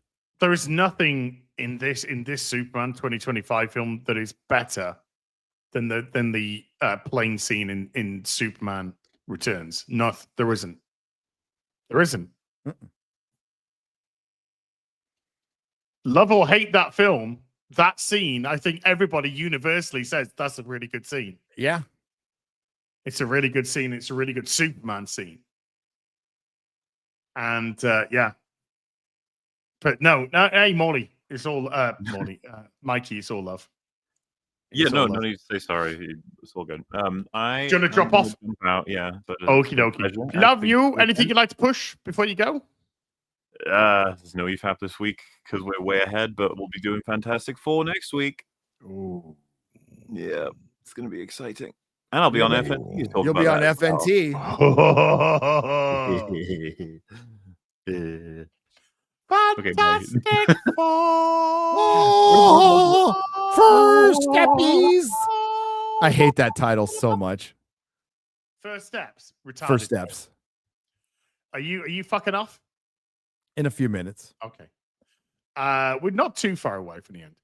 WG with a $20 says, Gary's not fooling anyone. That dirty old man is really boarding his old Jugs and Easy Rider magazines. Fucking hustler, bro. Bye, Molly. Bye, Molly. He's in the chat. With a 10 Bagnon says, next time they cast Perry White or Nick Fury as White, the other side will riot. That's true. Whatever, that doesn't bother me. That's why you lose the war. You deserve James Gunn in all his glory and cringe. Nick Fury was race swapped in the comics, so we'd have to go all the way with that. Nick and Perry White was race swapped in Man of Steel, so it's kind of been done. It's not like the first time it's been done. If you ask me, I would prefer Perry White to look like he did in the comic books, and Nick Fury. Nick Fury is white again. Not that I'm reading this shit in the Ultimate Universe, I think. Correct me if I'm wrong, chat, because I don't pick up Marvel shit anymore. But he's back to being white.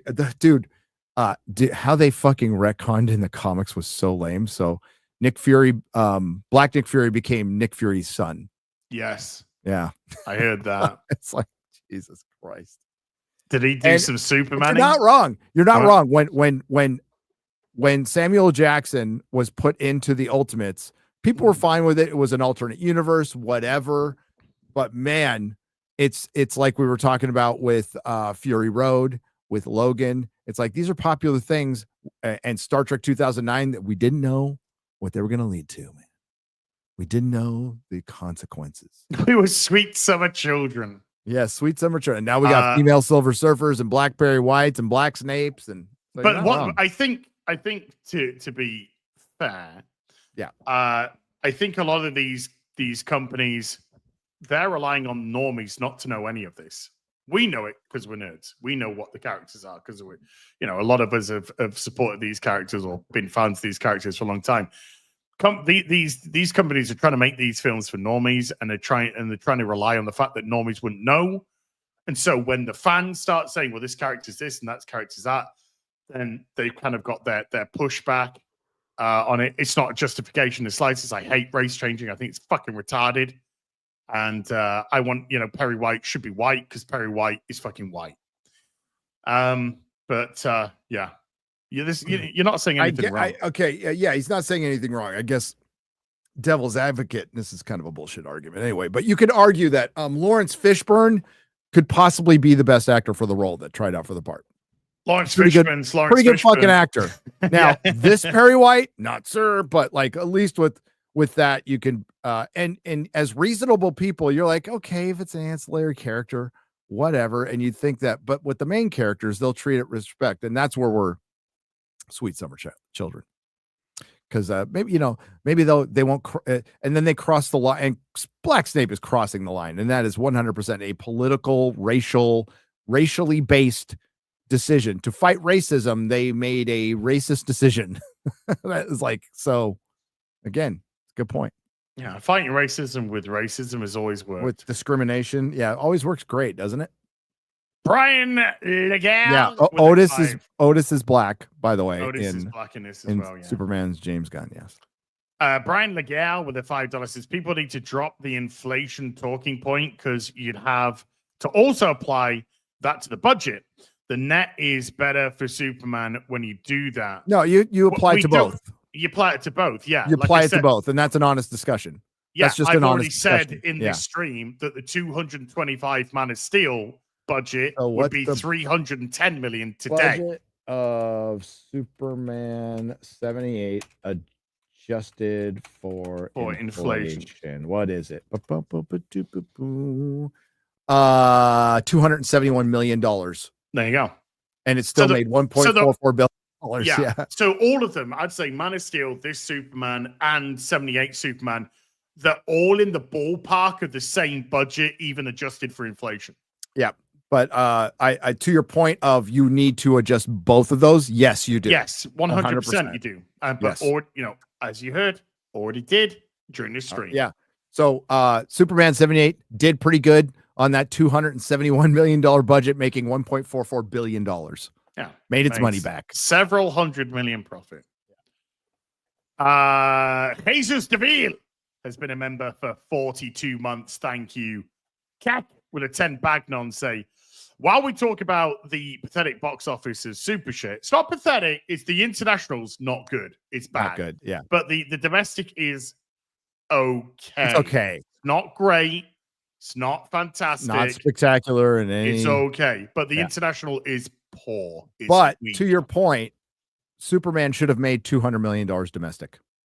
It should have. Superman movie should be making $200 million domestic in its opening weekend. Worldwide, this should be on 350. Yes. Worldwide, this should be on 350 after the opening weekend. It's on 220 or whatever it is. Yep. That is fucking terrible. But while we talk about the pathetic box office of super shit, in 9 days, it's Fantastic Four flopped preview night, and it will bury it. There's a good possibility. I have never been so happy about a Marvel garbage movie. I will not see. Like I said, I don't think this film's going to have legs, right? I don't think it's going to have legs at all. And next weekend's box office is going to be interesting to see the drop-off rate. 59% drop off from Monday, Sunday to Monday. And they're saying that's good. So if it holds 59% and the next weekend, that's not a terrible drop off. It's not spectacular, but it's not a terrible drop off. Yeah. But then you do have Fantastic Four coming that week. If it is, the week after, because you got the week, because working off the next weekend's drop off. Let's say the next weekend drop off is 55%. They would take that. They would, but it's 55% off a lower box office. And we're talking 55% off of a bad. They would take that, but it's not good news. It's not good news. Yeah, How to Train Your Dragon petered out Did you see Big it's time, yeah. Yeah, it petered out. Lilo and Stitch is going to hit 1 billion. Minecraft didn't hit 1 billion, not yet anyway. And Not quite. I thought both Lilo and Stitch and Minecraft would hit 1 billion easy. Lilo and Stitch definitely going to hit it. I thought How to Train Your Dragon would do Dinosaurs is over 500 now. over 500. So it, yeah, like Which one out of Superman, Fantastic Four, the dinosaurs, and the dinosaurs is going to do the most boxes? We all said dinosaurs. And it's looking like we're probably all going to be right. Yeah, it's just a matter of what does better, Superman or Fantastic Four. I thought Superman would do better. I thought it would do better because of James Gunn. I think Fantastic Four might. Yeah, now it's like, I might be wrong on that one. But Fantastic Four has a similar projection on the opening to Superman. I think Superman might do a little bit better than Fantastic Four, but I don't think both. Well, they had the fan screening, so that was a whole extra screening they had for Tuesday and Thursday. It wasn't huge the Tuesday though. It's only a select. It was only a 2 million market. 3 million. 3 million. They made 3 million, and it was just Amazon Prime members. But I mean, the fans would have found a way. People who are just really finding a way. But then you couple that with Thursday, and as you said, both of those screenings started at 2 p.m. Those are full fucking days. Yeah, Man of Steel's. By the way, Man of Steel's preview day started at 10 p.m. on Thursday. Yep. So it's literally a singular showing in those theaters got counted towards. It still did 12 million. So yeah, but look, no bullshit. I don't give two fucking shits if Superman makes money or doesn't make money. I didn't like the film. I don't care. Same with Fantastic Four. It's Marvel. If the film's good, I'll say it's good. If I think it's great, I'll say it's great. If I think it's mid, I'll say it's mid. And if it's shit, I'll say it's shit. But in terms of what it takes, I don't care. I don't care. It's all fucking slop now. Michael Taylor with a $5 says KK should retire on the fact that her best decision was not letting Rebel Moon become a Star Wars movie. Ain't that a fucking fact? That's the fucking truth. Working Man 90 has been a member for 32. Says, I think superhero fatigue killed this Superman. If this was released during the same time, who knows? I don't think it's a good movie. I do not think it's a good movie. This could have come out in the height of Endgame and Infinity War, and I think it would have not done anywhere close to those movies or got that much of a rub. I don't think it would have got the Captain Marvel rub that Infinity War gave it. I just don't think this is a well put together film. Joe Danger 37 with a $5 says Snyder's James Gunn's Superman Clark. What should I have done? Rape them? Drell? Maybe.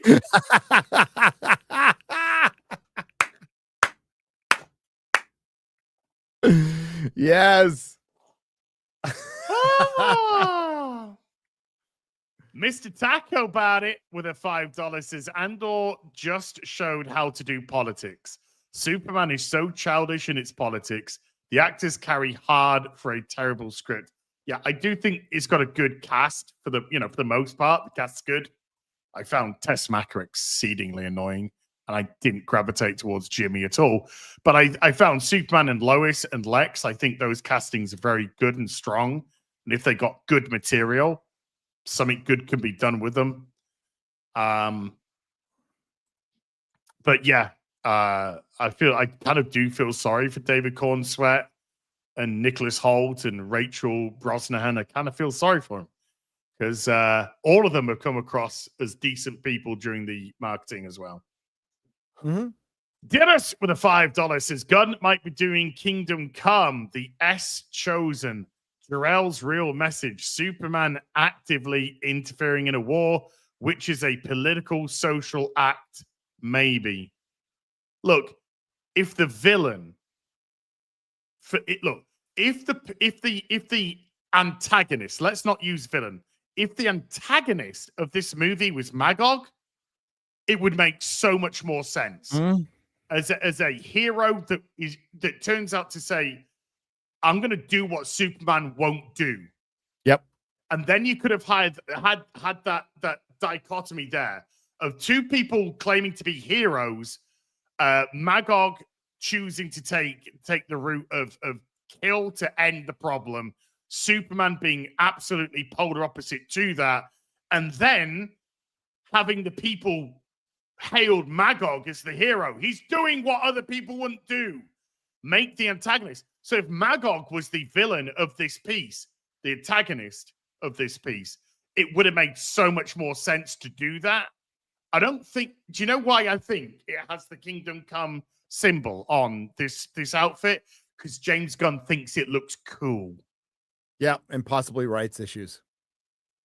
I don't think it's got shit all to do with Kingdom Come in the slightest. And there's nothing from this film that really pointed towards where Kingdom Come leads or the kind of future that Kingdom Come has. So yeah, it should Magog, if you want to do that, Magog. But they didn't do it, so fuck it, you know. Krog Base with a 50 Swedish says Carpenter's the thing. Gary, James Gunn's Superman's gone. McCready, Kurt Russell. Any way we can fix it? Gary, it's gone, McCready.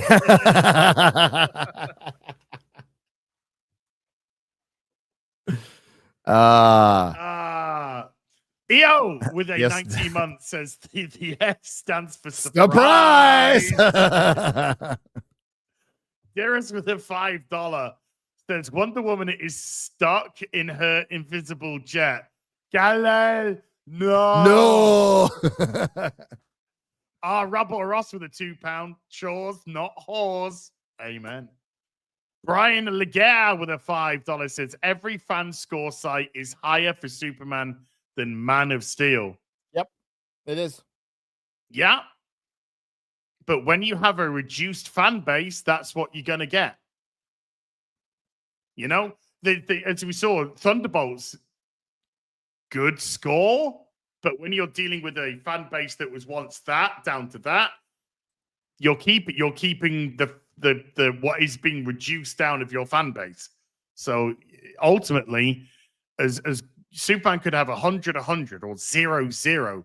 It doesn't matter. What matters is what the box office is going to be, because that is what's going to dictate the future of a lot of these projects. 7.3 on Metacritic for fans for Thunderbolts. Is it? That's a garbage film. Yeah, I mean, go to Metacritic or IMDb. Like with movies, like I'll still go to Rotten Tomatoes for TV shows, but movies you have to buy the tickets through Fandango. Yeah, so you got to, you know, that's. Let's see. Thunderbolts fan score is 93%.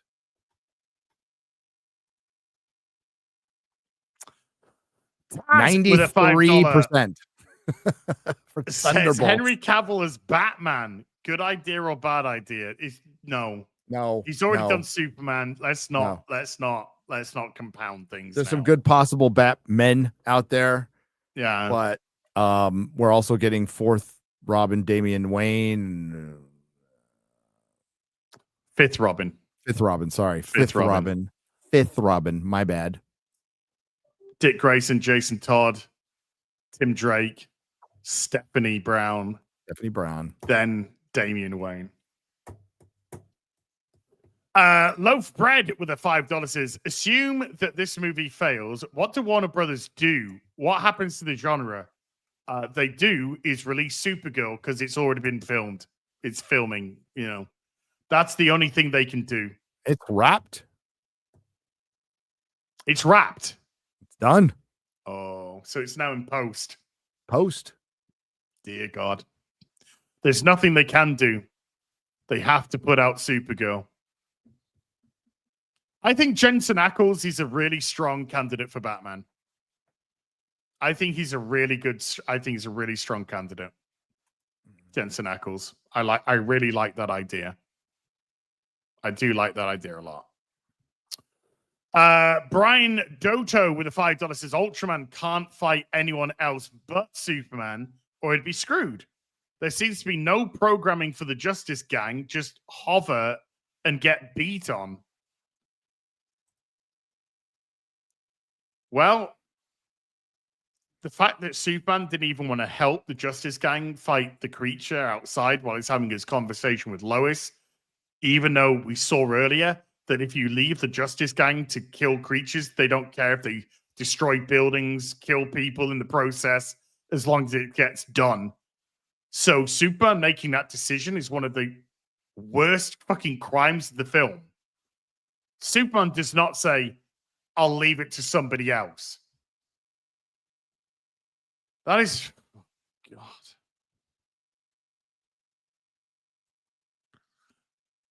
It's a 1 out of 10 now. It's down to 1.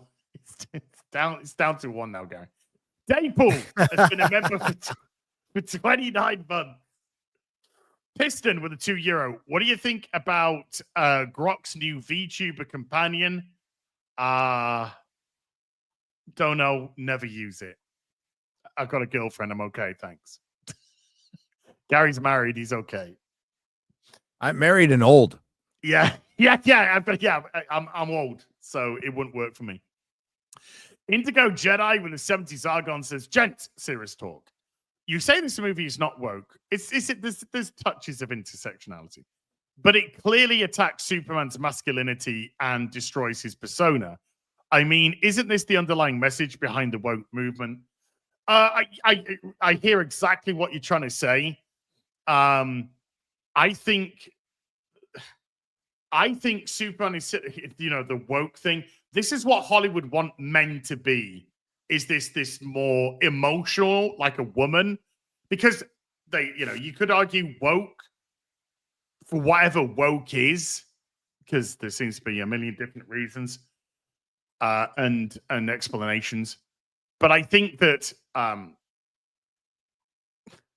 the politics of the people who is making this is what's just driving what they do in general. It bleeds through. Yeah. Their work.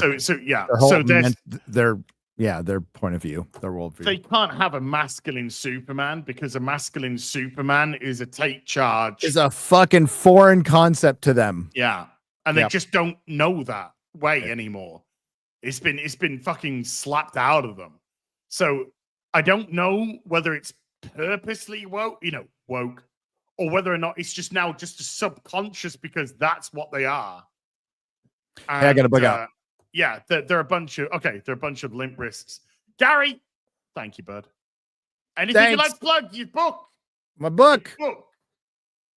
We sold over 2,000 books. We've done really great. 4 days. 4 days, dude. I'm gonna bring it up.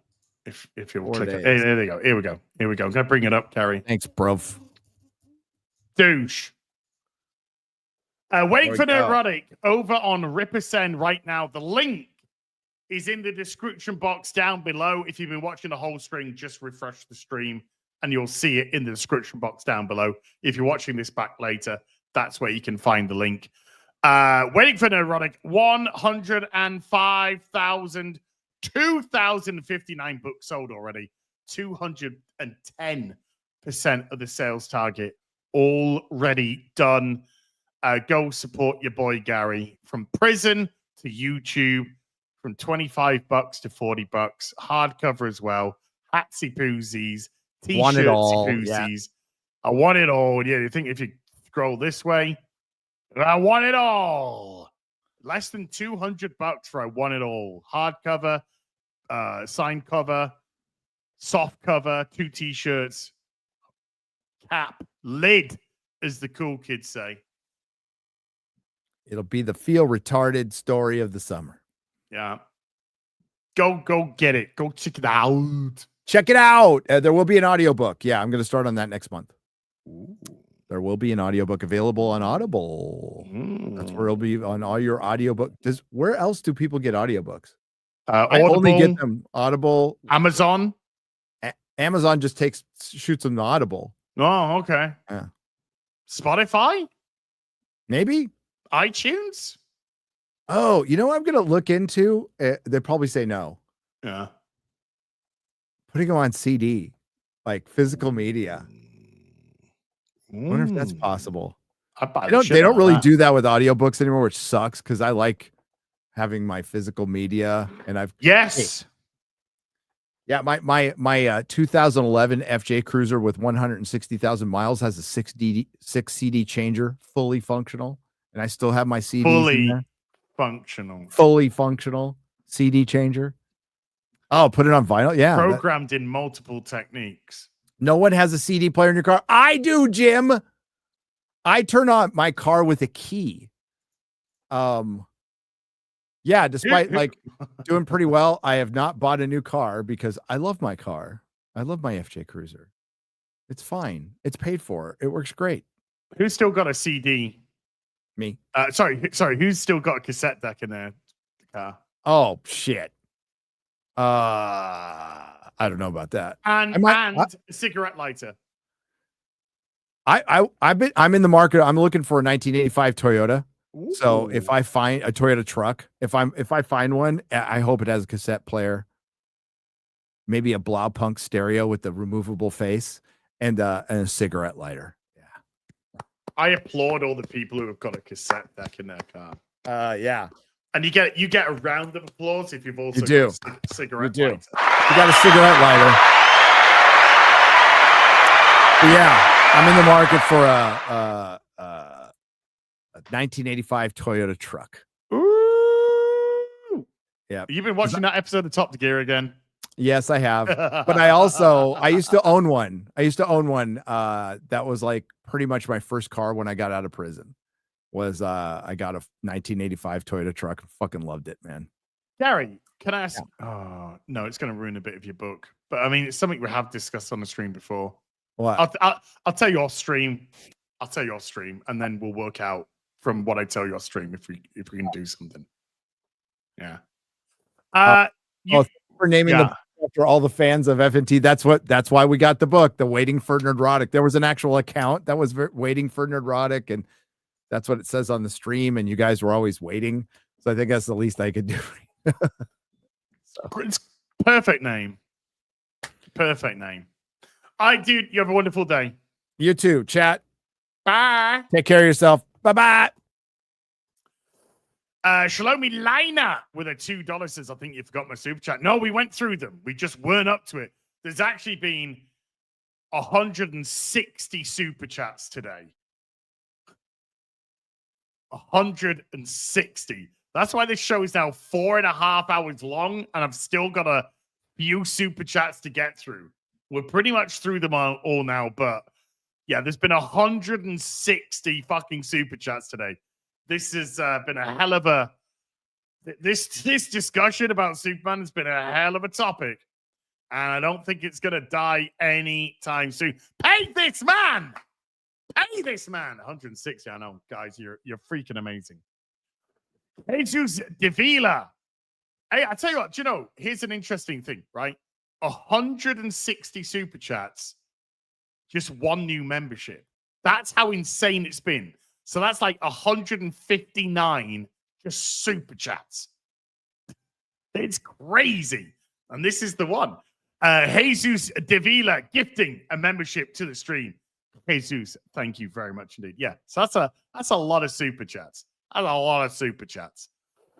The Dixie Flatline with a $2 says, why do the robots have capes? Because quirky? Because funny? Because the robots say silly Billy lines? Like, you are flesh and blood, and we do not care if you live or die. Okay. Masked crossover with a $5 says Warner Brothers have a unique opportunity to be a big competitive with DC, HP to the MCU, Star Wars with all its flops. Look, DC had, and I'm going to say this in the past tense based on this film, DC had the opportunity to be competitive. They were still going to be up against it, even if this film was really good, because we're now 39 fucking thousand Marvel films in, and God knows how many TV shows, and people are getting really tired of this shit in general. But if you put out a good film one that would appeal to the masses, one that would get people excited. Deadpool Wolverine, it did what it did. Then you've got a chance. But with this film, followed by Supergirl,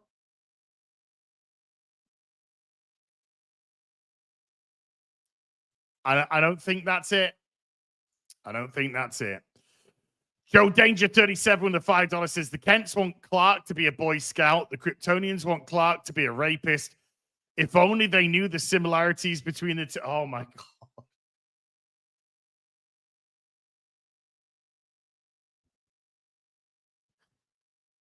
God. Oh my God. Oh my God. Model Bird with a 5 Australian says, I would rather be sued for not paying DSP a license fee for restreaming his beg sessions than see Superman's James Gunn. DSP saying that he's going to sue detractors who restream his stuff. I think he's going to find himself shit out of luck. Number one, he doesn't have the fucking money. Unless he's got some third-party company which say, hey, DSP, we'll get these people for you. He hasn't got the fucking money to do so. And secondly, a lot of the detractors operate off fair usage. So I would say to DSP, absolutely go after the detractors and sue them. I want you to start as many court cases as possible, DSP. And then we can go through his house is in foreclosure arc. Scrap Iron. Great, G.I. Joe. Just saying. It's been a member for a whole year. Scrap Iron, thank you very much. That's the Mikey Gusler one. We got you, Mikey. We love you, Mikey. Kylie, like I said the other guy as well who came after Gary, you know, you got every right to question it. Every right to question it. Kylie with a $5 says, I second the K-pop Demon Hunters recommendation. Okay.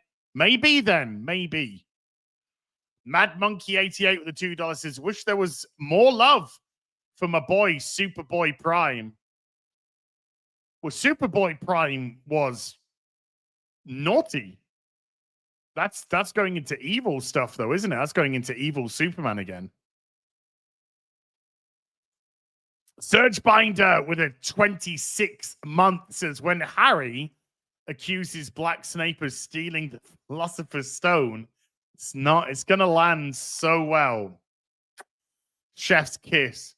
When we see Snape being bullied by Harry's dad and everyone else, it's going to look really good. Hanging a... Oh, my God.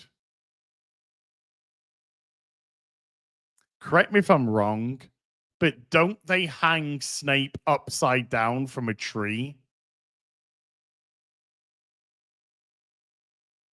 Don't they hang Snape upside down from a tree, Harry's dad, and whatnot?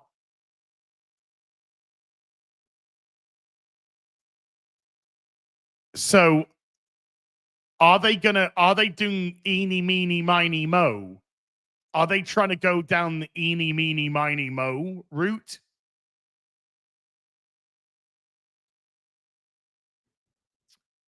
Yeah, it's going to land real good. It's going to land. That's good. That's going to be great. It's going to be great. Harry's dad's a massive racist. That's going to come off real good. Armac with a £5 says, I'm so sick of the trend. Let's disgrace the parents scandal. We should be embarrassed of them. First the Waynes and now this. Fuck off. Yeah. I didn't like what they did with Thomas Wayne in the Batman either. They tried to put it off as if it was as if Thomas didn't know that he would kill him. But they did it really, really badly. And so it absolutely comes across that Thomas Wayne is tainted.